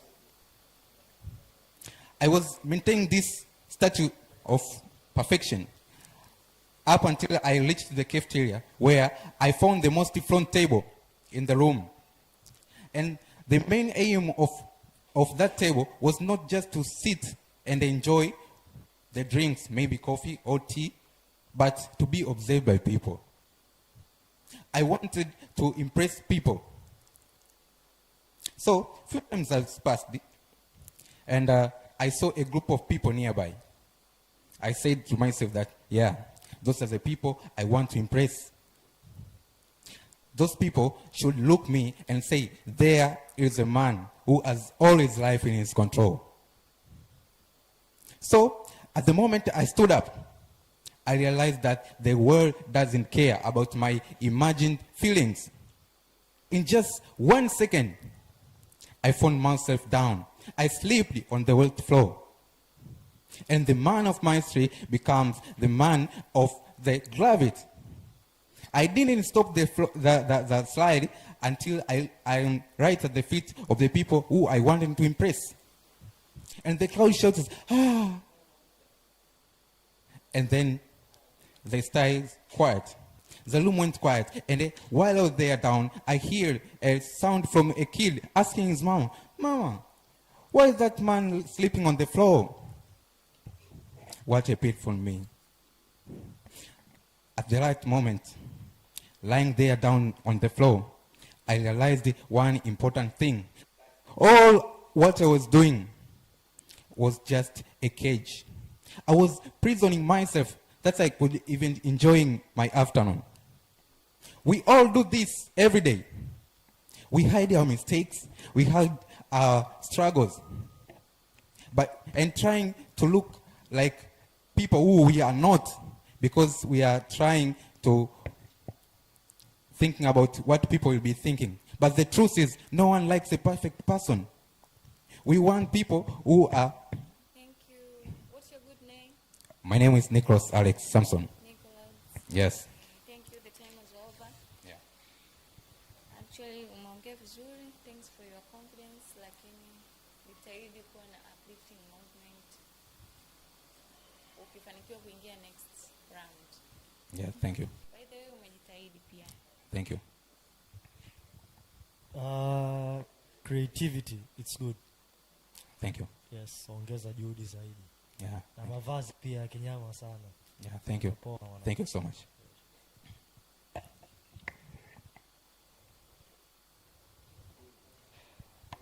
All right, you are called again Mr. Samson, right? Yeah, Mr. Samson Nicholas Alex. Okay, naomba nikuulize swali. Je, unahisi kwa sisi vijana ili kufika pale tunapohitaji kufika ni kitu gani inabidi kiwepo? Nadhani kitu cha kwanza ni kuishi the way. Yeah, tusipitana kuwa movie, lakini tuishi maisha ambayo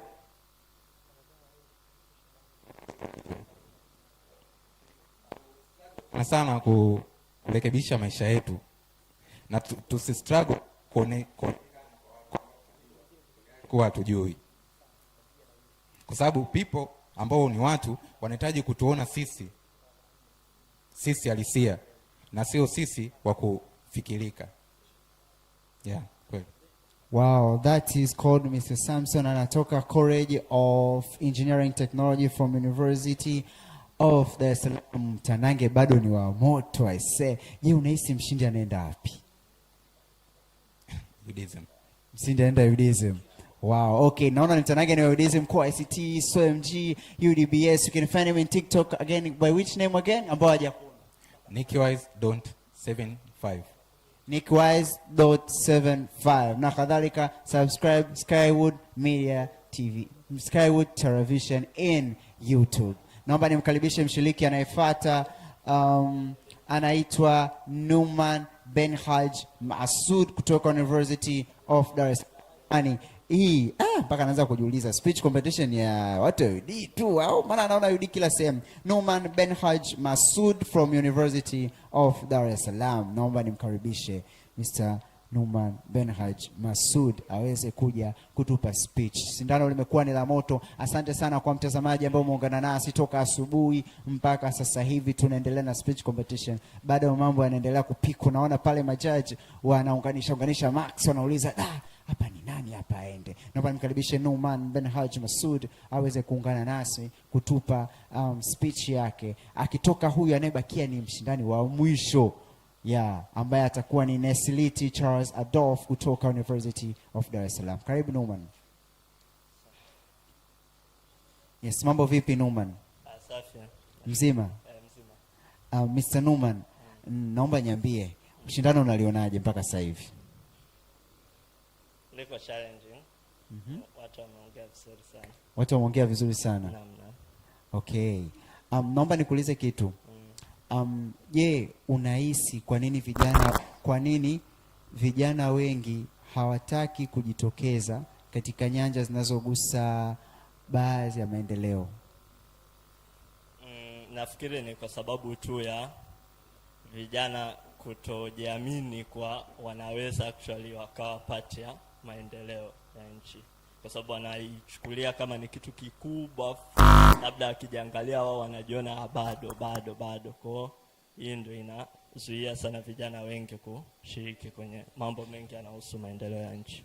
Maendeleo ya nchi. Okay, unatoka college ipi, Numan? Natoka Udsm. Udsm, which college? College of Engineering and Technology. Engineer. Okay. Okay, naomba tumwachie Mr. Numan Masud from University of Dar es Salaam, Core 8. Sijui ametupa nini leo. Mimi niko pembeni nasikiliza tu.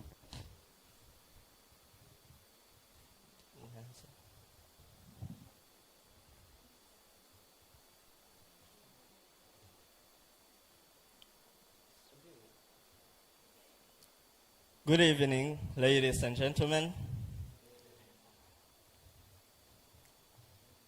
Have you ever been in a situation where you are accused but wanted to continue being accused? Where you are accused but you see those accusations as a blessing? Whether yes or no, ladies and gentlemen, that's the current situation I'm in now. I live with my grandmother for over 5 years now, and she's struggling with dementia. And as a result of her dementia, she hallucinates things that are mostly negative. Like, for example, until today, she thinks that I once chased her out of the house. So as she imagines those things, she's convinced that they're actually true, and she accuses me and my fellow siblings for them. And I'm one of her major victims. And over the 5 years that I've stayed with her, receiving those accusations, I know that it's a result of her dementia. It's not her, it's the dementia that's making her be like that. But as a human being, they irritate me to some extent. They used to irritate me to some extent. And I wouldn't directly be mad at her and show that I'm mad, but sometimes I'll slip and talk bad about her to people. But that changed on one Sunday afternoon.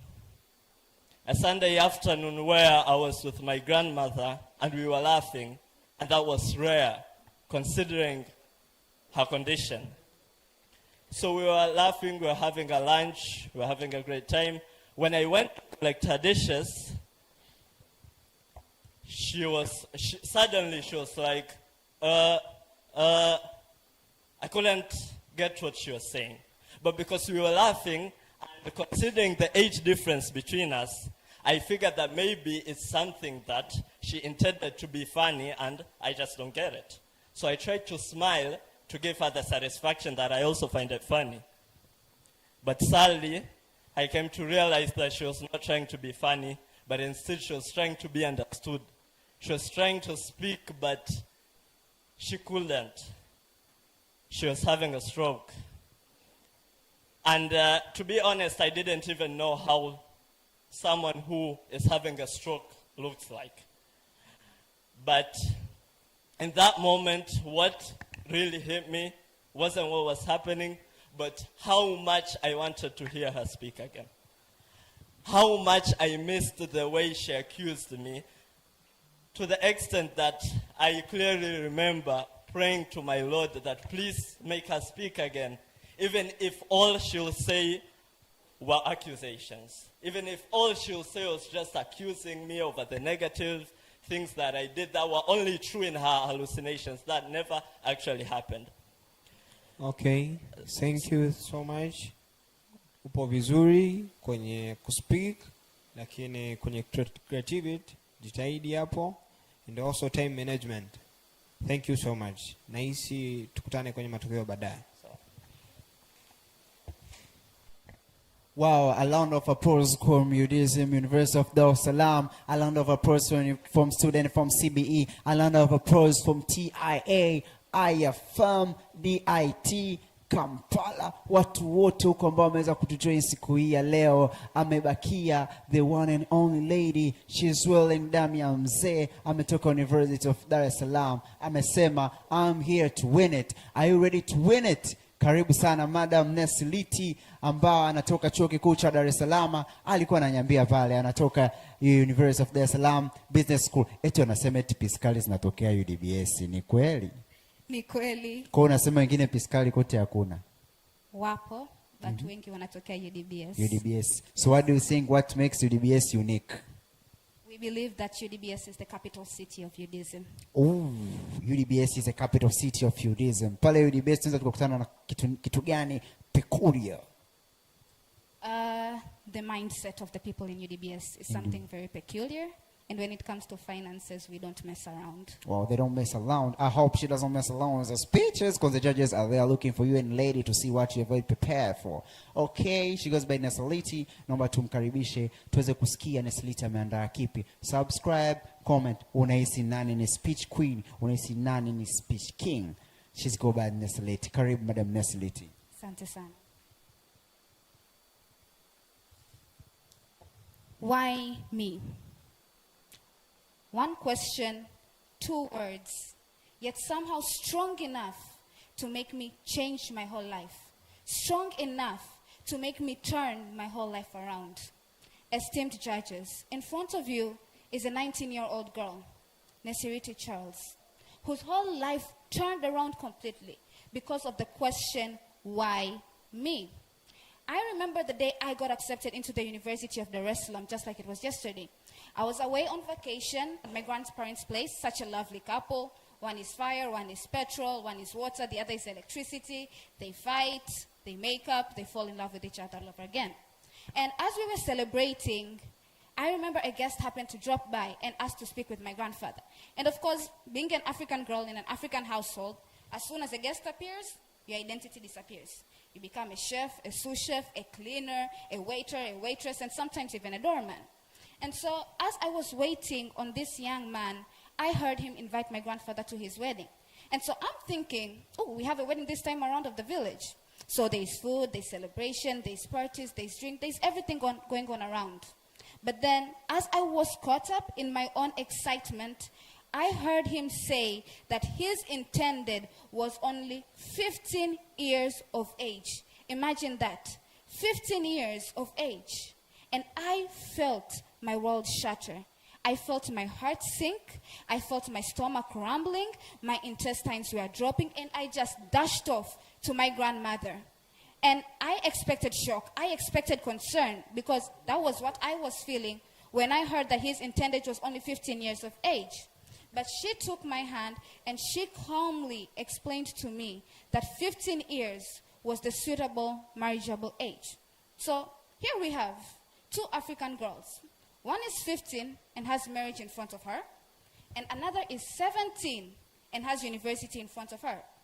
And mind you, the only thing that I knew about university was what I had seen in movies. Freedom, lectures, relationships, heartbreaks, parties, cussing out here and there, and that was all I knew about university. But that evening when I knelt down for prayer, it was not thank God I got accepted into the University of Dar es Salaam. It became, why me? Why me, God? Why me out of all the million girls who wished to have the same opportunity as me? Why me over the millions of young girls whose future had already been decided for them when I was given a future at university to have options? I had options. She didn't. Marriage was her only option. But I had been given that. It became, why me, for several days. And that's when it finally hit me, that I may never know the answer. Because I look at my life, there is no qualities, there is no justification. There is nothing in my life that says I should be given this chance over the million of young girls who are out there. There is nothing at all in my life that says that. And so even though I don't have the answer, I know one thing. Nothing is free in life. Everything comes with responsibilities, and I am going to be held accountable for this responsibility. So sometimes I wake up in the morning feeling lazy. Sometimes I wake up in the morning feeling exhausted. Sometimes I proudly tell myself it's just one lecture out of 16 lectures and I won't even miss anything. Sometimes I tell myself 5 more minutes and they're never 5 minutes, they become 30 minutes or 1 hour. Every time I want to feel like that and just lay a bit longer in bed, I remind myself that there is a girl out there, somewhere in Africa, somewhere in Middle Eastern, somewhere in Southeastern Asia, who would give anything and everything to sit where I sit today, to sit where you sit today, to stand where I stand today. She will give up everything. And therefore, thank you so may I have much. the opportunity to wind up? Yeah, okay. Thank you very much. Therefore, I learned one thing, that my responsibility still stands, that I am responsible to give my best, to serve my people, to uplift my nation, and most importantly, to give glory to God. And therefore, esteemed judges, this young girl, Nesiriti, whose life turned around by the question, why me, hopes somewhere out there, someone's life will also turn around with the question, why you? It shouldn't make you feel guilty. It should push you to deserving that position. And so, live every day with the question, why me? Thank you so much. Upo vizuri, kwenye content, kwenye confidence, japo tusubilie majibu ya judges, tuone utaenda next level au ni vipi. Thank you so much. Thank you very much for the opportunity. Okay. Wow, I was thinking, why me? Why you? Why speech competition? Why Skywood Media? Why wewe? Haya yote ni maswala ambayo unapaswa wewe uweze kujiuliza. Kwa nini Skywood? Skywood ipo kwa ajili ya vijana, ipo kwa ajili ya kuinua vipaji, ipo kwa ajili ya kupaza sauti, ipo kwa ajili ya mustakabali wa maendeleo ya nchi hii. Alikadhalika, why youth, kitu ambacho inabidi ujiulize, kwa nini wewe uko hapo ulipo, kwa nini unaishi? Ndiyo Nesiliti from University of Dar es Salaam, UDBS ametuacha na kitu kama hicho, akiwa mshiriki wa mwisho kwenye hii speech competition 2026. Why speech competition? Majaji wamekaa hapa, naona kiti cha moto. Nimkaribishe kakaangu Ramadhan from Skywood Media, sijui ana yapi ya kuongea ise, maana anasema kanayeongee.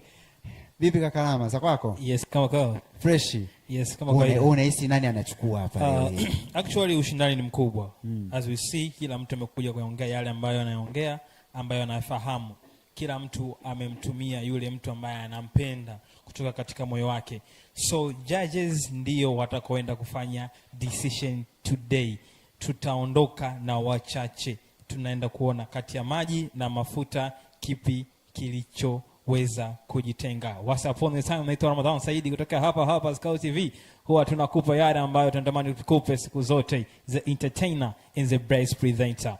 Right now tunaenda kwenye media talk na judges, and then tutapiga media talk na baadhi ya washiriki wa speech competition 2026. This is how we do. Keep on watching. Usisahau to subscribe, ku like, ku comment na kushare katika mitandao yetu ya kijamii. Right now naenda kuanza na huyo hapa. Let's do this.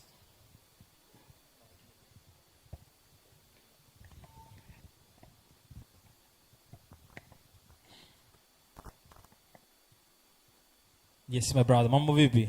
Mambo fresh. Are you good? Yeah, I'm good. How was it? It's so fine. Yes, as we see, tunaona kila mtu amekuja yale kuyafanya yale ambayo anayafahamu. Yeah. You as a judge. Yes. What the best speak talk right now kwa upande wako? Nisiseme moja kwa moja kwa sababu tupo na majaji wengine, No. Lakini kati ya wote ambao wamepita, ambao wameonyesha creativity zao, Yes. Na vitu vingine, kuna mmoja ambaye ni girl kutoka Kailuk, amefanya vizuri, the best one. Yes. Kutoka Kailuk. Also kutoka TIA, Yeah. nao wamefanya vizuri. Okay. Lakini yeah, exactly hao wawili kutoka Kailuk na TIA. Yeah. Lakini nahisi tutaona kwenye Okay, speech competition audition season 2026. Hapa mmechagua vyuo vingapi? Mpaka sasa hivi tuna vyuo 10. Ndiyo. Ambapo washiriki walijisajili ambao walikuwa kutoka tarehe 6 mwezi wa 4 mpaka Ndiyo. tarehe 31 mwezi wa 4 walishiriki, wamejisajili, na mpaka sasa hivi tuna vyuo 10. Okay, labda kwa mtazamaji ambaye anatufuatilia live now kupitia Skull TV, you as a judge, what the best things ambavyo mnaangalia, au maybe labda kwa baada ya hii session kupita, kimoja wapo hata next session tutakupiga speech competition 2027, yule competitor ambaye anatamani kujoin live now aweze kuyajua na kuyazingatia. Najua vipengele vitakuwa vingi na vingi. Kwa vitu ambavyo tunaangalia ni vitu vingi, ikiwemo language, lakini kitu kikubwa ambacho tumekimiss leo kukiona ni creativity. Ili utake attention kwa watu, sisi kama speech competition tunatamani uwe na creativity ambayo utaifanya mbele ukiona speak, ili watu waone attention kwako. 2027 au next level, kuachana na level ya leo, wawe na creativity, wasibaki tu kuingia na kuspeak, isiwe hivyo. Okay, huyo alikuwa Judge John. Speech 2026 is another level. Yes, right now nimkaribishe Madam Chichi. Yes, yeye ni Chief Judge wa Speech Competition 2026. Lakini nipenda kukukumbusha kwamba Skull Television tunakupa vingi na vingi na vingi. Kuna vingi ambavyo unatamani kuvifuatilia kupitia mitandao yetu yote ya kijamii. So, cha kufanya tu, tembelea katika YouTube channel yetu right now ili uweze kusubscribe kwa ajili ya kupata yale ambayo tunatamani tukupe siku zote, kwa sababu we are the best. We are beyond news and beyond entertainment. Niko na Chief Judge right now. Madam Mambo. Are you good? Yes, I see you are shining. Thank you so much. Yes, like sunlight or sun moon. But I'm tired. You're tired? Yeah. Yes, of course bwana. Ni majaji naona mnachoka. Vibaya sana. Vichwa vinauma. Huo ndo muda wa kwenda, maana hapa washiriki hivi sasa. Mioyo yao inadunda. Hata ukichukua hiyo mic ambayo umeishikilia hapo, kenda kuweka kwenye moyo wa mshiriki mmoja wapo. Unadunda. Yes, yani kama nawaona huko walivyo right now. Yeah, sure. Yes, how was it? It was so tough actually. Yes. Yeah. How was the competition goes? Competition goes well. We expect tunaingia second round. Yeah. Kuna watu wameongea vizuri sana. Yes. And I'm proud of them. Yeah. Kuna mwanafunzi kutoka Aru, kuna mwingine TIA, kuna mwingine Udsm. Yes. I say. So, are we expect hichi kitu bwana kinaumiza sana. Tunaona vimepigwa Viingereza vingi. Yeah, watu wanajua sana. Yeah. Yani mpaka tunachanganyikiwa. Tuchague nani sasa between them. Lakini kikubwa leo lazima baadhi ya watu waliwe vichwa. Yeah, kabisa. Kuna watu lazima tuwachinje. Always tunatakiwa kutafuta washindi. It doesn't mean watakaotoka leo kwamba hawawezi. No. Yes. Wanaweza, ndio maana wameweza kufika mpaka hapa. Okay. Lakini tunatakiwa kupata washindi. Washindi hawawezi kuwa wote. Kwa hiyo leo kuna ambao wakata. Huyo alikuwa ni Chief Judge Madam Chichi. Yeye anasema kwamba sio lazima tuondoke na wote. Yes. Kwenye safari ya mamba kuna baadhi ya mamba watahama mto mwingine na mamba wengine watabaki kwenye mto husika. So huyo alikuwa ni Madam Chichi, the Chief Judge wa Speech Competition 2026. As you say, Speech Competition 2026, this is another level. Madam Chichi, basi ni kupe time ya kwenda kuchekecha sasa. Kuchekecha ule mchanga na vumbi vijitenge, si ndio? Yeah. Okay, labda kabla sijakuacha. Una kipi cha kumwambia yule ambaye ataenda kuchekechwa kwenye ile chujio? Yaani unamaanisha atakayetoka au atakayetoka? Atakayetoka asi give up. Yes. Sio kwamba ukiwa umetolewa kwenye mashindano kwamba huwezi. Ni lazima tunaangalia uwezo wa mtu, tunaangalia originality and impact of the speech. Yes. Yeah, yani wote wameweza, lakini always tunatakiwa kupata wale ambao ni the best. Yeah. Okay, huyo alikuwa the Chief Judge Madam Chichi. Right now basi nipende kumkaribisha Madam Chichi. Have a good time kwa ajili ya kwenda kufanya ile chekeche. Tunaenda kuchekesha line. Yes. Wanavina cheka kama mazuri, lakini washiriki ndio wanajua kile wanachokifeel right now. Basi nipende kumkaribisha another judge. Judge Fabi. Yeye anakuambia tu I see you. like Patrice Lumumba. I see you like Karl Marx. Chief, mambo vipi? Salama. Are you good? I'm good. Yes, I see you as Patrice Lumumba. Yes. I see you as Malcolm X. Yes. I see you as Michael Joshua Jr. Yes, how was it? It's good actually. Vijana wanatoa idea kali sana. Yes. Kweli. Kuna kama Malcolm X unaona Kent kabisa anaongea nao ni mule mpaka unashangaa. Hey, hii mbona ni hatari sana. Actually kuna speakers nimewaona wengi na kuna watu ambao they make value of stories. Wanatoa story kali na ambayo inaeleweka na kuna watu actually wana creativity kubwa sana. Katika issue ya creativity kuna watu wawili ambao nimeweza kuwaona na nadiriki kusema the best. Yes. Kuna kaka mmoja wa TIA. Usaje jina. Yes. Kuna dada mmoja wa Udsm. Alikuja akascream. Those two people did the best katika. Lakini kuna watu wamekuja mpaka na mifano na pen. This is what and get. Yeah, those creativity ni kitu ambacho tunakipenda sana katika hii speech competition. At least inakonga nyoyo mashabiki. Wanakopo wako proud na kusikiliza what this person anataka kutoa katika jamii. Na katika jamii zetu vijana, huu ndo muda wetu. Speech competition ni kitu kikubwa sana. Wache vijana waongee, watoe ya moyoni. Tunatoboa. Bwana kabla sijakuruhusu kwenda kufanya chekeche. Yes. Kuna mtaalamu huyu anaitwa Patrick Skinda. Yes. Alishawahi kusema kwamba education is not learning to fact. Yes. But making mind to think. Yes. Am I right? It's true. Yes. Education inafanya akili yako iwe right. You lie. Yes. Of course, yes. Huyo alikuwa ni Chief Mr. Fabi, yeye ni judge katika speech competition siku hii ya leo. Lakini nataka nitembee na washiriki 4 tu ambao hawa nitapiga nao story. Of course kwa mimi kwa macho yangu niliona of course wana vitu na watafika mbali. So cha kufanya live nao, tembelea katika mitandao yetu yote ya kijamii kuanzia Instagram, TikTok, YouTube. And then ukiingia YouTube, cha kufanya ni subscribe our YouTube channel known as Skull TV. And then ukitembea katika mitandao yetu ya kijamii ya Instagram ni Skull_TV. And then to follow kwa ajili ya kupata yale ambayo unatamani kuyafanya. As we say, beyond news, beyond entertainment, we are here to show you the thing that you have never seen before. Yes, hapa na mshiriki mmoja wapo ambaye for my side nimeona of course bwana ameweza kuonesha vitu fulani hivi. Kama tamike mwanangu. Mambo vipi? Safi. Are you good? I'm good. Serious? Yeah. Yes, I see you made a good performance according to myself. This is not according to my judge. This is from my side. I see you umefanya kitu ambacho is wonders. Is it possible to make this for a few days?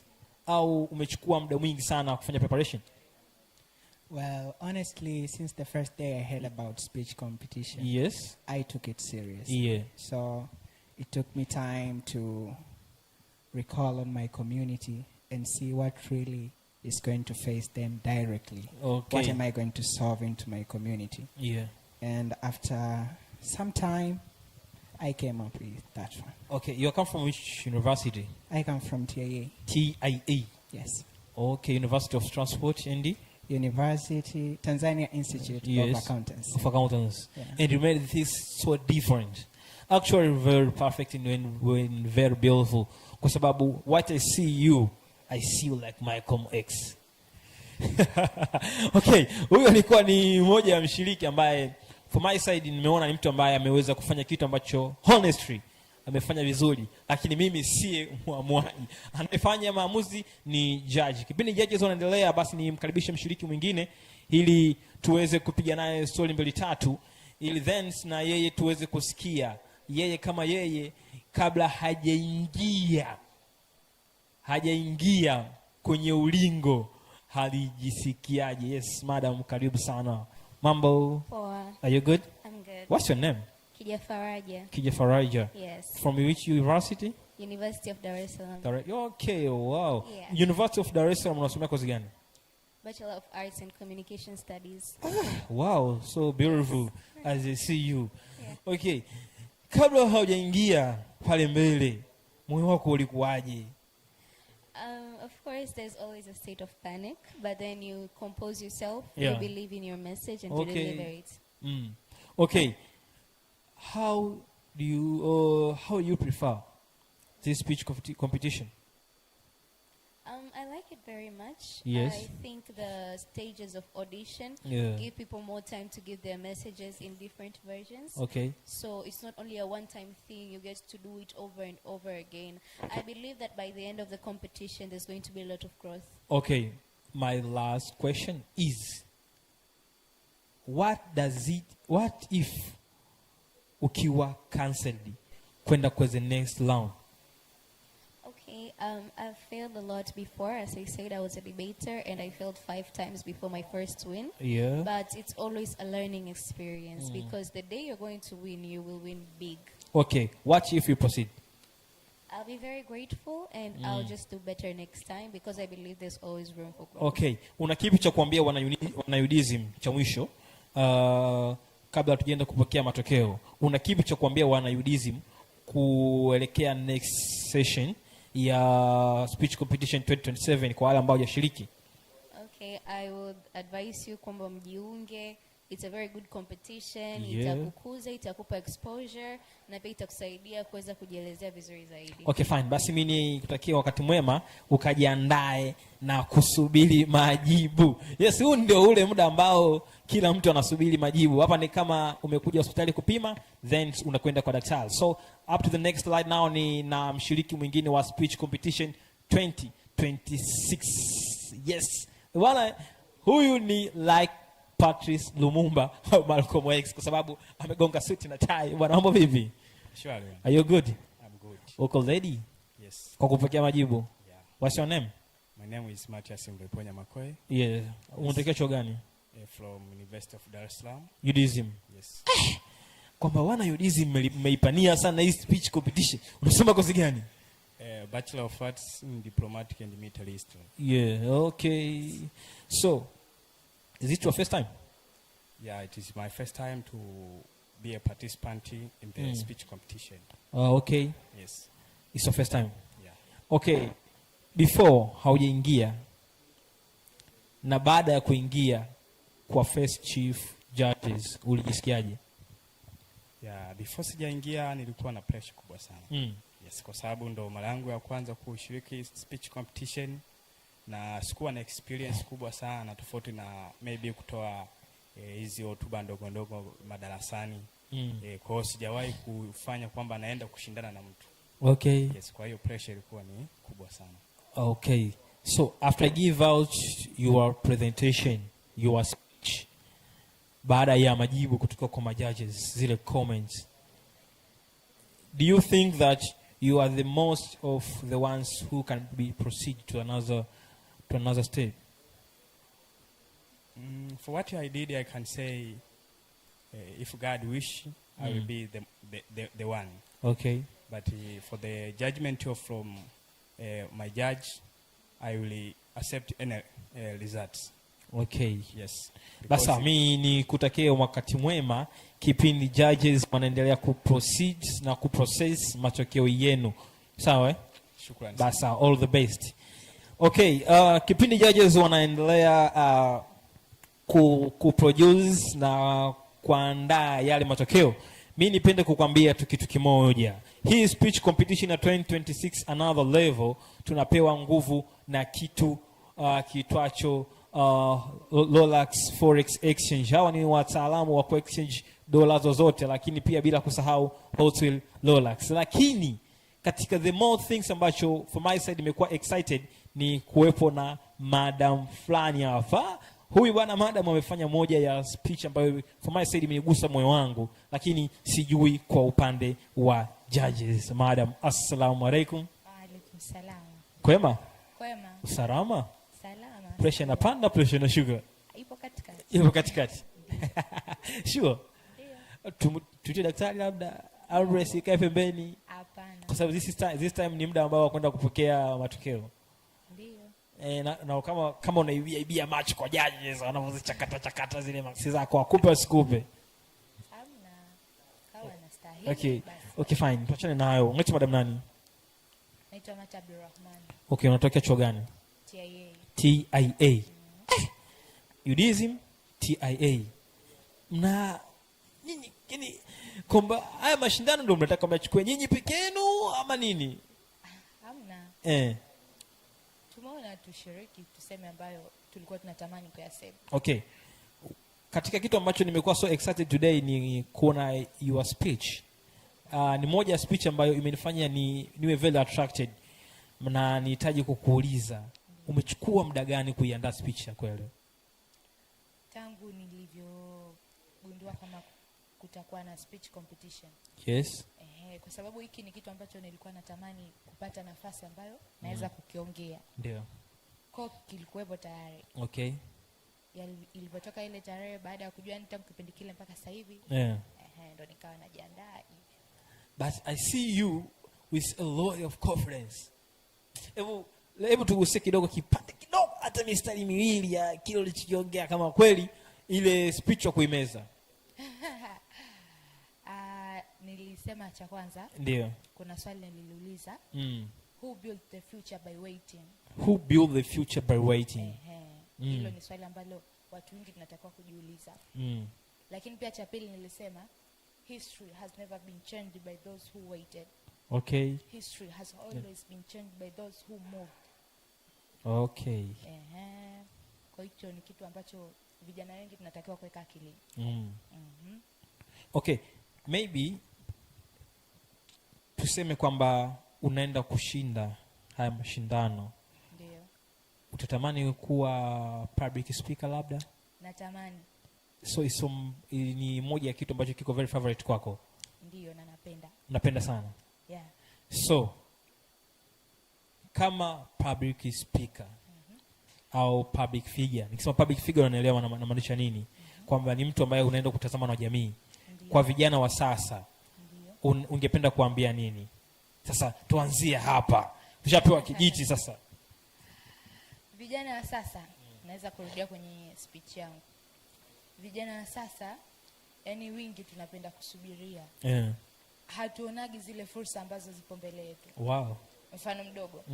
Nataka kutolea tu, imetoka hii speech competition, si ndio? Ndio. Chuo chetu wamekuja watu sijui ni wangapi, ni wachache. Ndio. Lakini ukitazama vizuri, inaweza ikawa hii ndio ingekuwa kumbe ni fursa. Lakini watu wengi walifanyaje? Wameizalao, of course. Ndio. Kwa tuepushe kitu kupuuza. Okay, madam amesema tuepushe kitu kupuuza. Madam, basi mimi nikutakie kusubiria kwema. So maandalizi mema, maana maandalizi ulishafanya na umedeliver kile ambacho umekideliver right now. Sawa, basi kasubirie kwema. Yes. Huyo akiwa ni mmoja wa washiriki ambao walifanya vizuri sana, lakini pia bado na mshiriki mwingine hapa ambaye naye pia aliweza kujoin us katika speech competition. Mambo? Poa. Uko poa? Naitwa madam nani? Naitwa Martha Clemens Mwandambo. Kazi ni kwangu, kuna kazi, nimechoka mimi mjukuu wa Clement Mwandambo. Unatokea chuo gani? Udsm. TIA Udsm. Udsm mna jambo gani na hii speech competition? Okay. Madam Mwandambo, mjukuu wa Clement Mwandambo. Your first time. Your first day. First judges. Umejiandaa. How pressure you take it kukanyaga stage na kuface judge na kupresent kile ulichokiandaa? Pressure ni kubwa siku zote, kwa sababu ukitaka kufanya kitu impactful afu kinaenda kutazamwa na watu ambao watakupima kama ni kitu kizuri kimefanyaje, lazima kuna pressure. Lakini siku zote pressure isiwe kitu cha kuturudisha nyuma. Hicho ndio ninachoamini. Kwa pressure inatakiwa ikuongezee nguvu kwamba hichi unachoenda kufanya ni impactful. Yes. Okay. Sawa, kabla hatujamaliza na wewe, na mimi na wewe hapa, ni kuacha ukaendelee kaitulize ile pressure kusubiri matokeo. Sawa. Una kipi cha kuambia vijana kuhusu fursa kama hizi? Mimi napenda kuambia vijana show up. Show up. Yes. Yaani fursa siku hizi tunasema hazipo, lakini hauwezi ukasema hazipo kwa kukaa, kutulia, kujificha. Yaani ikitokea kitu show up, onyesha uwezo wako. Yaani usiogope judgment na nini, kwa sababu macho ya watu ni mengi, hujui ni nani anakuona, ni nani ameona angalau bidii. Unaweza usiwe na ability ya kufanya kitu, lakini ability to show up ni kitu rare kwa watu. Kwa hiyo inaweza ikakupa fursa baadaye. Okay, thank you madam. Nikutakie kusubiria kwema na wewe. Yes, amesema show up kitu ulichopewa. As Scout TV, we show you how our mama gave her light now. Naitwa Ramadhan Sahidi Mponye kutokea hapa Scout TV, the best presenter light now. Nyuma ya kamera na director wangu huyu si mwingine ni Emmanuel Fo, ambaye anakufanya unaniona ninang'aa hivi, lakini bila kusahau funde mitambo Level Katu Ludovic Bang Kiko. Yes, lakini bila kusahau siku ya leo kwenye speech competition tunapewa nguvu kubwa na Lolax Forex Exchange. Yes, hawa ni wataalamu wa ku-exchange dola zote nchini Tanzania. Wanapatikana mtaa wa Twiga na Swahili jijini Dar es Salaam, na sisi mwingine ni Kariakoo. Fika pale ili uweze kupata huduma. Huduma zao zinapatikana kuanzia siku ya Jumatatu mpaka Jumamosi, kuanzia saa 2 kamili asubuhi mpaka saa 12. Hawa ni wataalamu. Elewa neno wataalamu. Lakini tu nataka nikuulize kitu. Je, wewe ni mfanyabiashara ambaye unatamani kupata usingizi mzuri, unatamani kupata hoteli nzuri yenye spa, umetoka kufanya mizunguko yako, unafanywa spa, basi kuna hoteli bora kwa ajili yako. Na hii si nyingine, hapa naizungumzia Hotel Lolax. Inapatikana na Swahili, au tembelea katika mitandao ya kijamii ya Instagram Hotel Lolax. Zen fanya booking yako, au ukifika airport, ukifika sehemu ya SGR, basi ingia kwenye application yoyote ile, search Hotel Lolax, Zen watakupeleka. Ni hoteli ambayo ina kila kitu, bei zao ni affordable. Once upon a time, naitwa Ramadhan Saidi kutokea hapa Scout TV. This is how we do. So right now, hebu tuone Chief Judges wanachokifanya ili kuendelea kuyasubiri matokeo. Lakini nipende kukukumbusha, kama haujasubscribe, haujalike na haujatufollow katika mitandao yetu ya kijamii ya Skywood TV, brother, sisters, father, grandparents, fanya hivyo live now ili uweze kupata habari motomoto za michezo, habari za mbalimbali kutoka kila kona ya dunia. Utazipata kutokea hapa Skywood TV. Once upon a time, tunakufanya vile ambavyo tunatamani kufanya siku zote, kwa sababu tunaonyesha yale ambayo tumejaliwa katika uwanda mzima wa habari, sanaa, tamaduni na michezo. Yes, as we do, tunafanya kile ambacho tunakifanya.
Katika mtaa wa Swahili na Twiga inapokea wageni kutoka pande zote hapa Afrika.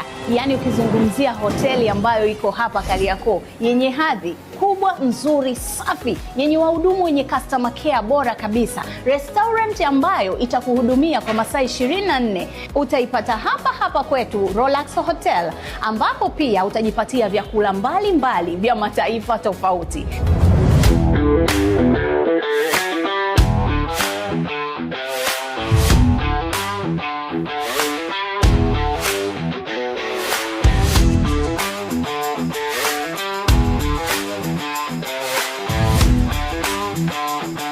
Vile vile tunao kumbi kubwa kabisa kwa ajili ya mikutano. Vyumba vyetu ni vikubwa vya design tofauti tofauti vyenye ubora na usafi wa hali ya juu. Na kukaribisha wewe. Unaweza kutupigia simu kupitia namba ambazo naziweka hapo chini. Instagram yetu unaweza kutufollow pia, na kupitia social media zote ambazo nimeziweka hapa. Karibu sana Relax Hotel ili uweze kupata huduma bora kabisa. Kumbuka tunayo spa nzuri ambayo itakufanya utarelax pale ambapo unakuwa umetoka kwenye mihangaiko na shopping za hapa na pale. Vile vile usisahau kuwa hoteli yetu ni bed and breakfast. Utajipatia breakfast ya uhakika. Utasema yes, it's a home away from home. Nazungumza nawe mfanya biashara, nazungumza nawe mama baba ambaye pia unaweza kuitumia hoteli hii kama honeymoon au kaja kupumzika pamoja na familia yako. Relax Hotel, home away from home. Karibu hoteli Relax hapa Kariakoo, Dar es Salaam, Tanzania, ambayo inapatikana katika mtaa wa Swahili na Twiga. Inapokea wageni kutoka pande zote hapa Afrika.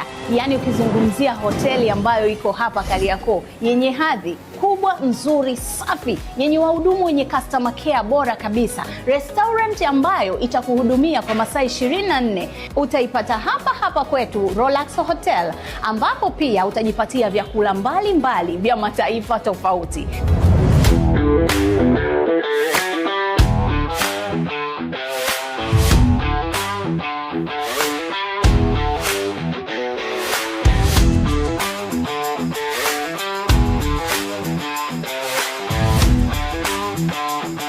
Vile vile tunao kumbi kubwa kabisa kwa ajili ya mikutano. Vyumba vyetu ni vikubwa vya design tofauti tofauti vyenye ubora na usafi wa hali ya juu. Na kukaribisha wewe. Unaweza kutupigia simu kupitia namba ambazo naziweka hapo chini. Instagram yetu unaweza kutufollow pia, na kupitia social media zote ambazo nimeziweka hapa. Karibu sana Relax Hotel ili uweze kupata huduma bora kabisa. Kumbuka tunayo spa nzuri ambayo itakufanya utarelax pale ambapo unakuwa umetoka kwenye mihangaiko na shopping za hapa na pale. Vile vile usisahau kuwa hoteli yetu ni bed and breakfast. Utajipatia breakfast ya uhakika. Utasema yes, it's a home away from home. Nazungumza nawe mfanya biashara, nazungumza nawe mama baba ambaye pia unaweza kuitumia hoteli hii kama honeymoon au kaja kupumzika pamoja na familia yako. Relax Hotel, home away from home. Karibu hoteli Relax hapa Kariakoo, Dar es Salaam, Tanzania, ambayo inapatikana katika mtaa wa Swahili na Twiga. Inapokea wageni kutoka pande zote hapa Afrika. Yaani ukizungumzia hoteli ambayo iko hapa Kariakoo yenye hadhi kubwa, nzuri, safi, yenye wahudumu wenye customer care bora kabisa. Restaurant ambayo itakuhudumia kwa masaa 24 utaipata hapa hapa kwetu Relax Hotel, ambapo pia utajipatia vyakula mbalimbali vya mataifa tofauti.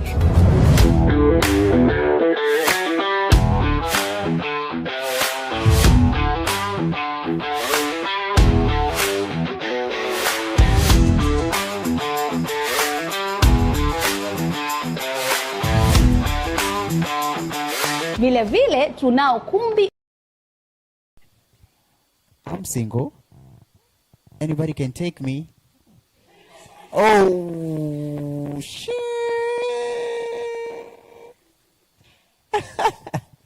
That's bad. Okay. But you've not asked which single in which part. They are single as a friend. I don't have a friend, maybe. I'm single me, like I don't have a friend. in that part. It's not always relationship kwamba umekosa mpenzi. Hapana, unaweza kuwa single lakini ni single kwa rafiki. You don't have a friend. So you've not asked. Yeah. So, I'm single. You're single. We can be friends. Okay. So everybody is occupied. I see everybody is dating somebody here. Yamani. Mac, are you single? You're single? I'm happy. That's the greatest thing that has happened to me this day. That Mac is single. By the way, Kairuki is a beautiful place.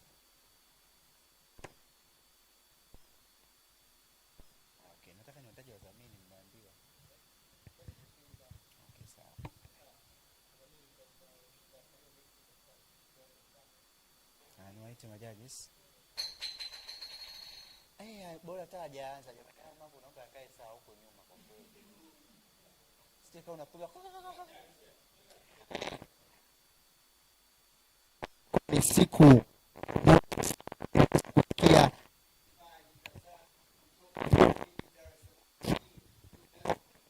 competition ikiwa hot. Tukisikia kutoka sauti Dar es Salaam, chuo cha elimu ya biashara CBE, tumesikia IAA, tumesikia IAE, tumesikia TIA, tumesikia IFM. Hizi ni sauti za vijana wa Kitanzania ambapo wameweza kukaa chini kuyaandika na kuyaongea mbele yako. Jamani, watu wote, competition mlikuwa wengi mpaka hapa kuna ambao hajaja. Clap hands for yourselves actually. Yeah. Sehemu ambayo hii kuwafahamu wale ambao tunaenda nao semi-finals actually. Yeah, it has been a hard time for the judges. It has been a hard time for the judges during the day. Wameweza kucompile marks zote na wameweza kupata all the best. Kuto kushinda, kuto kuingia finali, semi-finals haimaanishi kwamba wewe sio mshindi au wewe huna vigezo vya kukufanya ufike pale panapohitaji wewe uweze kufika. Siwe ni sana, naomba muda huu niwakaribishe judges, lakini vile vile wanapokuja judges wetu tuko well sponsored by La Hotel inayopatikana Kariakoo Twiga and Strawberry Street, one of the best hotel in Dar es Salaam Tanzania. Naweza nikakwambia hivyo, hoteli ambayo ni affordable hata kwa Mtanzania wale ambao unaona kabisa kipato changu si kizuri, unaweza ukaja hapa Lolax Hotel Kariakoo. Lakini vile vile chakula kitamu kabisa, eneo ambapo lina AC mpaka unahisi hapa nimefika wapi, nahisi niko New York City Marekani, ni hapa Lolax Hotel. Lakini vile vile unawaza mimi sasa hivi nakaribia kusafiri au nataka niguse zile dola na euro, unaweza ukaenda Lolax Exchange hapa Kariakoo kabisa, ukafanya exchange ya pesa za Tanzania kwenda dola, au umefika na zile dola zako na euro umetumiwa na uncle nani kutoka nchi fulani, unaweza ukasogea hapa Lolax Exchange kuweza ku-exchange zile pesa zako kabisa. Lakini the best hotel ni Lolax Hotel hapa Strawberry Street Kariakoo, ambapo ndo tuko maeneo haya. Kuna speech competition toka asubuhi mpaka sasa hivi jioni, washindani wako tumbo nyoto. I say it has been a wonderful day. I met a lot of people, lakini hali kadhalika nimeweza kuambia jamani, humu wengi sio single, ndo nashtuka. Okay, naomba tuwakaribisha majudges ambapo wanakuja ku-announce matokeo ya wale ambao waliweza kufika kwenye semi-final ambao tunaenda nao kwenye semi-final. Lakini kutuweza kuingia semi-final maanisha you're not the greatest. Hapana, you are great, you should be able to pambana ndoto yako. Nilimsikia mmoja katika speech competitor akisema kwamba msanii Harmonize kuweza kufaulu kufanya vizuri kwenye Bongo Star Search, lakini who is doing the best today? It's Harmonize. Hiyo ni moja inspiration ambayo unaweza ukaondoka nayo kama usipofanikiwa. Naomba niwakaribishe timu ya majudges, Madam Chichi, Kaka Fabi, aka Lawrence Mavura, pamoja na Mr. Mkimya. Mimi nimetaga Mr. Mkimya sababu ongeagi sana, anaitwa Msama Fred. Na timu ya majudges wamefika hapa, majudges wetu majudges. Yeah, huku majudges wanasogea. Jamani, naomba niwaambie kitu kimoja. You can also follow me back in Instagram. I go by the name honmastery_255. You can go check me on Facebook by Golden Candle. You can also go to TikTok. I go by Honorable Maswi.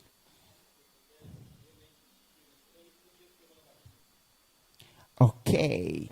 Wow. Wow. It's a beautiful day. I see Madam Kichi amechoka kidogo.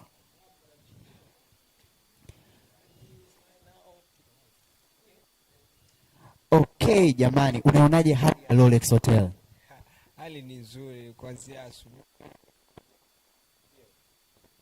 Okay, madam. What? Unaonaje Rolex Hotel? Rolex Hotel ikoje? Iko vizuri sana. Hali ya hewa ni nzuri. Si unaona kama unavyoona. Unaweza kuniambia Rolex Hotel ni kwa ajili ya watu wenye pesa tu? Tumetumia sio hela nyingi lakini tupo ndani hapa, si ndio? Kwa ajili ya watu wote.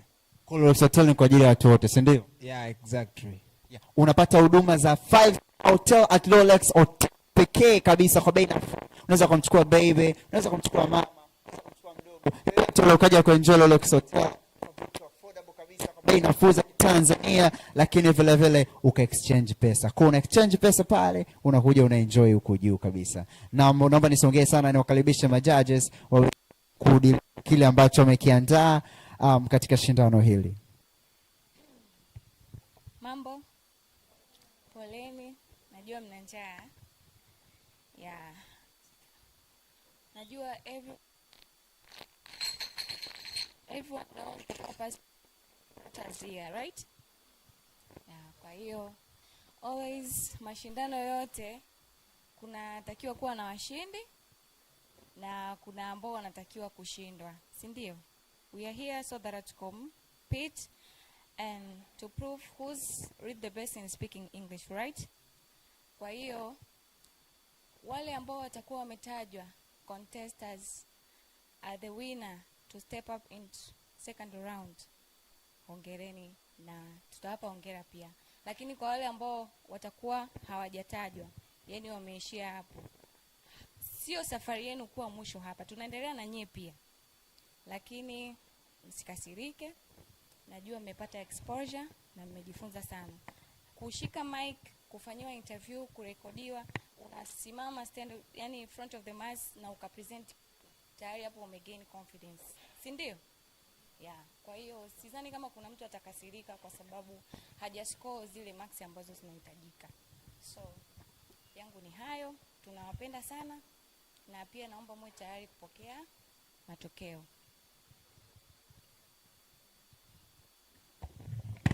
Habari mani.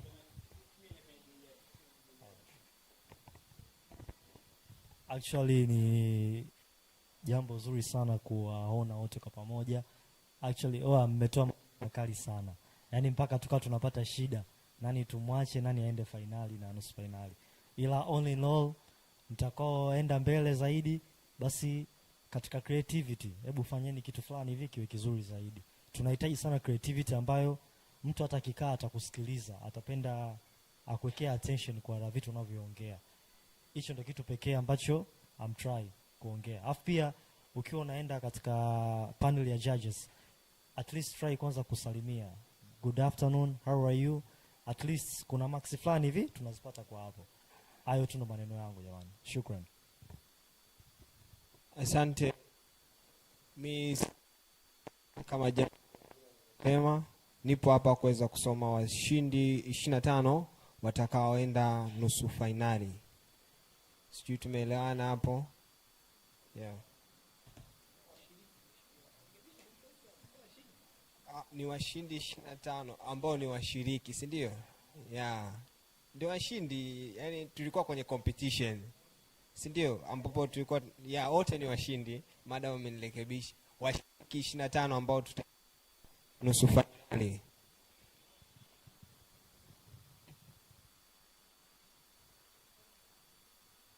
Wa kwanza ni kutoka chuo cha Aris, ni Patricia Akiri. Wa pili ni kutoka chuo cha DIT, William Keza. Watatu ni kutoka CBE, Nasiria Suleiman. Na wa nne ni kutoka IFM, Phineas Dennis. Watano ni kutoka Kairuki, Mehek Lonak.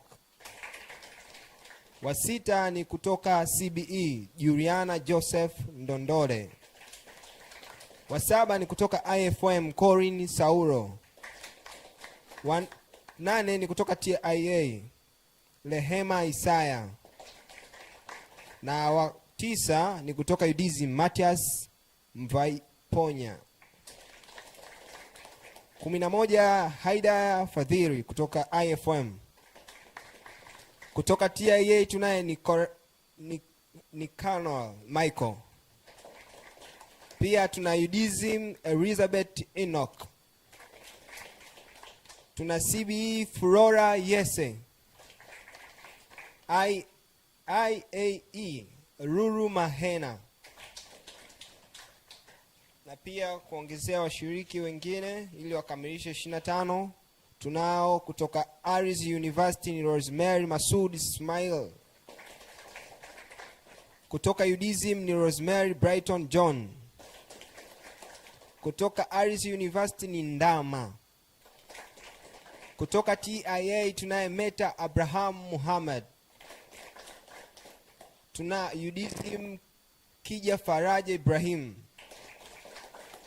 Tunaye Glory Emmanuel Ndagano. Kutoka Udsm tuna Nicholas Alex Samson. Kutoka Udsm tena tuna Martha Clemens Mwandambo. Tunaye kutoka Udsm tena tuna Numan Behanj. Pia kutoka Dar es Salaam tunaye Goodluck Mahundi.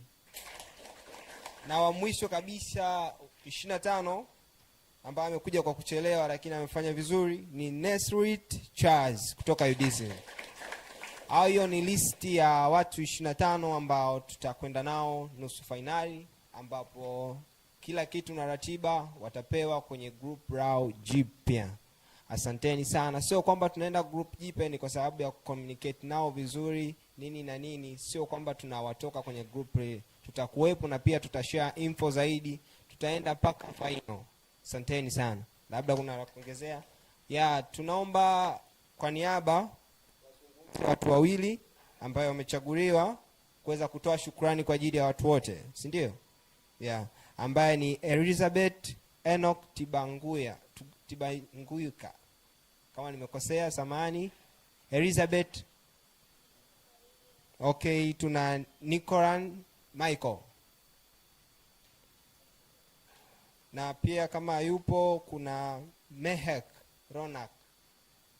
Hao wawili watazungumza kwa ajili ya washiriki wote. Karibuni hapa mbele.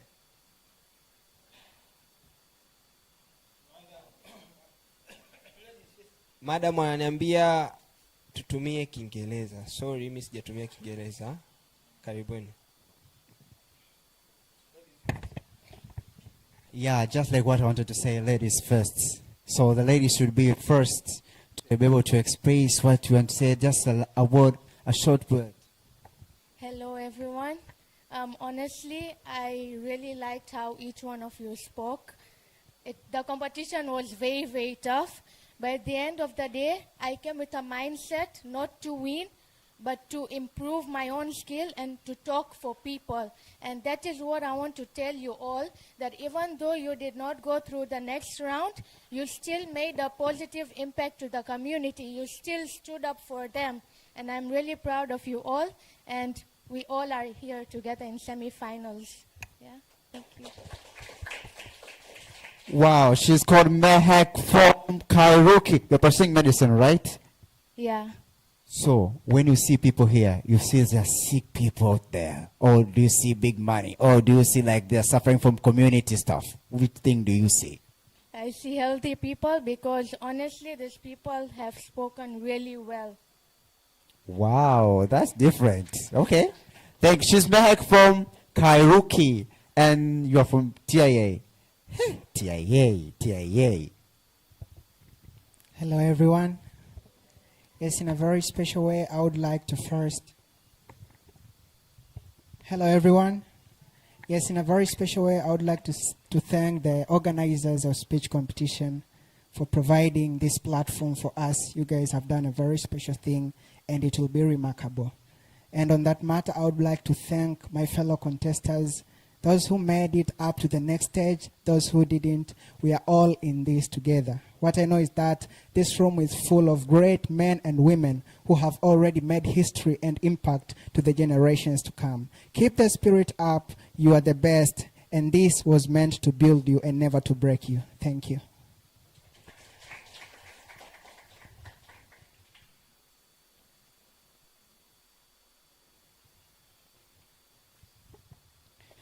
Well, today I just learned a lot of vocabularies today.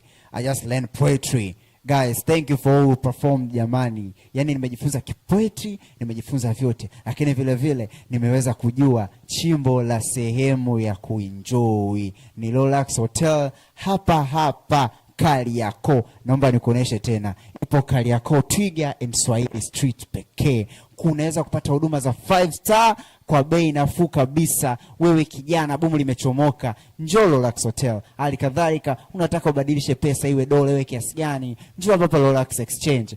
Vile vile to follow Instagram @speechcompetition_tz. Nenda ka subscribe channel yetu ya Skywood TV, YouTube. Alikadhalika vile vile unaweza ukanifollow mimi Instagram, I go by honmas_255, Facebook Golden Kendo. Naweza sina mengi sana kuongea, lakini ule ambao hujapata nafasi ya kuweza kuingia semifinal maanishi wewe hujui, wewe unajua. Believe in yourself kabisa. Kuanguka maanishi hujui, unajua. You just need to push on na kadhalika. Sina mengi ya kuongea. Kinachofuata sasa hivi ni picha pamoja. Nitaomba kama inabidi, nitaomba wale ambao hamkufanikiwa kuingia semifinal muweze kuja kupiga picha pamoja. Then protocol inayofuata ni wale ambao wameingia semifinal, ambapo walioingia semifinal watakuja ladies afu watakuja guys kwa sababu mko wengi. Then baada hapo tutamaliza na hata media team, then tumemaliza mpaka until you next time.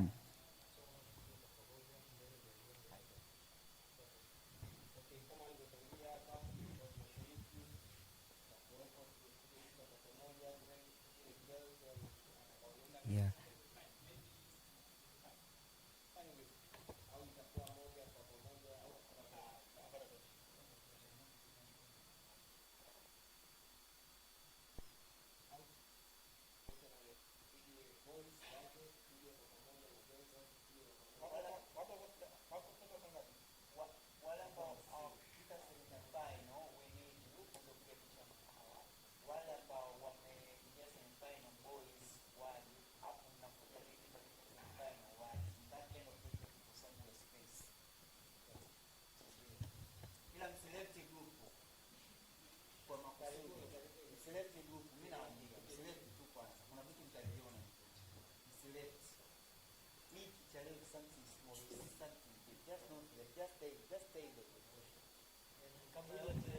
I just have a testimony. Kuna mmoja kati ya washiriki mundani last year niliwahi kucompete naye wale Muhimbili katika quiz competition. Bado she knows herself. Alinipita actually kwenye finali, alinipiga KO kali sana, ila the day before finali I won. Unakumbuka? Yes, I won. I was the best one kabla ya finali quiz competition. Kwa hiyo these things ni not connect sana jamani. Kwa hiyo to select group bado kuna vitu vingi sana we need to accomplish together. Hilo tu nawaambia. Tutaidi kupiga picha sababu ndio ushatuacha na ukanda wa hivyo mapema. Tuje tupige picha kama tulivyosema. Tusijisi wapweke. Lazima atakuwepo atakayeenda mbele zeni hivyo. Tuje. My brother, karibuni.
nafasi ya vijana.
Well, I say siku ya leo ilikuwa ni siku ya moto kabisa, lakini vile vile naomba nikushukuru kabisa wewe ambaye ulikaa na sisi kuanzia mwanzo tunaanza wa mtanange huu mpaka sasa hivi tunamaliza siku hii ya leo. Nakushukuru ndugu mtazamaji, na kushukuru wewe ambaye umeweza kucomment muda wote mpaka sasa hivi.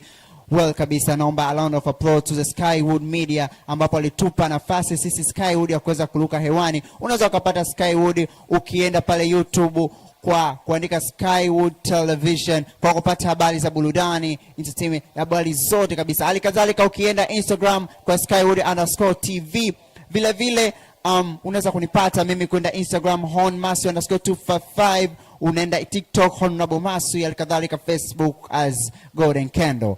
Katika naomba niwashukuru Rolex Hotel kwa kutupatia sehemu ambapo tumeweza kufanya competition hii mwanzo mpaka mwisho, tukila kiyoyozi na vinywaji baridi kabisa, ambapo Rolex Hotel wanakuambia kabisa unapata huduma kwa bei nafuu kabisa ya hadhi ya nyota 5. Vile vile exchange rate, Rolex exchange rate ambao unaweza kukuja na exchange pesa mbalimbali za kimataifa kwa gharama nafuu.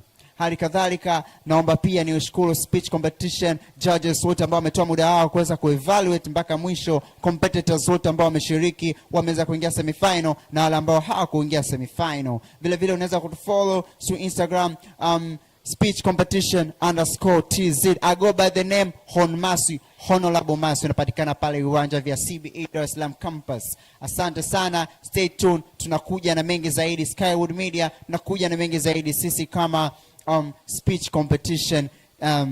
Alikadhalika wewe kijana unayekaa hapo usichukue kinyonge, una kipaji, una talanta, una nini, na platforms zikitokea jitokeze, jioneshe, kwa sababu hii ndio fursa yako. Kipaji chako kinaweza ikawa mtaji kwako, alikadhalika kaleta maendeleo chana katika jamii yetu. Ciao, see you next time.